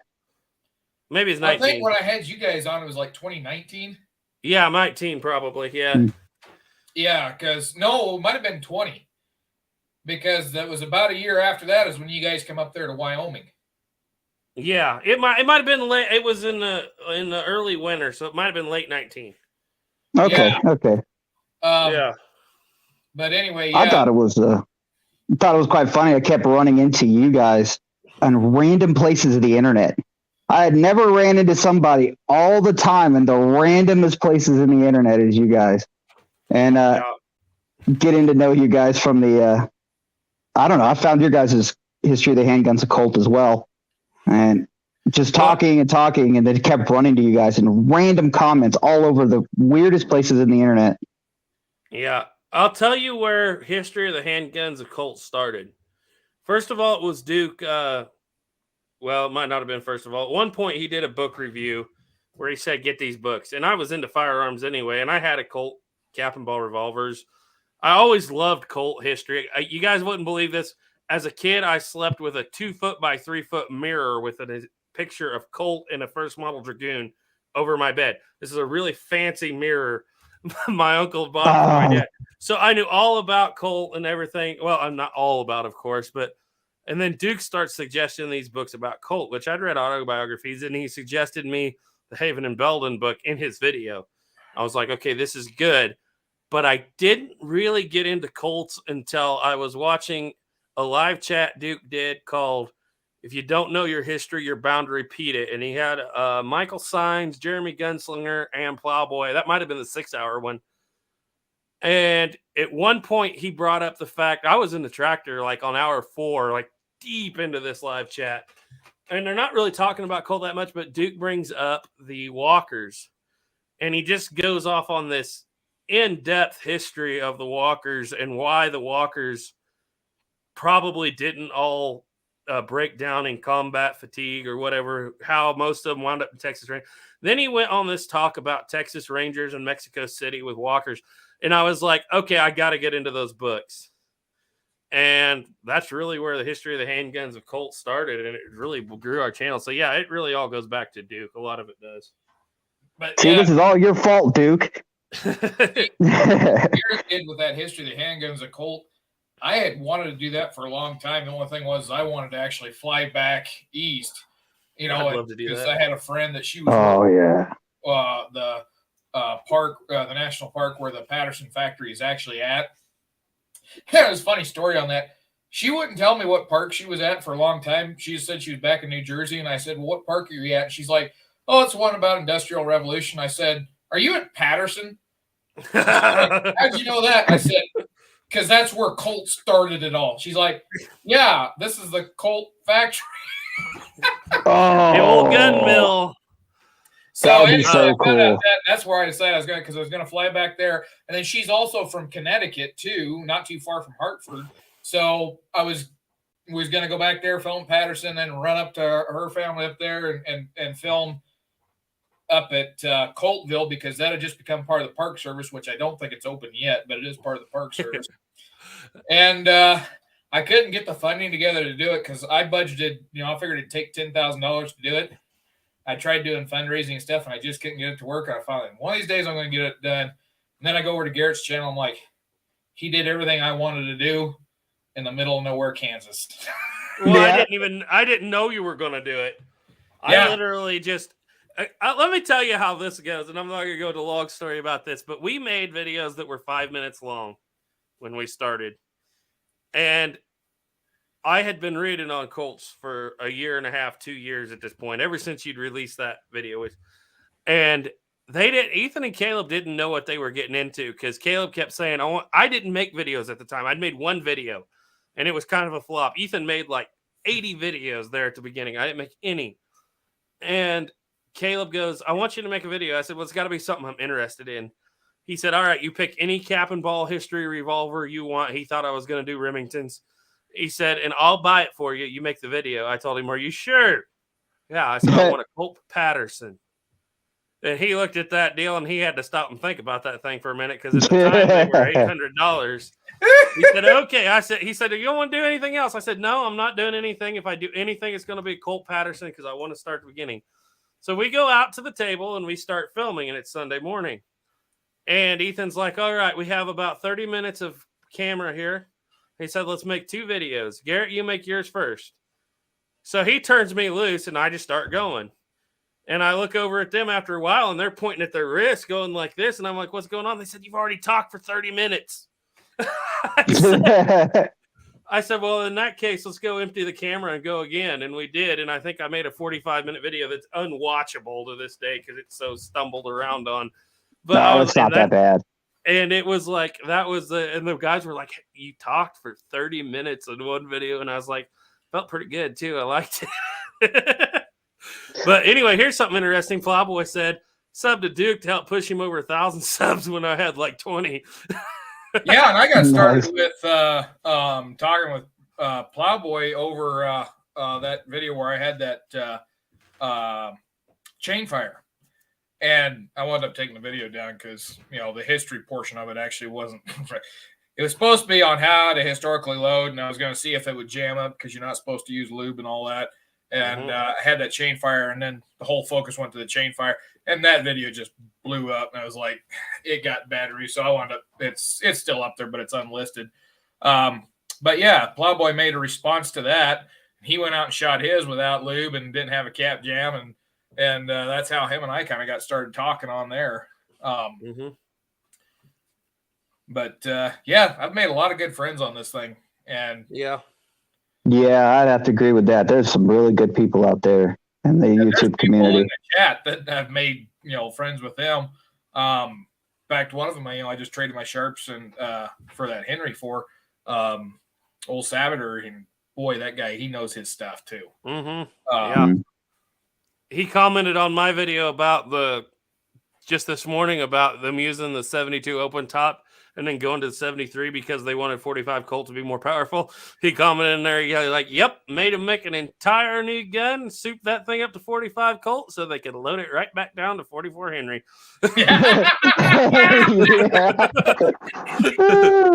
So sad because it's true. Soylent Green said Duke camera audio always made the deep bang of the black powder so cool versus smokeless. No one else's audio. And I know why that is too. He's got this giant Rode microphone. You guys can't see this microphone. I mean, it's huge. The only trouble is he can't film in wind. Them roads are terrible. And the first one I had, so the one that I had on the DSLR where a lot of my content was filmed, that one did okay in a breeze. I could be out as long as the wind wasn't over 15 miles an hour. I could film all day long. And then I went to that higher dollar camcorder because I just got fed up trying to run that DSLR with the autofocus. It never worked. If I could have had that autofocus figured out, I would have been perfect. But my family was helping me do the camera stuff, and my family was older. That tech savvy stuff just didn't do well with them. And so I finally broke down. I said, if I'm going to keep making videos and have good quality, I'm going to have to go back to a camcorder. So I got this big freaking Canon camcorder, his $1,000 camera, and bring it home and I put the microphone on it. No audio. It doesn't work. And I had to go buy this Rode microphone. Takes a 9-volt battery that's twice as long as the camera is. And and so that one just does not do well in wind at all. It's got the dead cat on it and everything. It don't do well. You guys ought to see this setup he has. When we were up in Wyoming the first time, we have a smaller camera. It's a high-dollar camera, but it's not big. And we're on a little tripod. Duke's like, all right, I'm going to show you guys how this works. He brings out this big tripod that'll go up to 7 foot. It's got an anchor weight. It's got this camera that's 8-10 inches long with a 1.5 foot long microphone on the end of it. And we were like, wow. And when we really let go with that first 40 rounds of Plowboy loads in that video, it was insane on camera. That's still one of my favorite videos. Oh, that was Yeah, fun. the audio on that was phenomenal. That's the closest thing I've ever seen in a video that actually sounds like you're actually there when it's shooting. It's a big Rode microphone. Yeah. That's what that is. So you saying you tried you tried all the huge like dead cats and stuff to put over it, and it never helped with the wind? It's so sensitive. That's why I had to break down, and I have a lapel mic, but it's a wireless one, and it's supposed to go up to 300 feet. You get more than about 15 yards away from the camera, and it will start to click a lot. Cut out. That one actually has really great sound on it too. But that one I can stick under my shirt, and so as long as it's 15-mile-an-hour winds again, I can get away with it. If it gets really windy, I just button my vest up over it, and I'm good to go. I filmed in a lot windier stuff with that, but the thing about it is it really sucks a battery. My battery budget got almost as high as an ammo budget because Jeez. It takes 8 batteries to run it. You got to have 4 for the receiver and 4 for the transmitter. We're still always wired to our lapel, and our guns don't sound so good because we use lapel, but Ethan's clothes, he'll usually have it running down his vest or even out his pant leg wire running over to the camera so he can't move too far from the camera. Josh said good night. Shot Steel said it's the cult history videos that brought me to your channel. I got sick of the shallow shows that weren't based on real source material. Well, I appreciate that, especially coming from you, because he's a published author, just like Doug Dukes and several other people. That's why we all know when we get on these chats, we got to mind our P's and Q's because there's people that know what they're talking about in this chat. Well, what's kind of nice about that too, though, is I said about the Walker Colt. Sam Colt said that they were only supposed to be loaded with 50 grains, and I know I read that in a book. And Doug Dukes asked me about it. I'm still trying to find what book I read. That's the thing. We all 3 read it, and none of us can remember where we read it at. And it's in a letter. Yeah. It's in a letter that Colt wrote to the government. And I swear it's in Haven and Belden, but I can't find it. And Haven and Belden has got some of the letters that are missing out of that Sam Colt's own record, 1847. Yeah. That book's up in Wyoming, so I can't even go grab it for a reference, but yeah, he gets angry comments on his chainfire videos every day. Yeah. And I hope Mama Woods is not still watching, and if she is, I'm sorry, but there's that old saying that opinions are like assholes, and everybody's got one. Yeah. It's funny, me and him were talking about that in some of his videos. Man, some of the stuff he gets is insane. Like, I told him he needs to start just videos on some crazy comments. It'd be hilarious. Well, what's funny, Kerry, is the best audio we've ever shot on film was in Wyoming. You just got to find the right spot. Yep. That's not on BLM ground. Oh, wait, is it on BLM ground? Now I'm confused.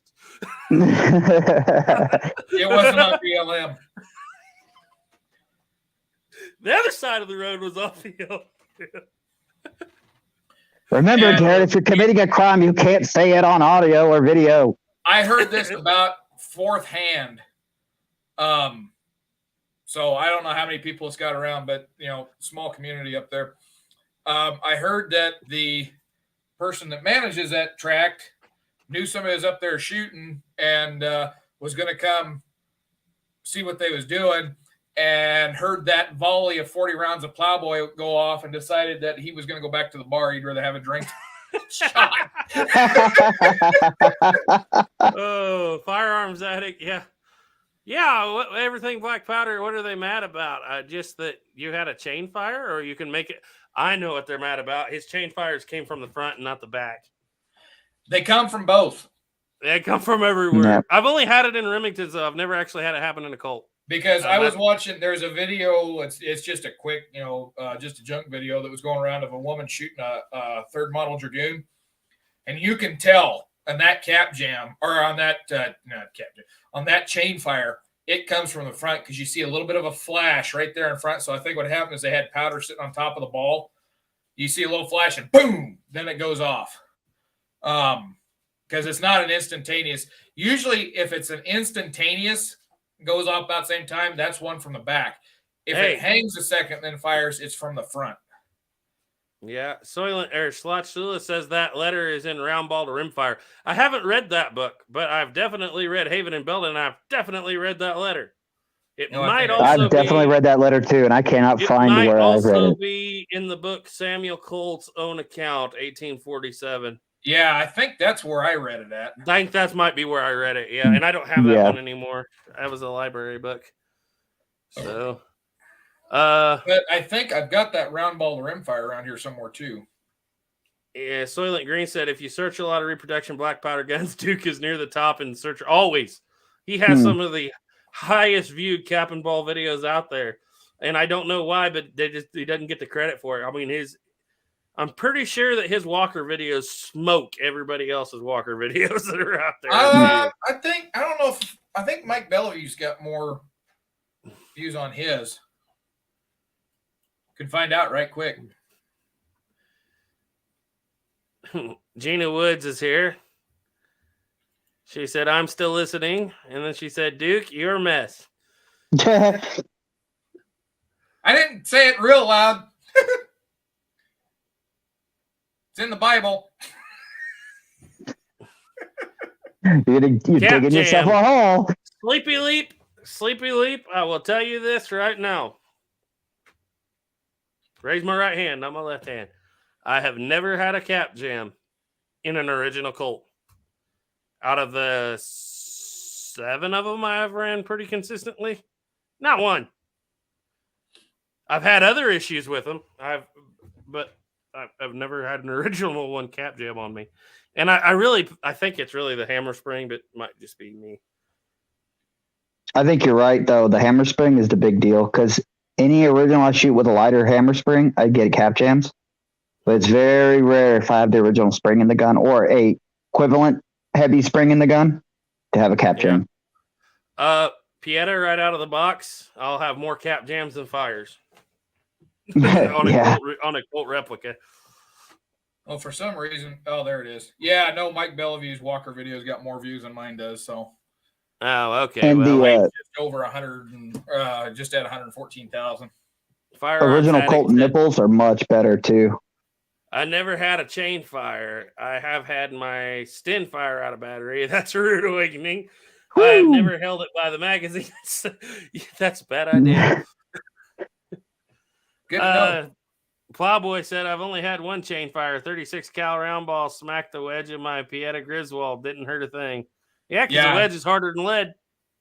And that's what happened on that one that I had. It hit the wedge because it fired at the but it was the next 1 o'clock in the battery. Yeah. And I actually referenced this story, Shotshula, and I didn't reference it, but it's actually referenced in I was reading through Pate the other day, and his book on the 1860 Army references this exact story. Yeah. So yeah, it does happen. I'm not saying it can't happen, but to be honest, I don't know. I've had Remington's cap jam on me too, and I know some people say they're easier to clear than a Colt. Depends on the cap jam. If it gets jammed in there where you can't get that cylinder out, you'll be sitting there wishing you could take the barrel off. I can guarantee you that much. The Bang Bang said, I've never had a Smith & Wesson cap jam on me yet either. I swear. Nah. No, but I've seen your Smith & Wessons fall apart on you a time or two. So this Remington cylinder, this Pieta one, has got a bunch of ding marks up here on the front. One day I had a cap jam and that cap fell down and got in between the ratchets back here in the frame and locked it up so tight you couldn't turn it with a hand. And I got mad and I dropped the loading lever and I forced the pin out. And then I went up to the shooting table and I whapped it on the side of there, and this went flying out because it cap jammed on the last round. If it hadn't done that, I wouldn't have done that. But yeah, I was kind of twerked off. And anyway, yeah, it landed down on the open cylinder and messed up the front here. But this thing jammed so bad that I had to, and I mean, when I come down on it, I may have broke the table.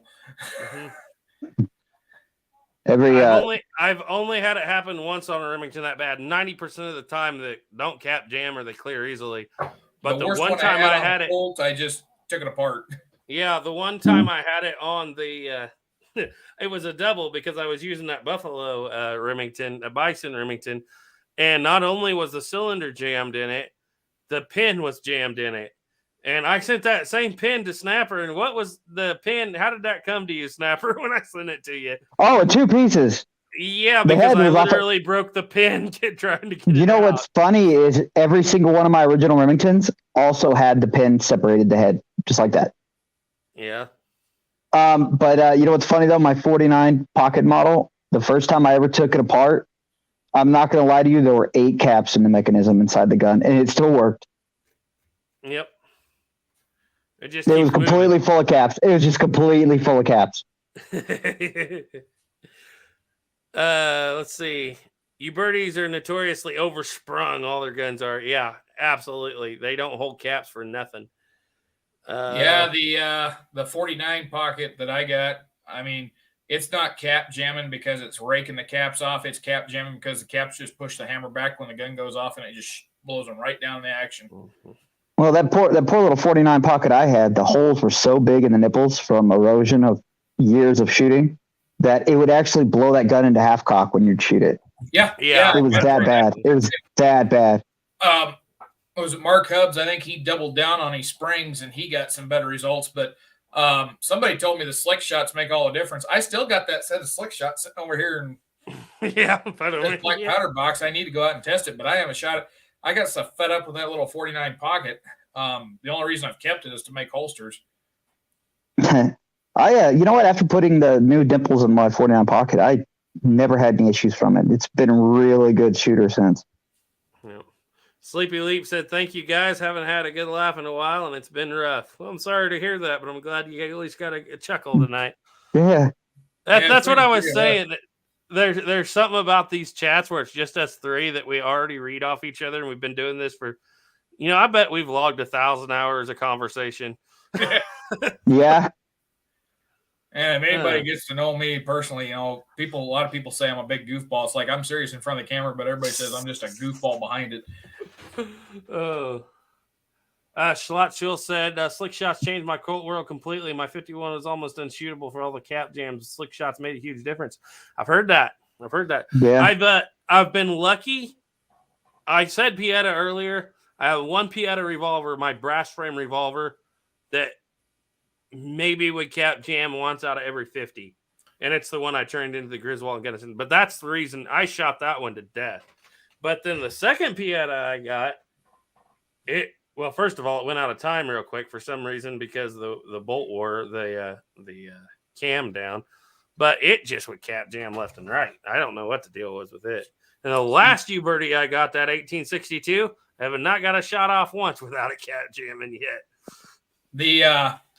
My 1860 Pieta, that was a cap jamming. I couldn't get through a cylinder without every one of them jamming up.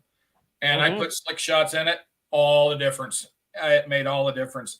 But then the funny thing is on my U-birdie 1860, it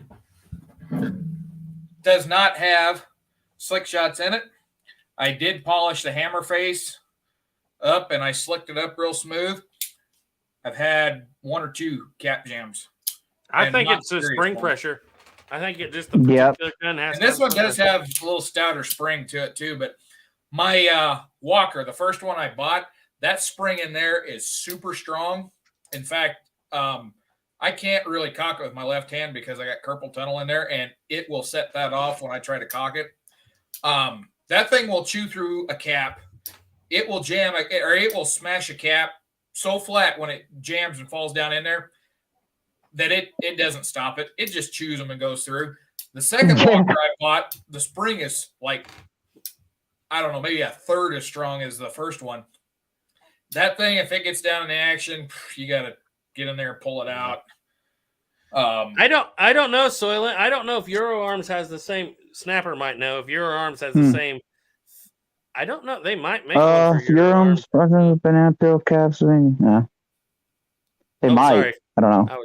I didn't get to see it. I don't know. I don't know. Red pitch is. I don't think that Pieta or Uberti are interchangeable, so I doubt that Euroarms would be too. So if you guys actually want to know the difference between what makes those slick shots work so well, is the fire hole was a little bit smaller, and they also put a hole on the side. Yeah. And I've heard that back in the day, people used to put that hole in the side as well, and so now all the pressure, instead of going directly backwards, now also can go up the side. So even with a lighter spring, you should just drilling a hole in the side of that cap. I mean that nipple should actually make a big difference. Just a really small hole on the side anywhere wouldn't really matter too much. And yeah, it should make a big difference. Yeah. Kerry said first thing he did was replace on his walkers. Yeah. I kind of been itching for another walker again. And Caleb gets on to me for this whole time. Every time I see a replica gun now, I see a snub nose revolver in the making. And I want one of those snub nose walkers just like Dustin was shooting, and I believe Jeffrey Davis has something to do with. Jeffrey said, when I ordered my 1862 Police Birdie, the trigger spring was too strong, causing it to over-rotate. I just need to carefully bend the trigger section. Now it works fine. That's interesting. Nice. Could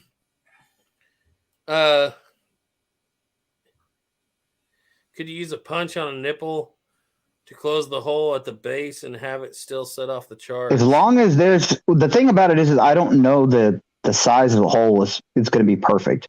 I'm sure if you close it up a little bit, you'll be fine. But if you go too small, you're going to have ignition issues. And some of those, the holes are just, you won't be able to pull it off. I think the best bet would be to TIG weld all the holes closed and then buy those tiny little drill bits and then re-drill it with a really small hole and then tiny get bigger until you find the perfect balance. Yeah. Skunk, that is Duke Frazier Productions. I'm sorry, guys. I've been trying to post a link in the chat, and for some reason it's not working. I think I know it's because I'm using the StreamYard deal. It doesn't post links. I'd have to be over. If you guys want to post links in the chats on your channel to your channel names into the chat, you can. I can't do it from StreamYard. I have to do it off of the. Hey, Ethan, if you're still listening, post links to all the channels, please. They're their channels in the chat. Duke Frazier Productions is Skunkworks. That's where you need to go. Which I think that's how my name. Well, we don't have our name bars. Oh, I can turn them back on. Just turn our name bars. Oh, on, yeah. And you'll know how to spell it.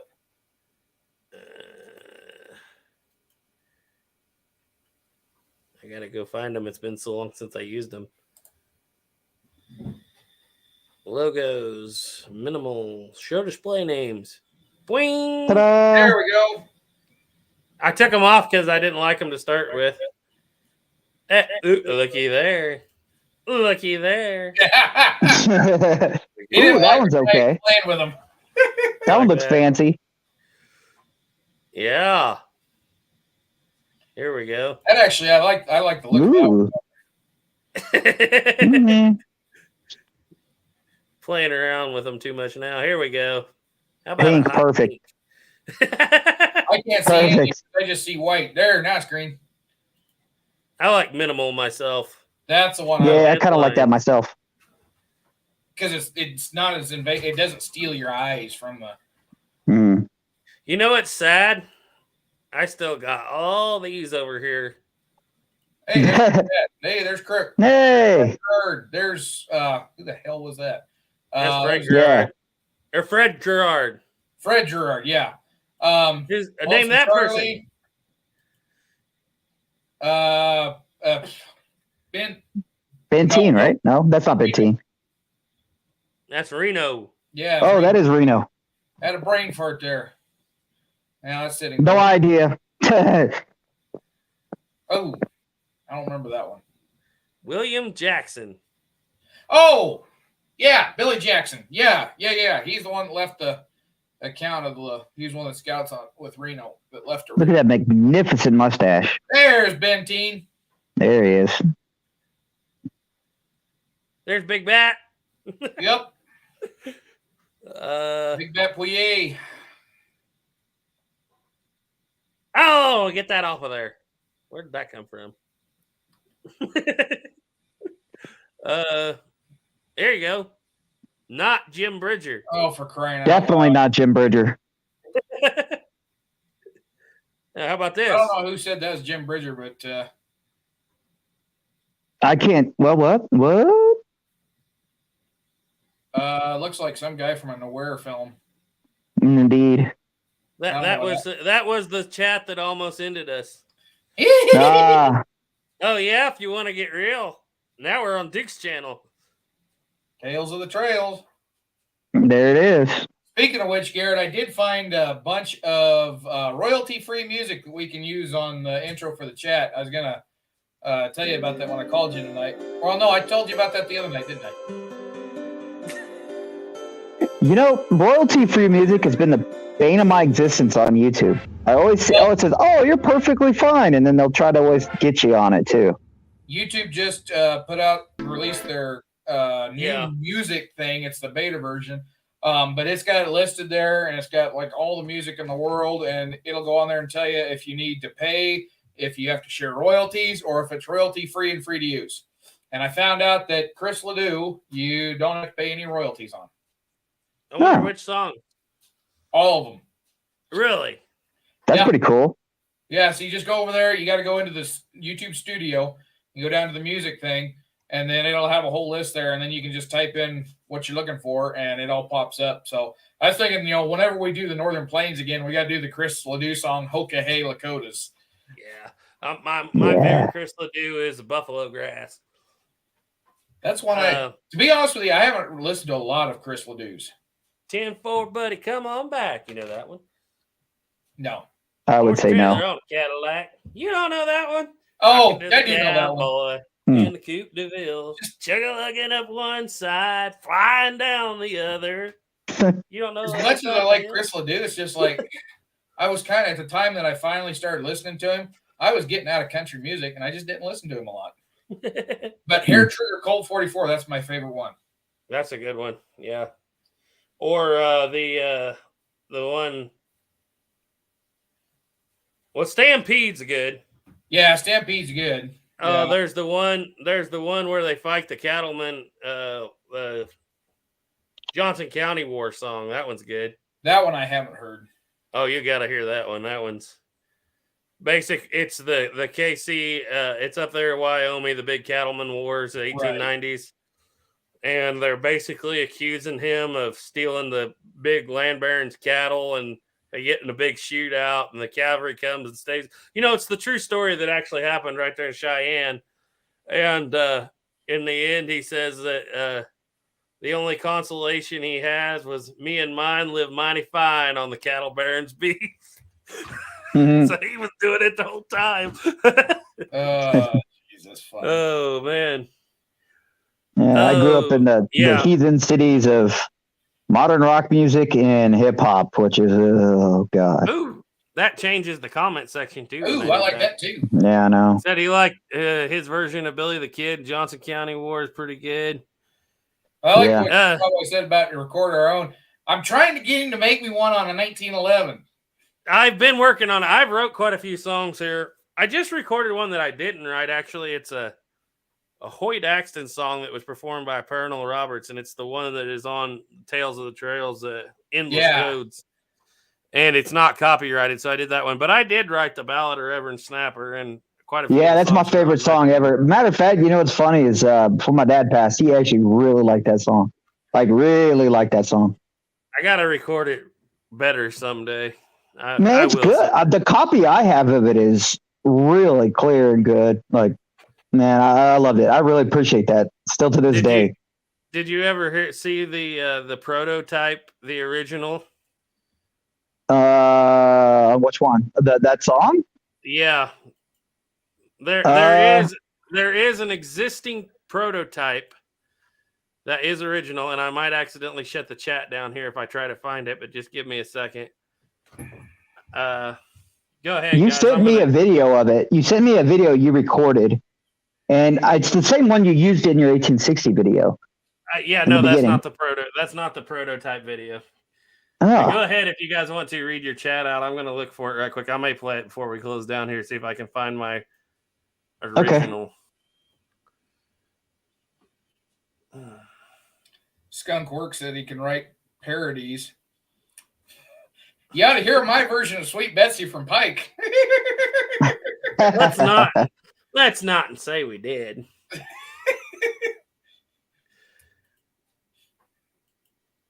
I think if I did sing that one on here, Garrett's mama would drive over here and slap me up one side of the house and right back down the other.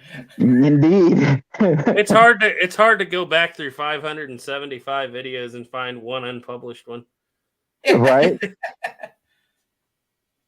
I was counting the other day. We have 300 individual firearms on the channel now. Man, that's impressive. I don't even have that anywhere near that amount of original guns or guns, period.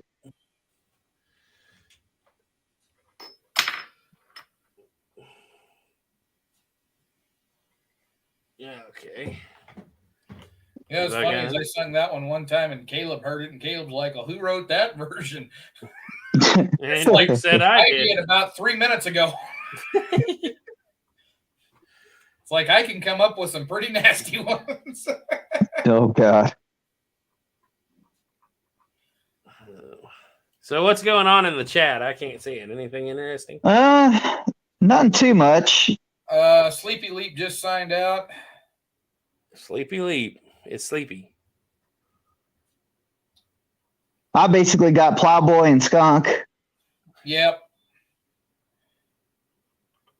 Yeah, it's starting to slow down. I don't know how many we actually got watching still. I got 12 on mine, which is 50. pretty cool. 50. That I is got amazing. 5 on mine. 32 on Garrett. Oh, poor Duke. Smart Alex. One more back. Thank you, Carrie. Yeah. We're trying to get Snapper to 4,000 watch hours here. I don't know. Yeah, we eventually ever get there, man. Matter of fact, this chat will probably make a huge dent in that. Just the amount of people watching. I don't know if actual live streams count, but I don't know if they do either, but you'd think they would. They would. I think they do. Like, I think they do after they go up, maybe. I think they do too, because they show up as a video with views. So, but you know, one thing I've noticed that ever since Hill on Wheels has went to AMC Plus and it's not out there regular, you can't. A lot of the viewerships on Captain Ball stuff has really gone down. No, it sucks. I was kind of thinking the whole Griswold and Gunnison thing would have been bigger. Just because of that movie. I know. I wish I would have been a YouTuber back then. Heck, I probably would have. And what's really funny is that when Netflix dropped it, when it went to AMC Plus, Netflix dropped it, Amazon Prime dropped it. My holster sales for Bohannon rigs died. That was one of the most popular holsters that I made besides Slim Jims. That was my bread and butter for a long time. There was like one time I had like 10 orders and there's nothing but Bohannon rigs. I've had 2 orders in the last year. Snapper got 1 and the other one I'm working on. I think it's Wheels and Levers ordered it and I'm still working on it. It's cut out. I just need to get over there and put the liner on it. You know what's funny? That's actually become my favorite holster to carry my Sickle Action Army around in. Yeah. Even though it was made for the Griswold. Does it fit over your luxurious gray bathrobe well? Indeed, it does, actually. You'll be amazed. A matter of fact, you say that, but if my wife or my son were on here to type, they would actually tell you that yes, it does very well. God, that reminds me of that scene from the War Wagon. Kirk Douglas. I'm telling you. You always wear your gun belt over your underwear? Just recently. A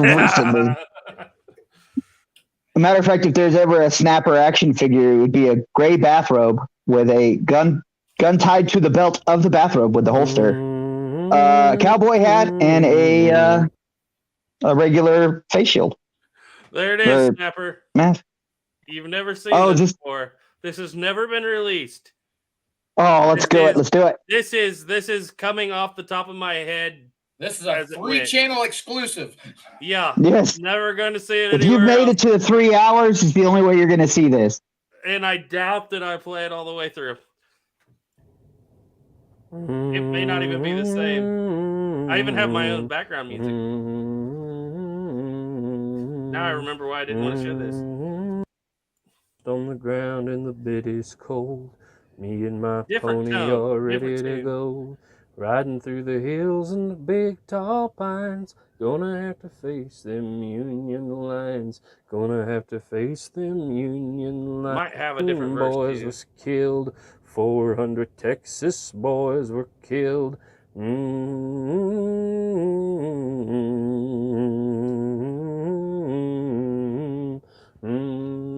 lot of boys that was wearing the blue. And enough of that. This is back home. it's great, man. To find the place was burned and our folks was gone. I was like, look at my head. I'm like, what comes next? They're all sad. What's the Me line? and my colts. Both we ain't finished. Yeah. And that's I loved it, man. What I find funny is the tractor wasn't moving the whole time. Nope. I was actually waiting on fuel filters. Nice. And it's moments like that when I can write a song. But everybody in my chat, I appreciate you you guys for still being here. Carrie, Duckman, Louisiana Gray, Plowboy, all you guys, thank you. yeah, we're gonna have to shut it down someday soon, but this is too much fun. Yeah. No, it's too much fun. My No, dog's you know what? where I'm at. I can't say I've ever had or known anybody who had a song written about them, so that was really cool. Trust me, that was like the coolest thing ever. I wanna be in the cavalry, but I know what line you're trying to get me to sing there. Yeah, and that was a good song until I put that line in there. Nope. Yep. I love that song. Actually, I do love that song because I always think that since Corb Lunt's from Canada anyway, he's probably using a rolling block. Hey, I'm switching out my headphones right now, so Hey, that sounds pretty good. Oh, and there's an issue. Of course there is. If I'll tell you what, Schlotz, I'm going to try it. And if it doesn't copyright claim me, which it probably will, I may just record that song because Ethan likes it a lot too. I actually like the reprise version better, though. Have you ever heard that one, Duke? No. But see, now you're going to have to record it, and you got to get your sister in there with a fiddle. Mm-hmm. And your dad in there with a bass. Let's see. Courageous at first, we took their worst. Our positions we held stout. We clung to belief, and we hung on the speech of our trusted leader's mouth. Overwhelming odds and a hopeless cause. Now that's the end of it. Basically, it's in the last 2 weeks on that bloody creek, my brother lost his arm. Was it 60 days to all we prayed to get us home unarmed? We were finally forced to feed on horse, any carcass we could scrounge. When the wagon stopped and they burned our crops to charred and barren ground, then the typhoid hit with its fever fits, TB and dysentery, which proved in the end to have killed more men than the vilest enemy. That's my favorite version of it that he does. That's great. Can you guys hear me? Yep. Okay, good. I had to switch out headphones, so.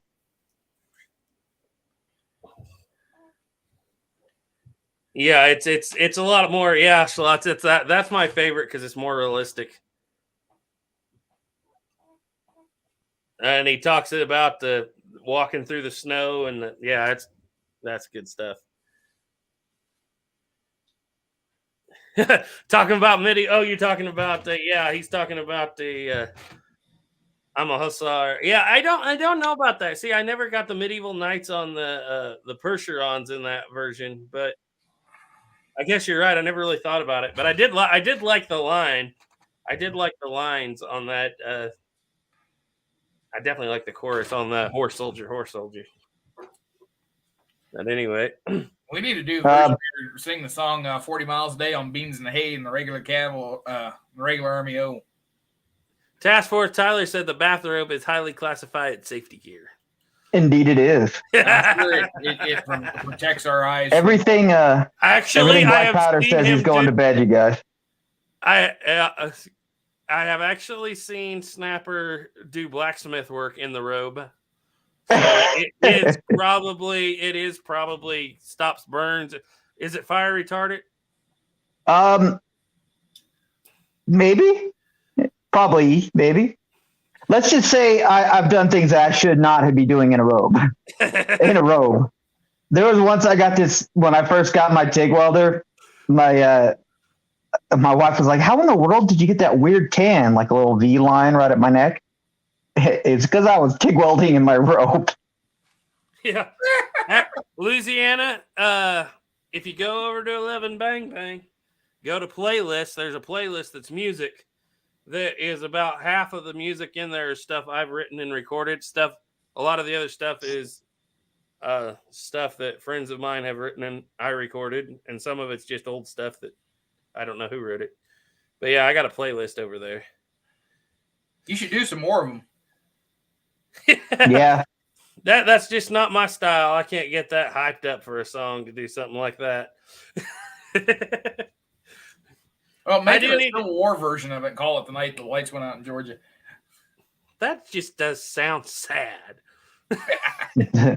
Hey, Jersey Red's in. Yep. Evening. One of these days we're going to shut it down, but I'm going to go and still fine if you guys are. Yeah, I'm doing good. People.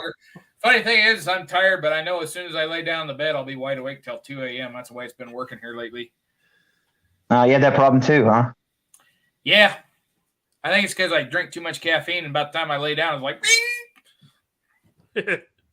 been in the shop in PJs and flip-flops? Yeah. Yep.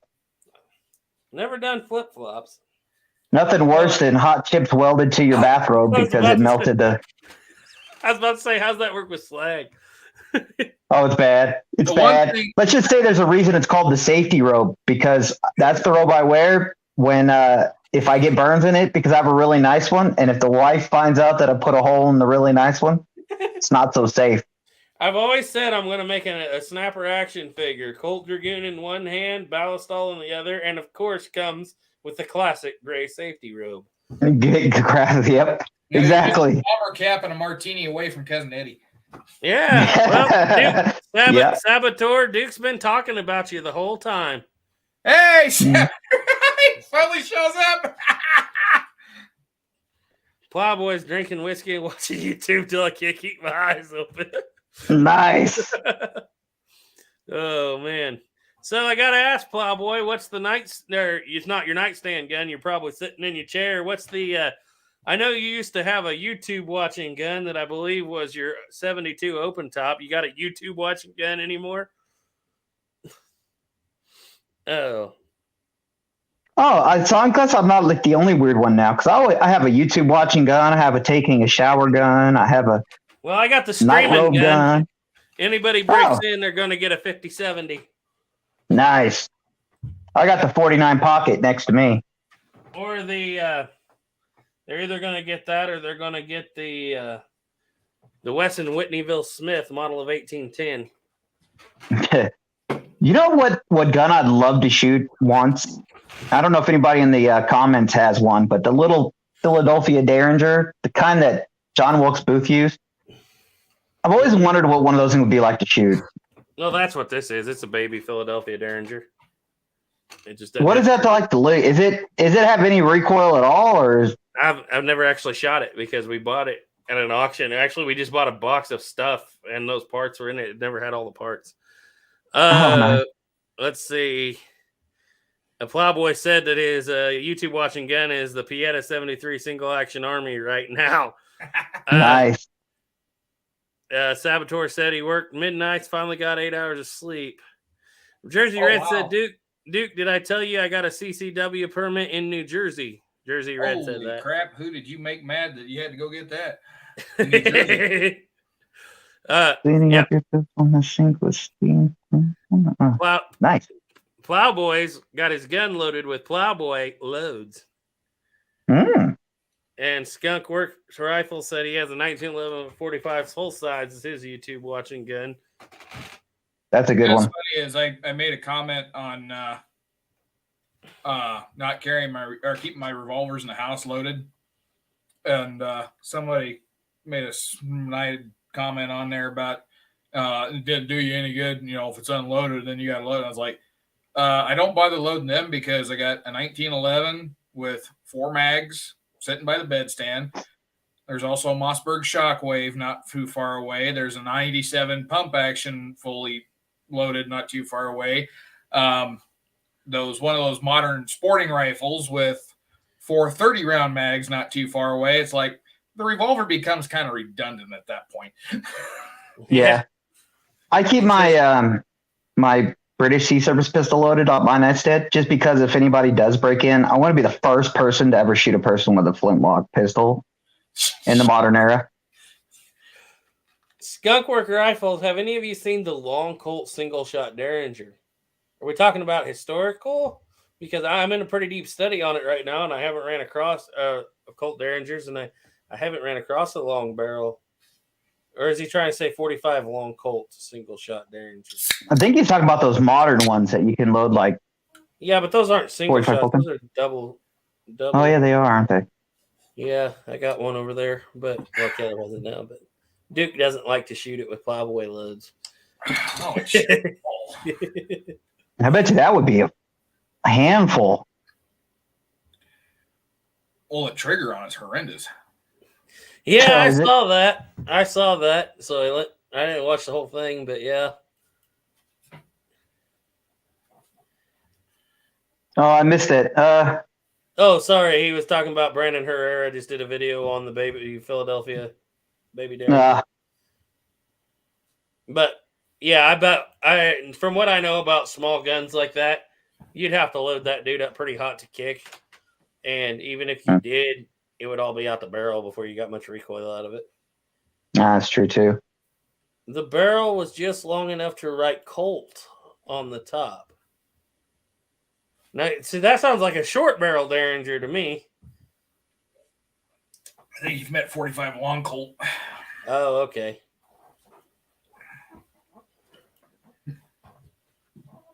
I sure will, Oregon Outback. I sure will. That's what Plowboy said. I'll probably burn the house down if I light it off with a black powder around the sky. Yeah.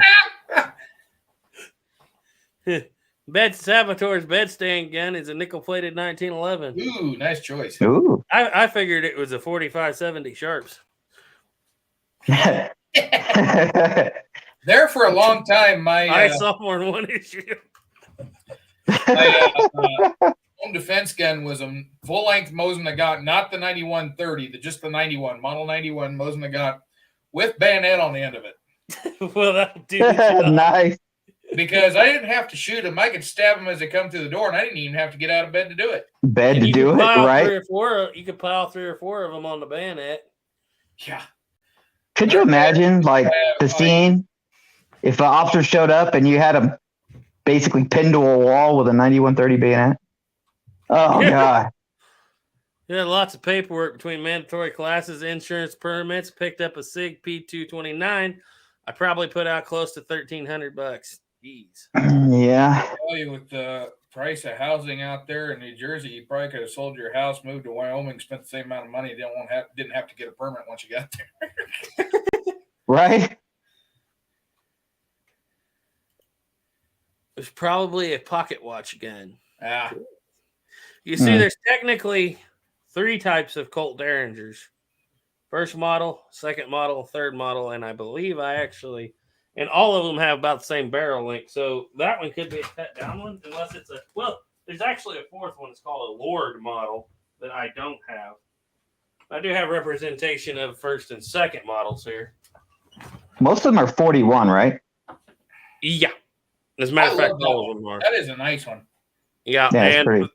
This is the second model. The only difference between this and the first model is the first model is all steel, no wood grip. That's a steel grip. The third one is the Thur model, and the barrel flips sideways, and it's a brass frame. It's not as pretty. This one's kind of cool though because I like to say that it's Colt. You always pull back on the revolvers to release the cylinder. This is technically the first swing out cylinder gun that you pull back on the button and it swings, even if it's not a cylinder.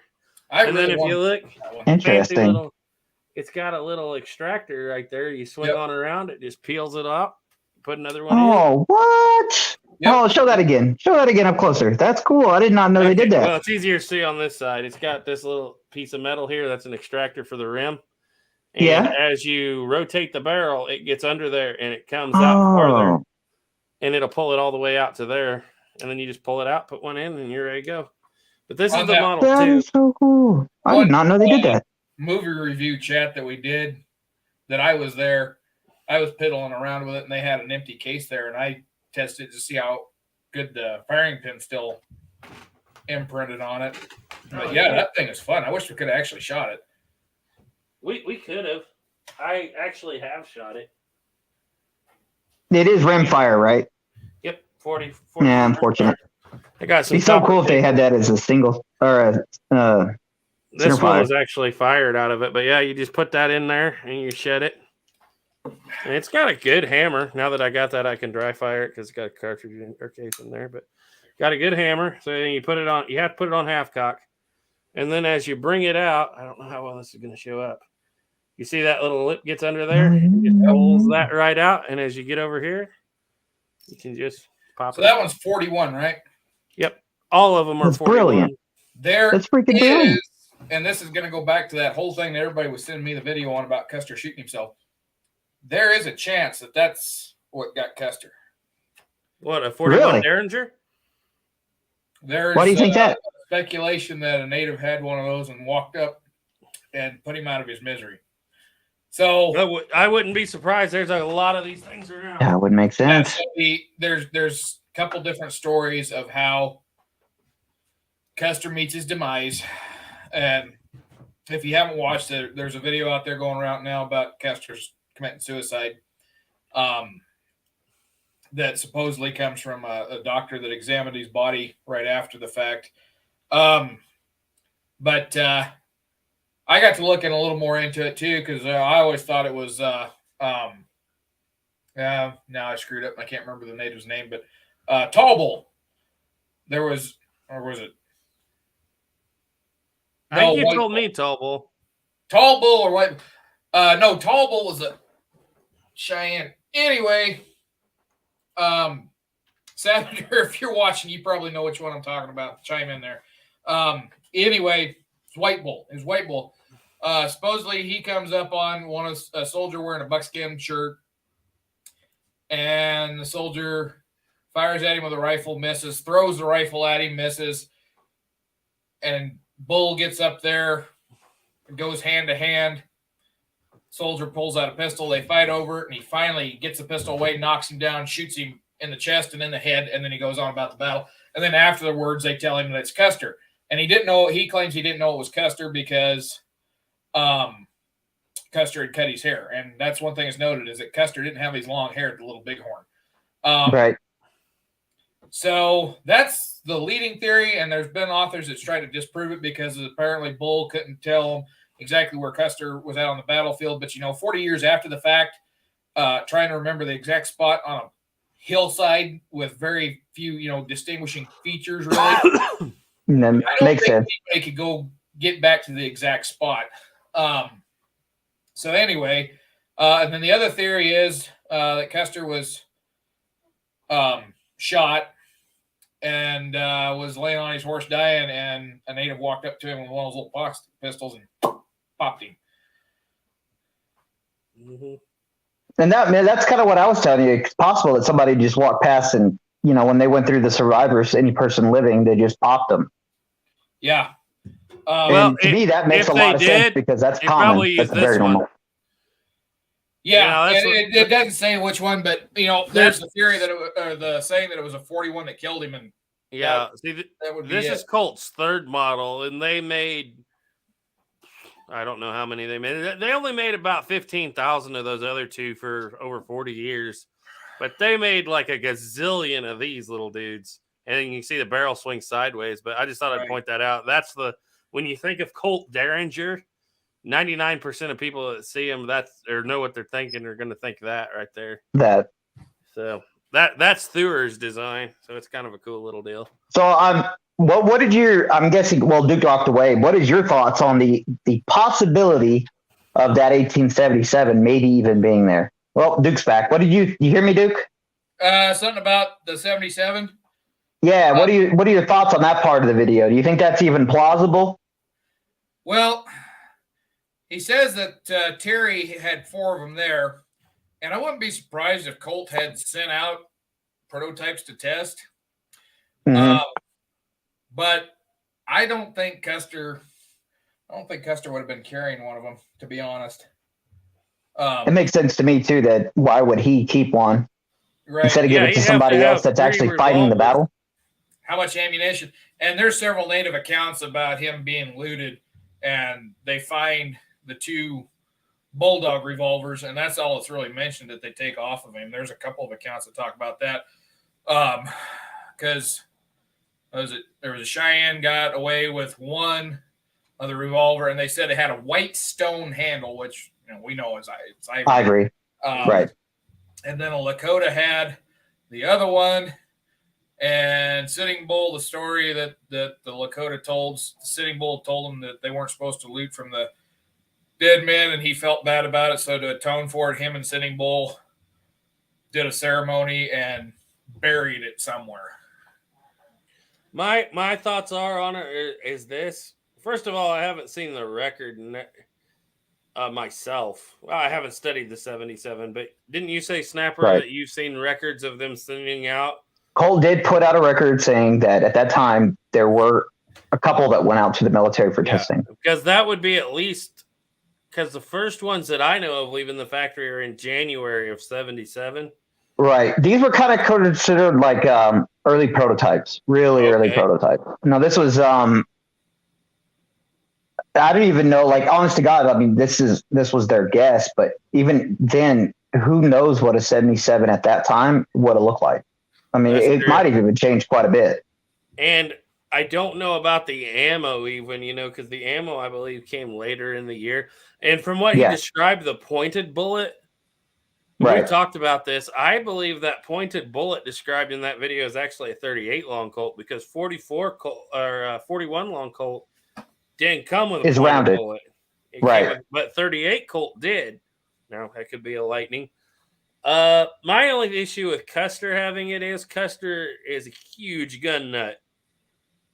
He studies guns. He writes advertisements for guns. If he likes a gun, I don't see him taking a gun he hasn't tested into battle. I mean, look at the armament he took in. He took a Remington rolling block rifle that he was very familiar with. He knew and he loved, and he took double action revolvers that he was very familiar with and knew and loved, supposedly. And trusted, Maybe he grabbed it up and tried to take it into battle, but it just doesn't seem like a guy like him that's such a gun nut would try to take an untested gun into what he thought meant a battle. That's just my thoughts. I don't know. If that is a great opinion, and I would 100% agree with that. If those guns somehow were there, if he trusted his other guns, he wouldn't have brought that. There's no way. You would not bring a gun like that. Even if you've played with it a lot, you would go to what you trust when it comes to your life. Yeah. And I mean, who knows if he even thought that, being his rank and his position, if he even thought he was technically going to be really in the fight. But the idea of it is you never know, so you don't take any chances. And I could see that it could have been with them somewhere, handed out to different people, maybe. And maybe being him a gun nut, he bought it, he had it, but not with him that day on the battle. I mean, there's a lot that could be a possibility. I mean, what happened to what happened to Custer's horse, saddlebags, all the stuff he had? Where's all that stuff? I'm guessing it was all looted, right? What happened to his rolling block is a good question too, because that's never been recovered that I know of. No. And, so if you go off the natives account, that means right now there's a gun buried somewhere on the Custer battlefield. Well, they didn't say that it was buried directly on the battlefield. It was buried somewhere on the Little Bighorn after the battle. After the fact, yeah. So that means it's most likely still there. That's kind of crazy to think. They're right now under the dirt. South after that, because the reason why they were going to try to wipe out Reno and Benteen, and the reason they gave up is because they realized Terry and Gibbon were not too far away, so they decided to get the heck out of there while they could. Right. And Crook would have kept coming up from the south, even though Custer got wiped out, that would have been probably the end of it with Terry and Gibbon and Crook coming in. I don't think they'd have got away. Yeah, and that makes sense too. Like get going while the getting is good. But it's crazy to think that Custer's gun, most likely right now, is buried in a shallow hole somewhere in that area. That's kind of cool. And like you said, everybody always talks about his pistols. I would always be more interested in finding out where that custom-made rolling block went. Because, that wasn't just any rolling block. That was his rolling block that he had made up for him. Larry Potterfield has actually made a copy of it. And it's the craziest. I mean, it's a big bull barrel Remington. And that's the one thing. It wasn't 50-70, Duke? Yeah. Remember? Yeah, that's a big. Obviously, he intended to shoot some buffalo up there while he was there. Obviously, I had to have. But I am more interested in that than anything. Of course, I would love to see if he had a 77. I'd love to find that. Right. If it could be proved, I would be more tickled. I'd be tickled pink to find out there's some more, as you say, history made through the barrel of a Colt. Right? Yeah, that was actually probably one of my favorite things I came up with. I was like, that's a pretty good one. You got a lot of ground to cover on that series. I thought that's very interesting. History through the barrel of a Colt. You need to do the by all means. Shot.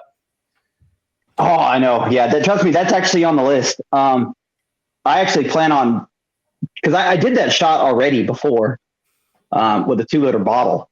And if I could hit a 2-liter bottle doing it pretty easily, I think that, it's an easy shot. I don't think that it might have been you've been there, right?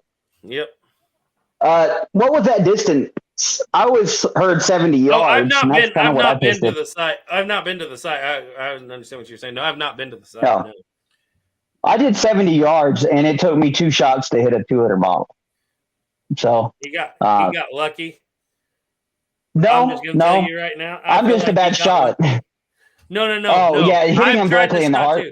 He was already losing his eyesight. Oh, yeah. And those guns shoot high. He aimed, Tut stood sideways. He aimed low, like at the belt, at a thin target at the range that he was at, and got lucky. It went under the armpit and out the other armpit. He got lucky. I'm sorry. Yeah. He's a great, don't get me wrong, he's a great shot, but I think he got really lucky there. Well, the thing about it, too, at 70 yards, realistically, if you're a perfect shot and you hit that thing in a stationary target, like an actual gun mount, how many times are you going to hit in an area big enough to hit a heart? Yep. And it's not going to happen. Everybody talks about when you do the shot, you have to make something the size of the heart because they're like, obviously he aimed at the heart and hit the heart. No, there's no way. He aimed at the person and got hit it. Sideways and got him under the armpit. So, yeah. I don't think you could, even having an arrest at 70 yards, I don't think you could even, keep a grouping the size of a heart, period. So that means that no matter how good you are, that doesn't mean you're going to hit that spot. Mike Bellamy did it at 70 yards, and he got not the best grouping, but he did it. You'll get a grouping. I think you would get within a 6-inch to 8-inch grouping at 70 yards. It's kind of what I've noticed, a 6 to 8-inch grouping. And I'm not saying it's impossible by any means, because I could hit a 2-liter bottle of water, pretty easily. But hitting directly in the heart, I think he was lucky. I don't think it was too hard for him to hit him, though. Human-sized target, especially if I could hit a 2-liter bottle, human-sized target would be pretty easy. Well, I'm actually surprised he didn't get hit, honestly. There's an 1855 documented account in a Kansas City newspaper when Kansas City was brand new at the time. Like, I can't even believe they had a newspaper. But they talked about how that James Butler Haycock, or William Haycock as he was going at the time, could take a Colt Dragoon revolver and shoot an oyster shell at 100 yards. Wow. I don't know how you see an oyster shell at 100 yards, but, it was well recorded. He could do that.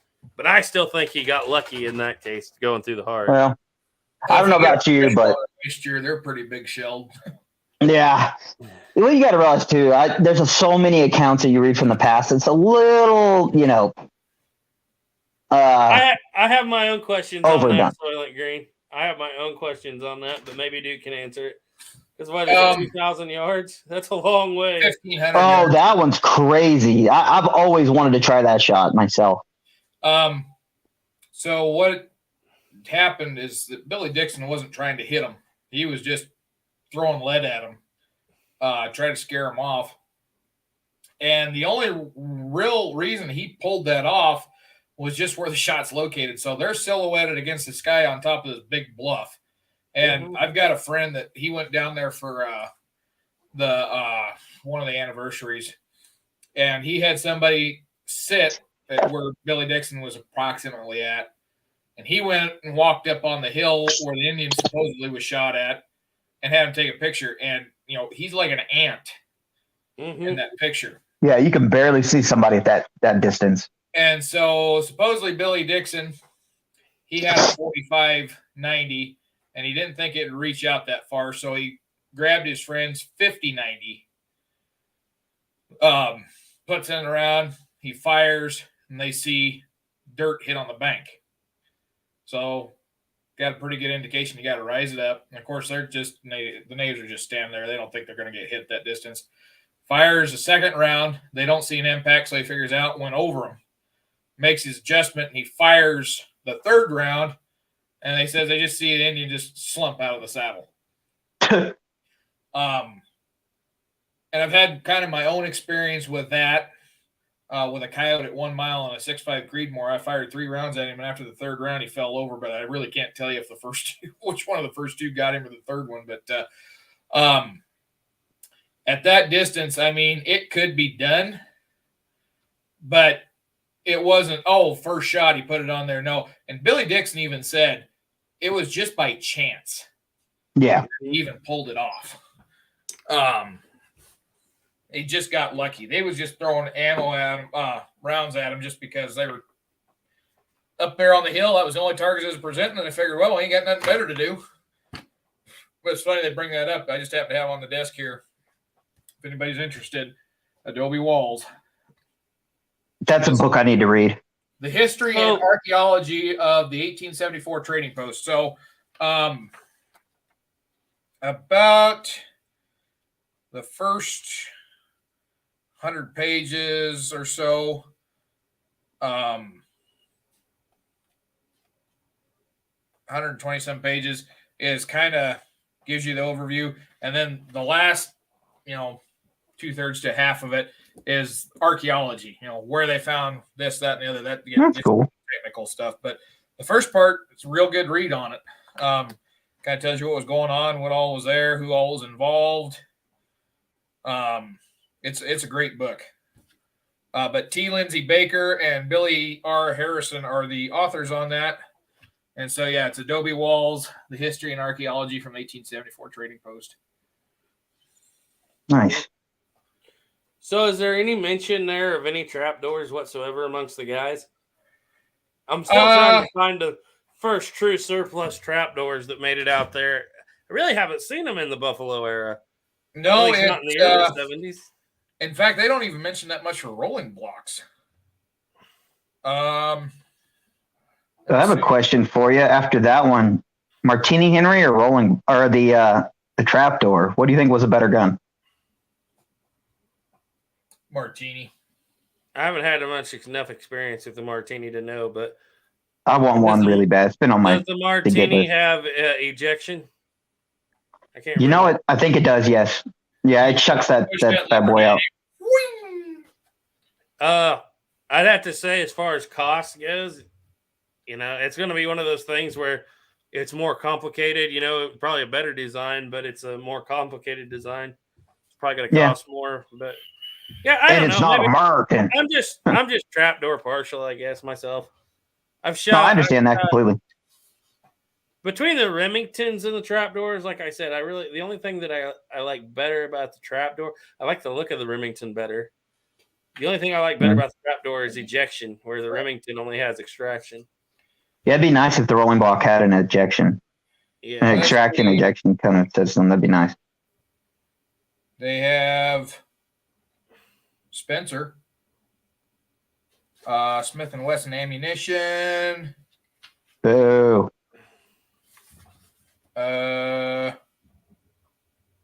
Let's see. Are you still out there, Caleb? Or not Caleb, but Ethan? You still out there, Ethan? I don't think he's out there anymore. Let's see what they got for Remington. Remington ammunition. Remington revolver. Oh boy, Remington revolvers at the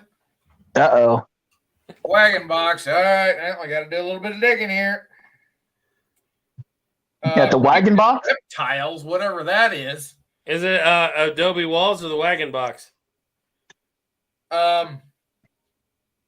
This is Adobe Walls. Okay. So pretty soon you're going to hear Remington people saying that Billy Dixon shot with the Remington revolver. No, I was just talking about all the stuff they had listed in here. I said Remington ammunition. Revolvers is its own little category. It's not actually a Remington revolver. So they don't mention the rolling block. That's what I was looking for was rolling blocks. Rifles. They did mention percussion caps quite a bit. The Spencer and the Sharps is mentioned, but it does not mention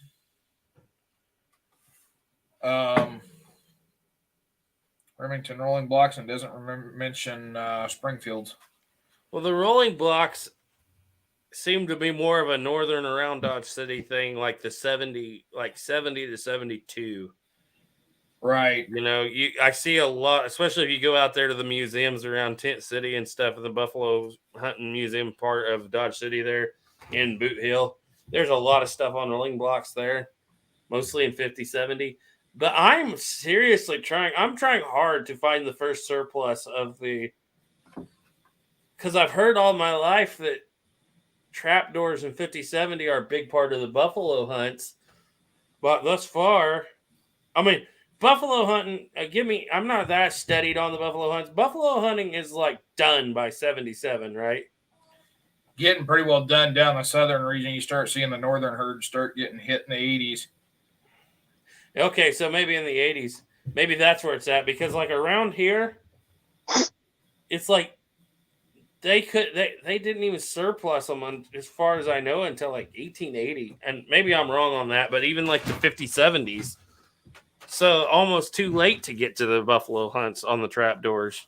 Except for Buffalo Bill, who made his famous. And maybe everybody's thinking about that because he basically stole his from the Army. Okay, here we go. This is firearms ammunition that they found at Adobe Walls. So for cartridges, 44 Henry rimfire, 44 Smith & Wesson American CF centerfire, 4477 centerfire. So that's a Sharps bottleneck. Wait, 4477 is in a Remington too. Yeah. But no Remington rifles. Because 4477 is identical. The exact same case as 43 Spanish. Just has a little bit lighter bullet. 4490 centerfire, 45 Colt centerfire.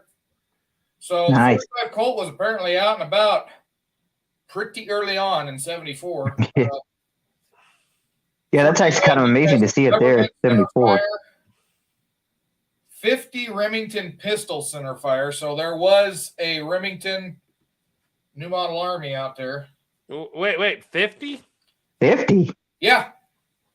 Oh, wait, no, that's for the rolling block pistol. I was about to say that's for the single shot rolling block pistol. What am I thinking? Yeah. Well, technically that's Remington Army. The 50-70 U.S. government centerfire, 50-90, 50-70 or 50-90, 56-56 Spencer. There's a cache of 50-70 U.S. government centerfire. Okay, let's see. Then they got 32 long, 44 Colt, 44 Evans short. Okay. So the first ones I went off there was cartridges. These are the cases. So 32 long, 44 Colt, 44 Evans, 44 Henry, 44 long, 44 Smith & Wesson American, 4477. And these are the spent cases. 4477 or 90, 4490, 45 Colt, 4570 U.S. government. Boy, I'd love to go pick up some of that brass. Right. 4570 Van Schoot, 50 Remington pistol. And whoever had that, they fired 3 at one spot and 2 at the other. 50 U.S. government, 5070 or 5090, 5090, 5650, 5652, and 5656. And then they've got cartridge wallpaper for 50. And for primers, they got Benet, 1, and Burden. Holy crap, most of them were Burden. That would make sense for that time period to be Burden. Yeah, and then they found quite a few percussion caps. Huh. So, well, yeah, I would figure at 74 there would be quite a bit of. So for the 50 Remington pistol, they say for the model 1871 Army pistol. So that would be the rolling block. Yeah, the rolling block pistol. Rolling block pistol. And let's see, what's this footnote for number 2? The 44 Evans. Supposedly Evans wasn't introduced until 1875, but they got it at Adobe Walls in 74. Unless somebody was out there shooting after the fact. Holy crap, Samuel Colt showed up to the chat. Ah! Is that you? Is that you that lives by a train there, Duke? Yep, everywhere I live, there's only one place in the world I've lived that I didn't have a dadgum train close by, and that was Dupree. I had the coyotes and the cows to make up for it. Yeah. But yeah, this book's got a lot of good info on it. It's got some pictures of some of the cartridges and stuff. And I love that when they actually tell you about excavations information of where it was found, what they found. That's pretty cool. Oh, and they found a cache of 50 caliber cartridges. That's cool. 50 was still should have been predominant at the time. Yeah. I think I've asked you this before, Duke, but what do you think actually happened to a lot of the guns from the Little Bighorn?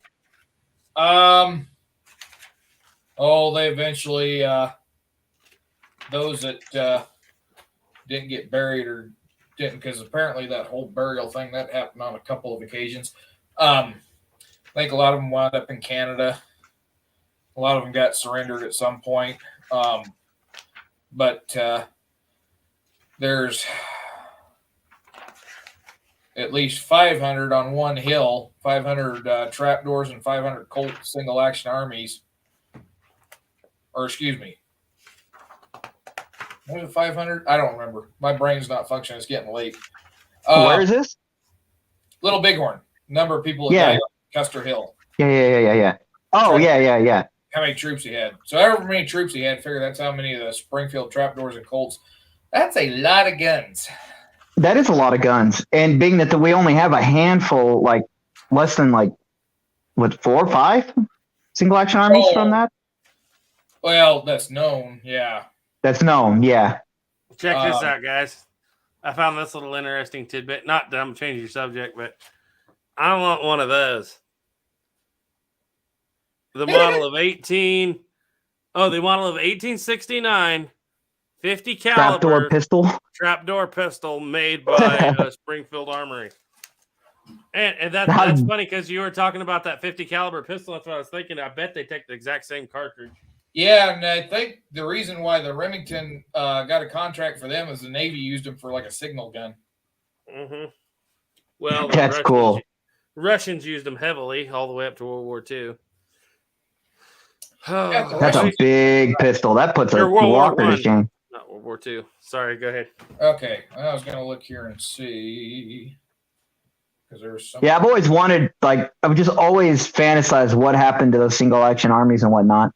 I always had this feeling, I don't know if it's true, but if you could go through the homes of people who live in that area or related to people that were there, that those single action armies might be in the rafters somewhere hidden per family, like it's a secret heirloom. Right. But the thing about it too is they're worth so much money now that it would be weird to me to think that so many people would still hold on to them, that they got to be lost.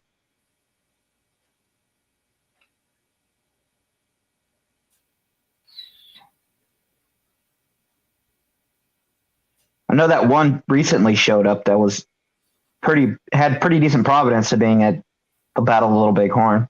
Right. And it sold for stupid money. Yeah, and that big auction that Custer's supposed revolver sold at. And I got yeah. somebody, and somebody told me, says, don't put any store in anything that particular auction was selling. They had a lot of guns that come from Little Bighorn. Yeah, Chris. And not guns off of soldiers. These were guns that natives had at the Little Bighorn. Natives had? Yeah. Yeah, that's something I still don't even see that often, is native guns from the Little Bighorn. Guess I'm just not looking that much, but I don't see it that often. The thing that got me on that auction is there was a lot of Winchester 73s. They've only been able to verify that there were 8 Winchester 73s at Little Bighorn. Oh, well, you know how this world works. Every gun that, you know how it works. Yeah. Every gun at a gun auction, you're going to find a million Billy the Kids or Jesse the Jameses personal guns. Any person who had a gun that's old. I've seen Adolf Hitler's sword twice. In 2 different pawn shops, 2 different gun shows. Yeah, it's crazy. Yeah, it's kind of like that Spencer that was carried in the Civil War. Oh yeah, at our gun store. Yeah. Yeah. I didn't want to say nothing. An 1865 Spencer. It was. Oh yeah. Might have been carried was it now? Kansas, but not during the Civil War. Yeah. Yeah, I was trying to see if they actually do mention, because now that I seen revolvers on there, it's like, I wonder if anybody had a Remington there. Yeah. But I don't think they did, because I didn't see anything referencing Remington ammo besides that 50. That's a good question. Was the 1875 chambered in 45 Colt? Well, it wouldn't have been the 1875 yet. That's what am I thinking? Yeah. Yeah. No. Cool to think the 45 Colt's there, though. I mean, that's 1 year. So what are the Remington conversions chambered in? 44 Colt? No, 46 Remington. 46 Remington, okay. Yeah, they had their Remington own in my life. Their own proprietary cartridge here for a long time. Because I was gonna say, I don't think they converted them over to any of the 44s, because the Remington bore was a little bit bigger actually than the Colt bore. So that's why they went to the 46 Remington. But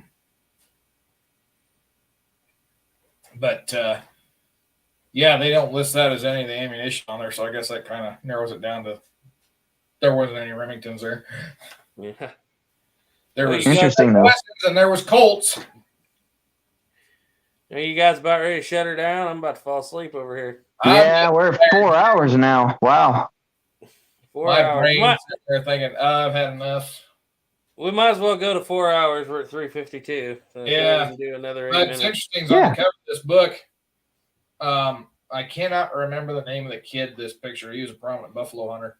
But in his hand, he's got a Sharps with a full stock. That is a Civil War conversion with a full stock on it. And then on his belt, he's got what looks to be an 1860 Army, and more likely is an 1860 Army conversion. Yeah, it looks like he's got a Green River knife. And yeah. No, that's actually, I think that's a sharpening steel. Yeah. No, it might be a Green River knife.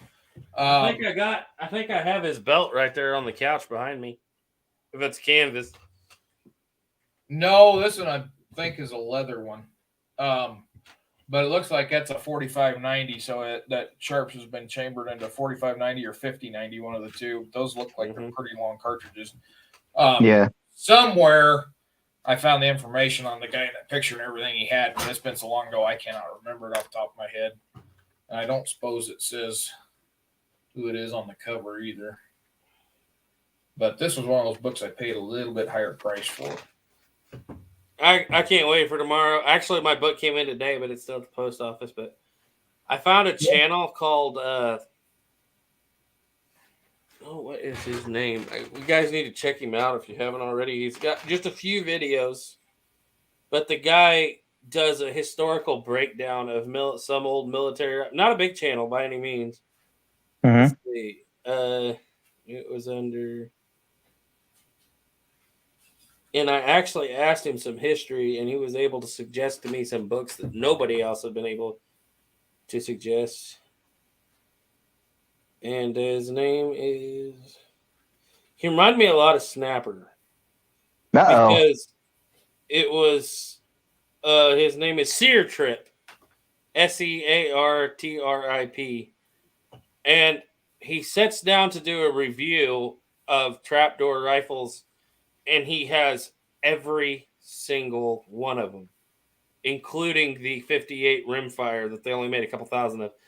But I should have known, because when he sits on his box in his attic to do this review, he has a Sopwith camel tail cut out on one side of him and a Fokker DR1 tail cut out on the other side of him. The other side of him? Yeah, and I'm like, okay, this guy's for real. And he does like an hour and a half, goes through all the different variants. And he just was really good. So I got to looking at his other stuff, and he reviews like phonographs from like 1810, the old cranked up. Yeah. His name is Sear Trip, and he does a lot of rifle stuff. But it's like I'm trying. I gotta check that out. Yeah. And he was able to, because I was like, I can find no information on the pre-1873 trapdoors. And he gave me a list of like 5 books, and none of them were very expensive. All of them were over 300 pages. I was like, why has nobody else? You can't find these just by looking on Google. And you should text me those. And okay, yeah. Yeah, me too, please. His last videos were like on the Grotto March, World War I records, Ukrainian folk songs of 1878, a history of all U.S. bayonets. He's got even like the trowel bayonets. He's got the ramrod bayonets. So he's a serious dude. A history of United States slings. And he's not a big channel at all. Norwegian military history, Danish military history, Belgium World War II history. And he looks like he's only got 39 videos, and he's got 300 subscribers. The dude's knowledge should have him 10,000. But yeah, it's insane. Yeah. Sear Trip. When this is over, man, please text me that. I want to check out his channel. I'll definitely subscribe. Yeah. Duke, the books he sent me was the 2 main ones were... Let me find it here. And I had never even heard of these books, and they're huge books that are like really important to military history. Where did I leave it? Okay, I left the list here.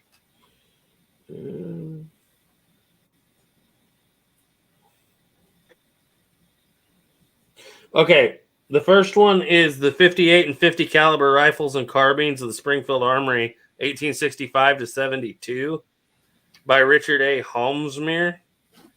The second one is more 4570 Springfield, 73 to 1895, the uncommon, the scarce, and the rare. The third book is more 4570 Springfields from 1873 to 93.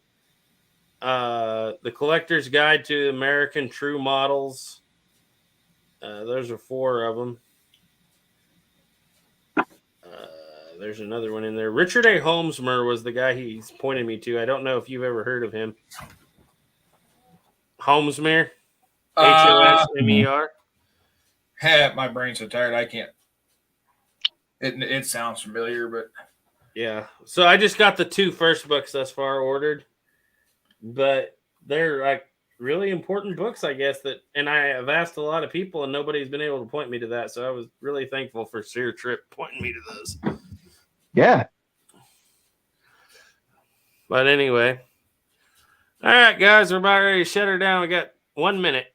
We're going to hit 4 hours, and we're going to kill it. We're not going to do Duke and go to 6 hours. How many people are in the chat are actually watching at the moment? 33. Wow. I don't know. Probably not too well. There's probably a few on my channel still. Soylent said that that guy's probably got 50-70 or 50-90. He's right. 45-90 came out in 77. The only other thing it could be is 44-90. But if I remember right, that's a bottleneck, and those are straight wall. So it's either 50-70 or 50-90. By land and by sea. Thanks for that. Coupled with the 2 books by Albert Frasca. Let me write that down right quick before I lose it, because I might need those if those are on the trapdoors. I'm collecting everything I can find on trapdoors. But yeah, Gary, you guys still in the? Just take a screenshot of that list and send to me if you would. Okay. For all you guys still out there watching, man, thank you guys so much. This is cool. Yeah. Not very often that we do these long ones. No. Especially when today was just a random, hey, you want to go? Yeah, sure, let's do it right now. Yeah. Holy cow. By land and by sea, those books are over $400. Woo! $200 each for the set. But it looks like they're really nice big books. They're hardcover. They're gold. Ooh. 4570 Springfield. He's laughing. Yeah, he just pointed that out to me. Yeah, very good. Well, I might still have to get them once I get there. Books. Yep, I've paid $300. Actually, my brother paid $380 for that white. I think it's $300 for that 1851-61 Navies and their conversions. Yeah, it's I'd be buying a gun safe and then putting those expensive books in that thing. The books of the inside of a little fireproof safe, inside of the big gun safe. Oh, okay. Yeah. All right, guys, we're going to shut it down. Thank you very much. Don't forget to tune in this weekend to 11 Bang Bang Reload show, where it will be Ethan from I Love Muzzle Loading and Ethan from 11 Bang Bang going at it head to head. 2 Ethans crossed in one stream. Very dangerous. You never cross streams. You know, you've seen that on Ghostbusters. Yeah. You never cross 2 Ethans. I'm pretty sure they said something about that. Yep. All right. Thank you all for watching. We've done 4 hours. Thank you all for coming out. We'll talk to you later. Bye. Bye. Adios.